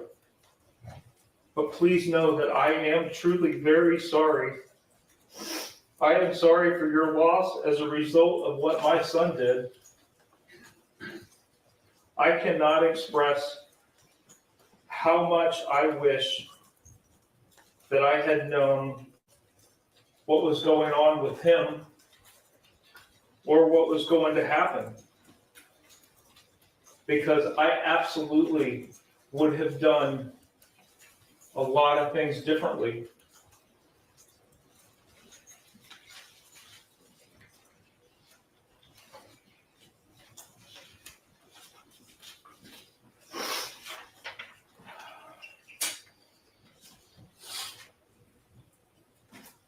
Again, my heart pours out to every single one of you.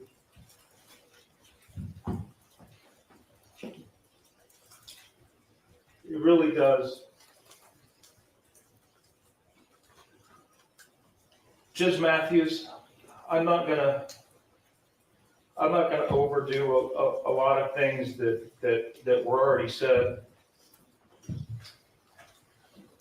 But I know the full amount of pressure that you have on you and the responsibility that has been placed on you throughout this case.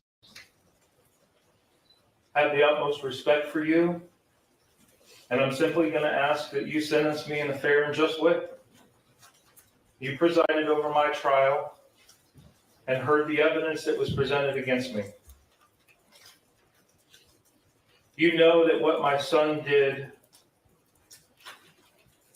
I was not aware of, or that he was planning it, or that he obtained access to the firearms in my house.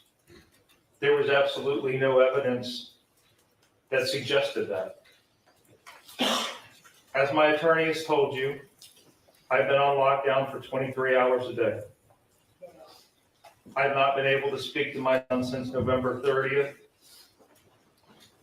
And I have not been able to speak with my wife since December 3rd.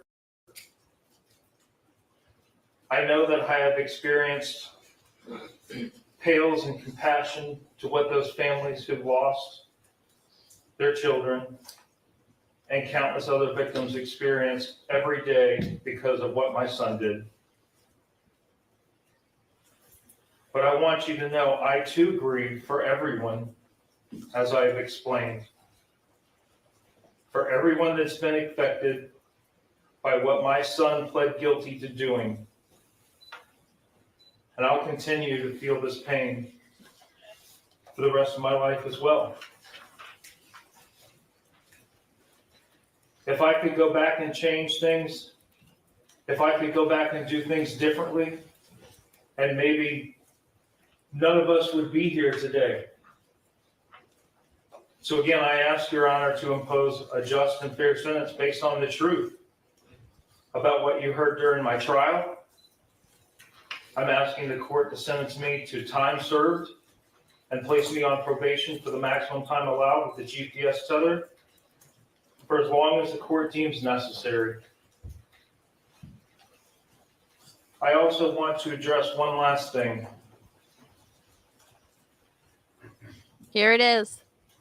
And that's to what Tate Mears' dad said. Oh. It is time that we all know the truth. We have been prohibited from telling the whole truth. The whole truth has not been told. And I'm with you, Mr. Meir. I too want the truth. Because you have not had it. You have not had the truth at all. The truth has not been presented to you. Thank you. That was pretty damn brave. Are you wanting to? Go ahead. Thank you, Your Honor. Thank you, Your Honor. I did submit a sentencing memorandum, Your Honor. I'm not going to belabor the points that I made in my memorandum, as I do believe that it was thorough. However, I do want to note for the court that, especially in statements that have been made about James, that he lacks remorse, that he doesn't feel bad, that he's trying to put off responsibility on everyone but himself, that he's allegedly made threats toward the elected prosecutor. Your Honor, in some of the same calls that the prosecution has tried to use and has quoted in their own sentencing memorandum and attached as exhibits to their memorandum, as I noted in my sentencing memorandum, Your Honor, James also said in those very same calls that he wished that he had known what his son was capable of. That if he had known, if he had been made aware of these things, if he had known that his son had obtained access to a firearm, that maybe he could have saved the poor children's lives. That maybe he could have saved a lot more than that. Your Honor, there has never been a time that James Crumbley has not acknowledged what happened in this case. He has felt horrific grief for not only the families, but for the people who have been affected.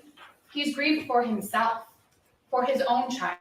And while that may not be something that is a popular statement to make, he's grieved for the child that he believed he had. Not the child who pled guilty, but the child that he believed he had on the morning of November 30th when he dropped his son off at school. James could not have predicted what his son was going to do that day. He couldn't have predicted because he didn't know that it was going to happen.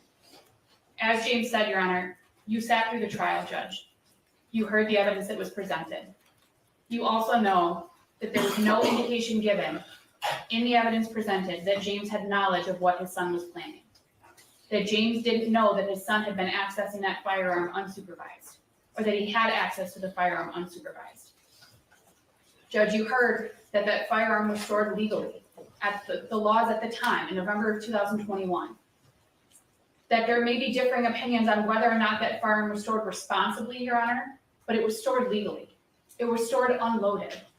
It was stored with the ammunition stored separately. Your Honor, James Crumbley did and made the decisions that he thought were right. Based on the information that he had, even on the morning of November 30th at the school, you've heard multiple times that James had no knowledge of what his son was intending to do later that day. That even the school officials, the people who were trained, they talked about the special training that they had during trial. Even those individuals said that they did not believe that James's son was a threat to other people. That they had concerns about his sadness, Your Honor. They had At a minimum, concerns about his danger to himself, right? Correct, Your Honor. Danger to himself due to his level of sadness, that they wanted him to go talk with somebody, but that it wasn't so emergent that he needed to be removed immediately. And isn't it the reason they didn't let him go home? Your Honor, there's some dispute as to whether or not the testimony from the school is accurate as to what actually occurred in that office. And Judge, I don't want to try and retry the case. I don't think it serves anyone or benefits anyone. But I do want this court to be aware, and Your Honor, you observed James during the trial. You're aware that he had difficulties throughout the trial. He showed emotion. He struggled with some of the things that he heard and saw. And I don't know how anyone could have. I agree, Your Honor. I agree. And as I've acknowledged numerous times throughout this case and throughout the trial, it is an incredibly emotional trial. Today is incredibly emotional for everyone involved. I echo what Ms. Smith said. There are no winners here. Everyone has lost in this case. I think that Ms. Smith said in her sentencing memo that it's possible to stand for everyone here, not just the victims, for the Crumbleys as well. It's possible to stand for everyone. And I agree with that, Your Honor. I did ask the court to sentence James to time served. I am going to echo his request for a period of supervision with a GPS tether. I understand that we did object to some scoring. I understand that, again, the court has significantly strong pressure. The emotions run high in this case, Your Honor. I don't envy what you have to do. However, I am asking that you consider my request. Thank you, Your Honor.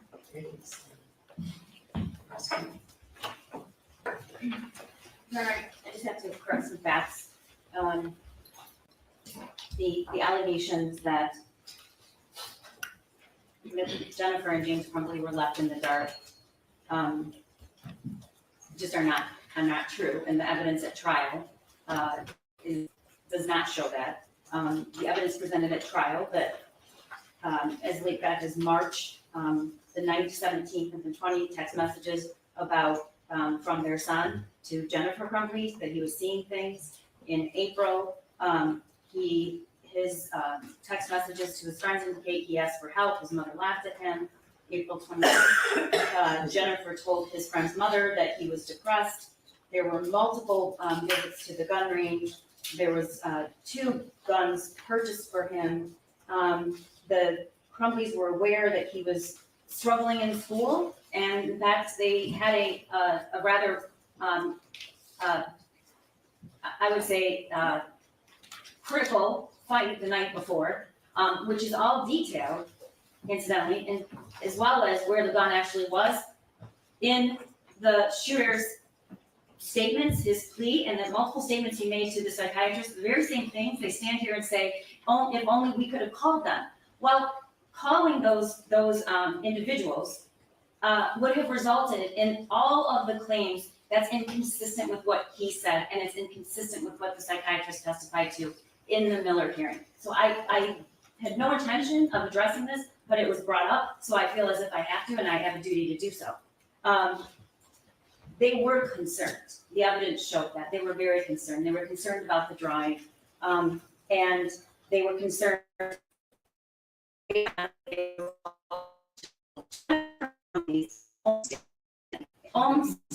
Acknowledges they wanted to help.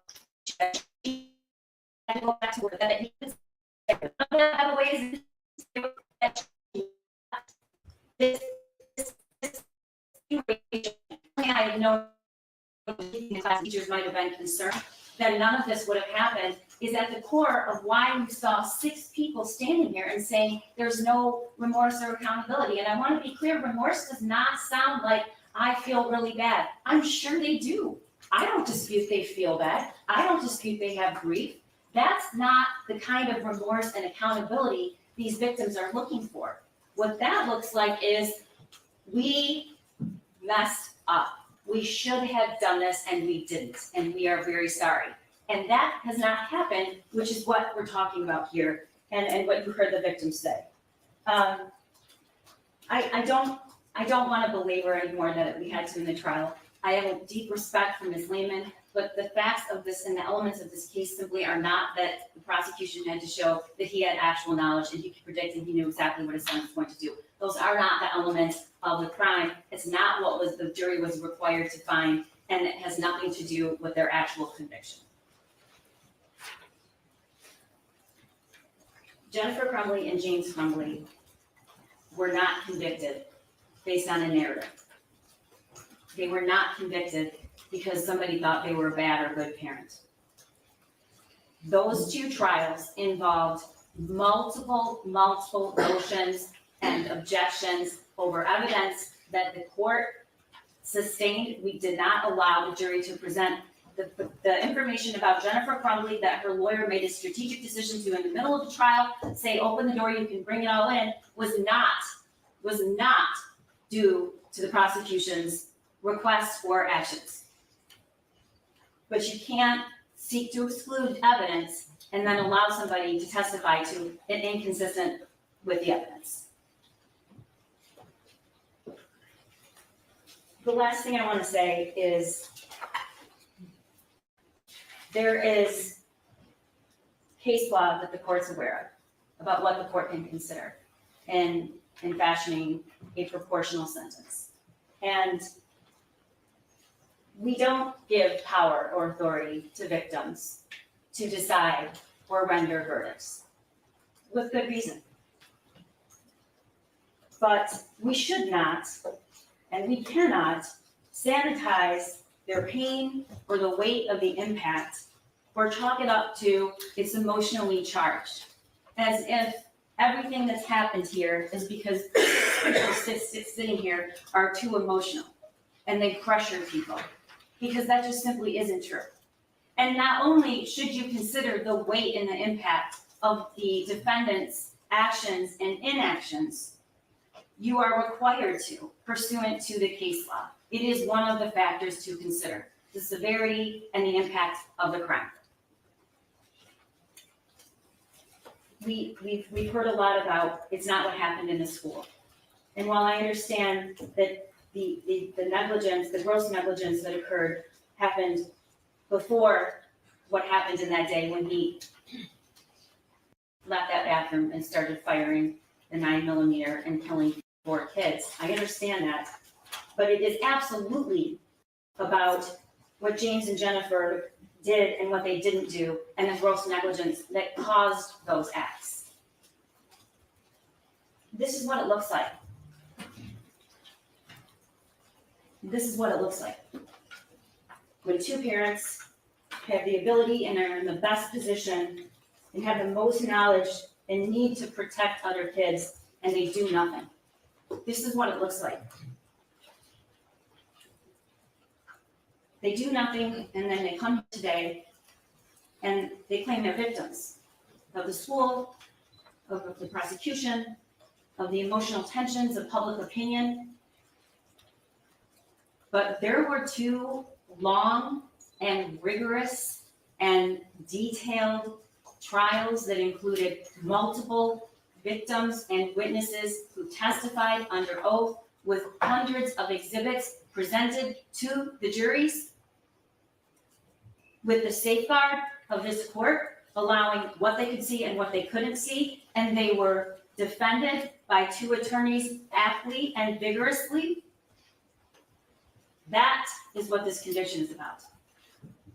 And when fashioning a sentence, it is absolutely critical that you listen and consider the impact of what that gross negligence caused. So we're asking you to exceed the guidelines, because I believe all of the factors pursuant to the case law, with the necessary consideration of the impact of these crimes, justifies you to do. We're asking you, the people are asking you, Your Honor, to consider the devastating impact of their gross negligence that was foreseeable. Help me. Blood everywhere. The world is dead. All the while, a 9mm had just been purchased for him, and 50 rounds of ammunition. Both things can be true, Your Honor. You can fashion a proportionate sentence, but not ignore the unimaginable loss and a grief that these parents are enduring. Because they will never get back another moment with Tate, or Hannah, or Justin, or Madison. And this is what it looks like. Thank you. Thank you.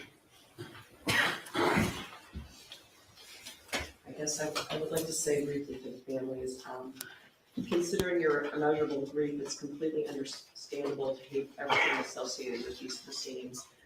I spent both trials looking out at all the family members, and I wondered to myself, I was looking straight on at Mr. St. Juliana, whether or not he'll ever smile again. And that's very difficult. I'm very aware of my job in the situation, very aware of my job, to not be swayed by public opinion, by media, by any of those different things.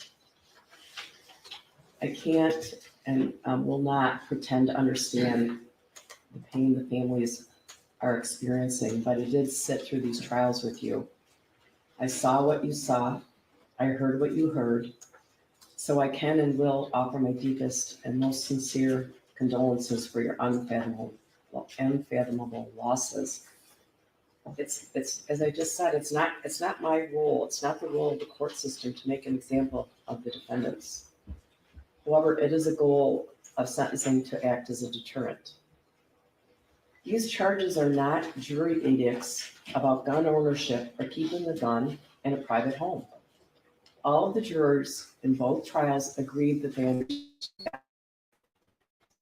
the complex job. Parenting practices around the world share the goals of ensuring health and safety, preparation for life as a productive adult, and transmission of cultural values.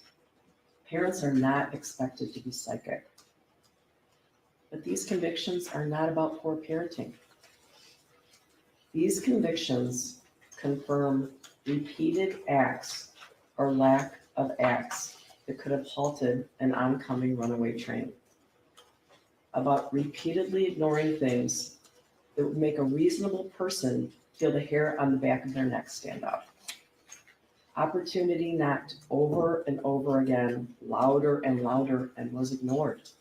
No one answered, and these two people should have and sure didn't. Mr. Crumbley, it's clear to this court that because of you, there was unfettered access to a gun or guns, as well as ammunition in your home. You characterized yourself as a martyr and threatened the well-being of the prosecutor. Mrs. Crumbley, you glorified the use and possession of these weapons.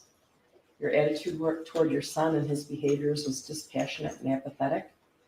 Your response to school staff after a 12-minute meeting was, "Are we done here?" During your trial, you announced that you wouldn't do anything different. I understand that might have been misinterpreted, but it did cut the victims deep. Because of both of your actions and inaction, among many, many other things, the world is missing out on a top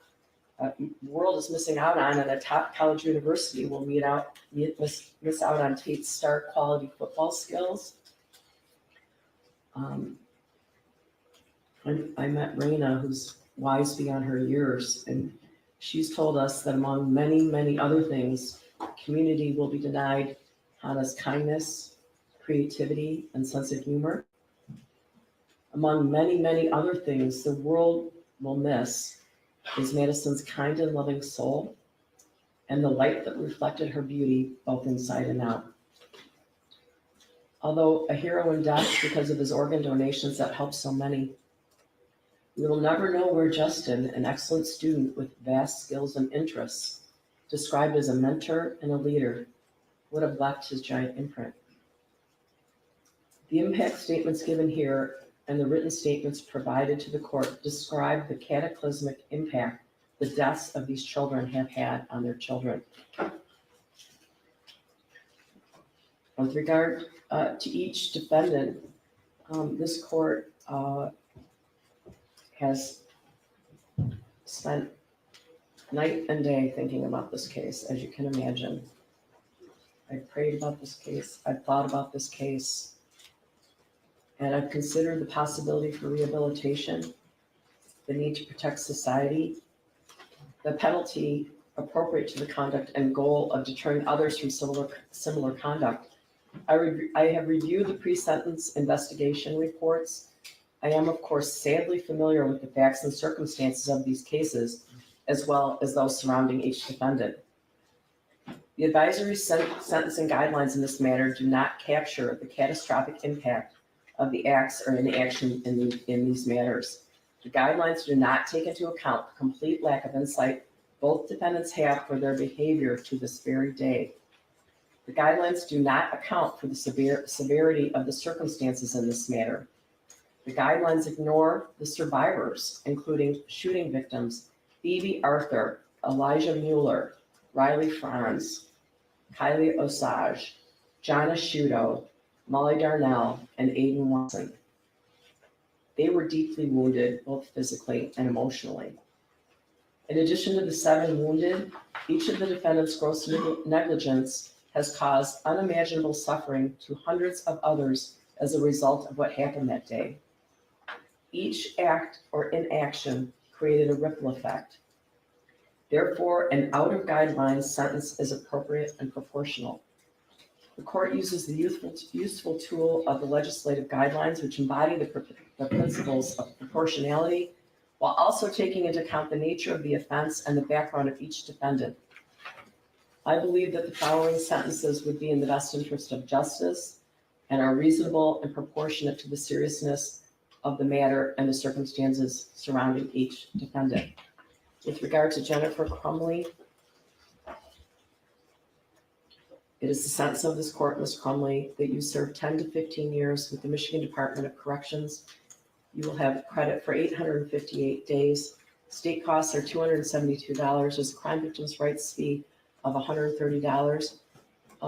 You and your agents may not have any contact with the families of Madison Baldwin, Tate Meir, Hannah St. Juliana, and Justin Schilling. I will issue another ruling with regard to contact with your son, the shooter. Excuse me.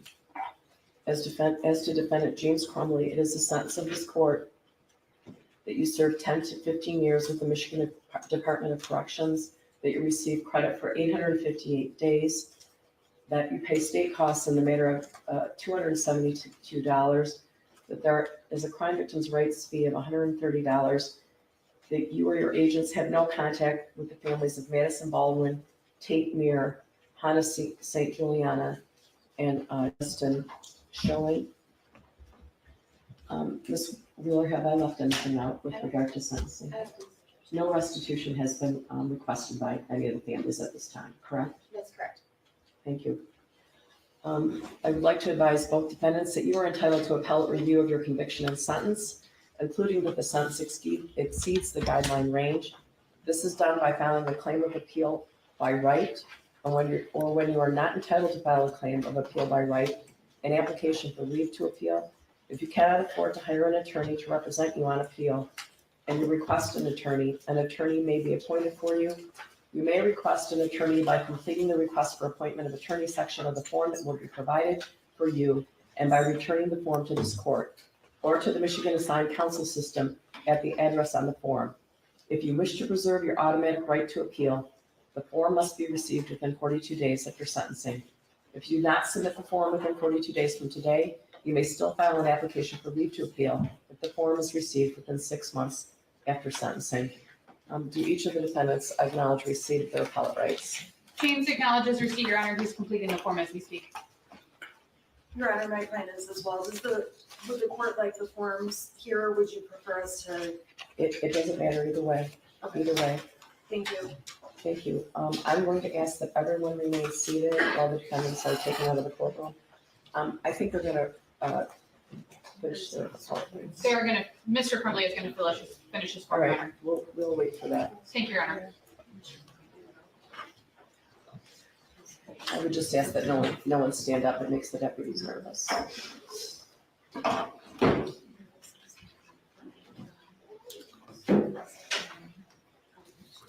Yeah, this is the part where they got to make sure none of the parents go off, I guess. Well, you guys, the families can finally rest. Well, no, I take that back because they can't, because now they've got to fight civil. They're going after the school. Oh, you think James is going to have some bad behavior in jail? It's possible. Of course, Shannon had to elaborate. Winnie. Good gracious. Well, we'll see you guys in 2034. That'll be my next live stream. No, I'm just kidding. Yeah, that wall of blue.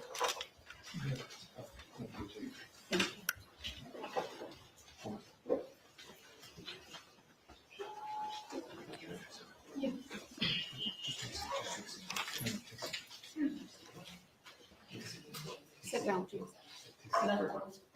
Sit down. Why does he have to sit down? Why are they making him wait?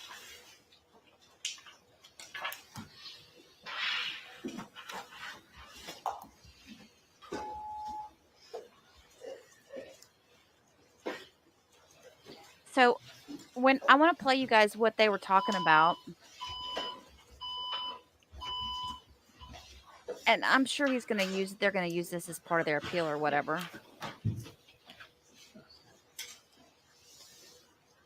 Oh, Cecilia. Jennifer's going to hook up with the prison guard. You know what? They don't have a Lowe's parking lot over there. What kind of parking lot was it that she likes to hook up in?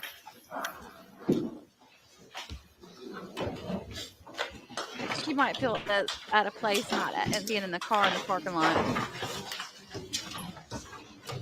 Yeah, they're securing her back there. That makes sense, Laura. All right. There it is, guys.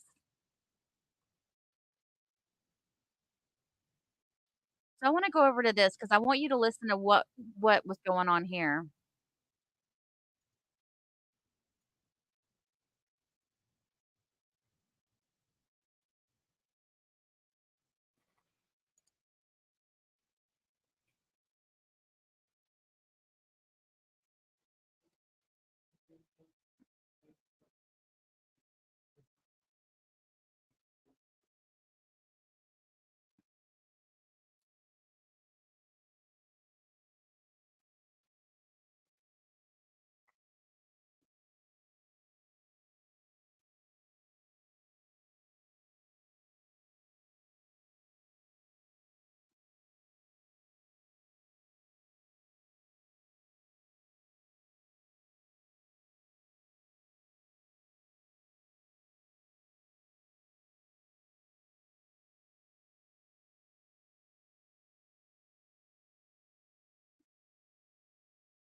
Dang, you are muted. I'm so sorry. they were given nothing. McDonald also eater. released the actual agreements. You can see EJAC signed his exactly 1 month after the shooting in 2021, and Hopkins signed his. So it's talking about the proper agreements that they gave the school people. I'm so sorry, y'all. I didn't realize I had you muted on this side. So listen to this. The shooter is serving life in prison, and his parents face up to 15 years behind bars. Earlier this week, news broke that school counselor Sean Hopkins and Oxford's former dean of students, Nicholas EJAC, were given something called proffer letters, so the statements they provided to prosecutors could not be used to file charges against them. They were the last administrators to meet with the shooter before his rampage in the school. It is an agreement between a prosecutor's office and an individual that whatever they say, as long as they're truthful, will not be used against them. Late Wednesday, McDonald issued a press release explaining that the proffer agreements were never an implicit or explicit promise of immunity, leniency, or favoritism of any kind. There was absolutely no protection from prosecution for anyone. And the witnesses who testified were promised nothing and they were given nothing. McDonald also released the actual agreements. You can see EJAC signed his exactly 1 month after the shooting in 2021, and Hopkins signed his a few days later. The proffer agreements are addressed to the attorneys of the school officials and say EJAC and Hopkins received no promises of favorable consideration. But the deals also say this office will not offer any proffer statements made by you or your client in this office's case in chief in any criminal prosecution of your client. James Crumbley's attorney told the 7 investigators on Monday that she had not been provided the proffers during the case. Were you ever given any information that there was some protection from prosecution offered to those witnesses? I don't recall ever receiving anything in writing from the prosecutor's office indicating that there were any protection for any of the school employees. What do you think about that? If it's true, I think that they should have told us. McDonald maintains she did not have to turn over the agreements during discovery. The only thing required to give to the defense is any agreement we've made with a witness that gives them a plea deal or immunity in exchange for their testimony under oath to prove our case. That was not done. Criminal Defense Attorneys of Michigan President Arthur Weiss disagrees. In 72, in the Giglio case, they said any type of agreements or understandings that a prosecution witness has is to be disclosed. I would imagine they'll be filing a motion before sentencing with the court to set aside the conviction and ask for an evidentiary hearing so it can all be fleshed out. Prosecutor McDonald has said publicly there is not sufficient evidence to charge anyone from the school with a crime. But if new information were to come to light, that position could change. In the newsroom, I'm Heather Cattell. So I think that's what James was talking about. They're now, of course, James and Jennifer can now point the finger at the school. It was all the school's fault. Well, we know that's crap. I mean, I'm not saying the school wasn't wrong in how they handled it. I think the school should have checked his backpack if at the least they had that damn backpack in their hands and they had every authority to go through it, and they should have gone through it, and they did not do it. So I feel like there's some accountability there. At the same time, I mean, I don't know, but it doesn't take, in my opinion, it doesn't mean that Jennifer and James should get taken off the hook for what they've been found guilty and held accountable for. So I don't know. I wanted to play that for you guys because a lot of people might not have been understood why he was saying that. He jumped on that, of course, but that I'm sure that enraged that father when he did that. I can't believe I was waiting for that father to say something back too, or y'all. So anyway, there's that part. The other thing I wanted to ask you guys, I just want to show you guys something, and I want to ask for your support on it. But I'm going to say it this way: I don't want your support if you don't have it to give. If you have it to give, then what does she, retired teacher says, they were not allowed legally to search backpacks. They were not allowed legally to. I thought that the police can't legally search backpacks, but the schools can. I heard an attorney say that on TV on one of the interviews. They legally searched the backpack. That's what I'm saying. I heard an attorney say that in Michigan. He said that they could. Anyway, so this is something that's going on this week. It starts today, and this is a group that I used to work with back in when I was in Florida. Hang on, let me share my screen.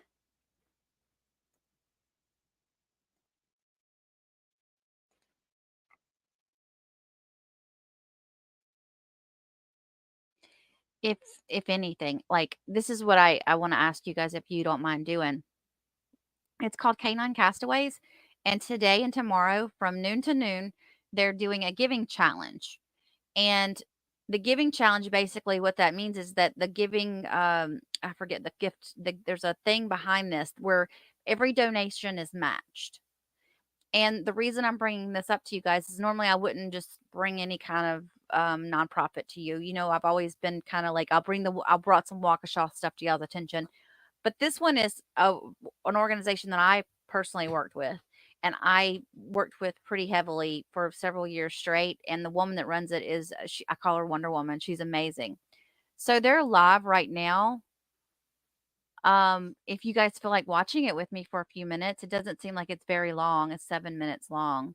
But I was going to put in the link for you guys if you want to go in and check out their stuff and the giving partner link and all that good stuff. I'll put that in the I'm going to put that in the comments while we're watching this video. So let me play this video for you guys.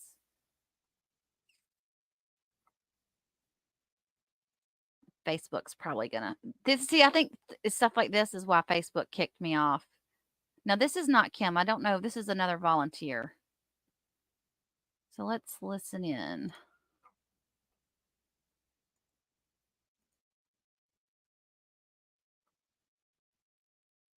Will it let me play it?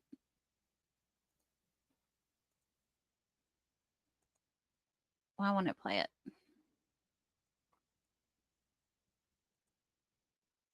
Well, you know, I'm kicked off of Facebook. It might not let me play it.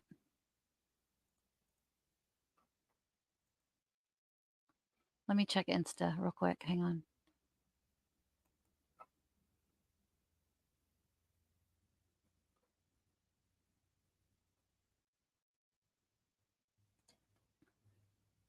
Instagram might let me play it.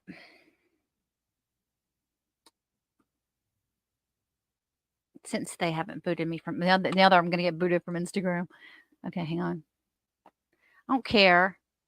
It's all about the dogs. So this tells you a little bit about the giving challenge. They're under Instagram, it's Canine Castaways, and it's CANINE Castaways with an S at the end, CASTAWAYS. Their channel is Canine Castaways Inc. on Facebook. And they have that little logo to look for, the little blue logo, and it's a little doggy on a ship. It's so cute. I don't see any videos. I'm looking. Hang on. Let's see if there's a video. This is where I got my babies from, and this is where I don't know how many dogs I fostered for this organization. A lot. Facebook's not gonna let me play it because I'm not signed in. Let's see. Let me put the links in really quick. Now this is the giving partner link. Now don't go to their website or Facebook and donate. You need to use the link to the giving challenge, the giving partner link, because that's the one that actually is going to match the donation. So let me go over here and do this. I'm going to put this.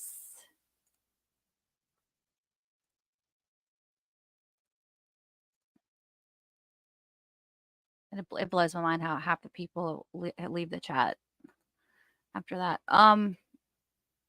So there's the link to the giving partners, and that's the link you would use if you want to make a donation. If you don't want to make a donation, I ask you to do something that doesn't cost you anything, and that's go to either Instagram or Facebook if you have one of those accounts, and just follow the group, and share a link for them or something. Share the giving partner link on your social media, because that does a lot too. That helps a lot too. And like I said, the only reason I'm bringing this up is because I worked with this organization. I know they're legit. I know they're 100% volunteer. They've gotten so um, good at what they've done. Is Kim's sister, Kim is the one that runs it. Her younger sister is a vet.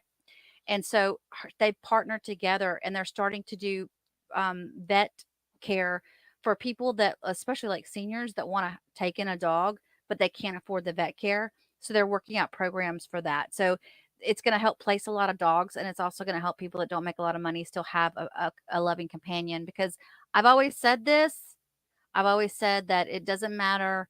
Um, the dogs save us more than we save them, in my opinion, and I know in my life they have. So I will probably put a separate video. I'll probably take this and put it as a separate video. If you have any questions about them, you're welcome to send me an email. My email's in the description down below.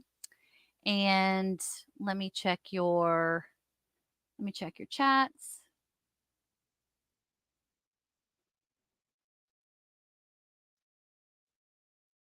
Oh yeah, I got kicked off of Facebook, Louise. Oh yeah, girl, they said something about copyright infringement, and I think it's because I tried to share a video like this. I don't know. I don't know why they did it. Yeah, so Patty said she just checked. Michigan can check your bag. That's what I thought.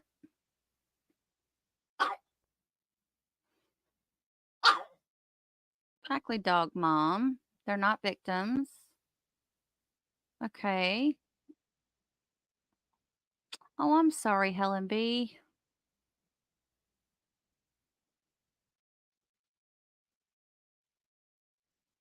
I'm just looking to see if you guys have any comments or questions about the organization that I just brought up.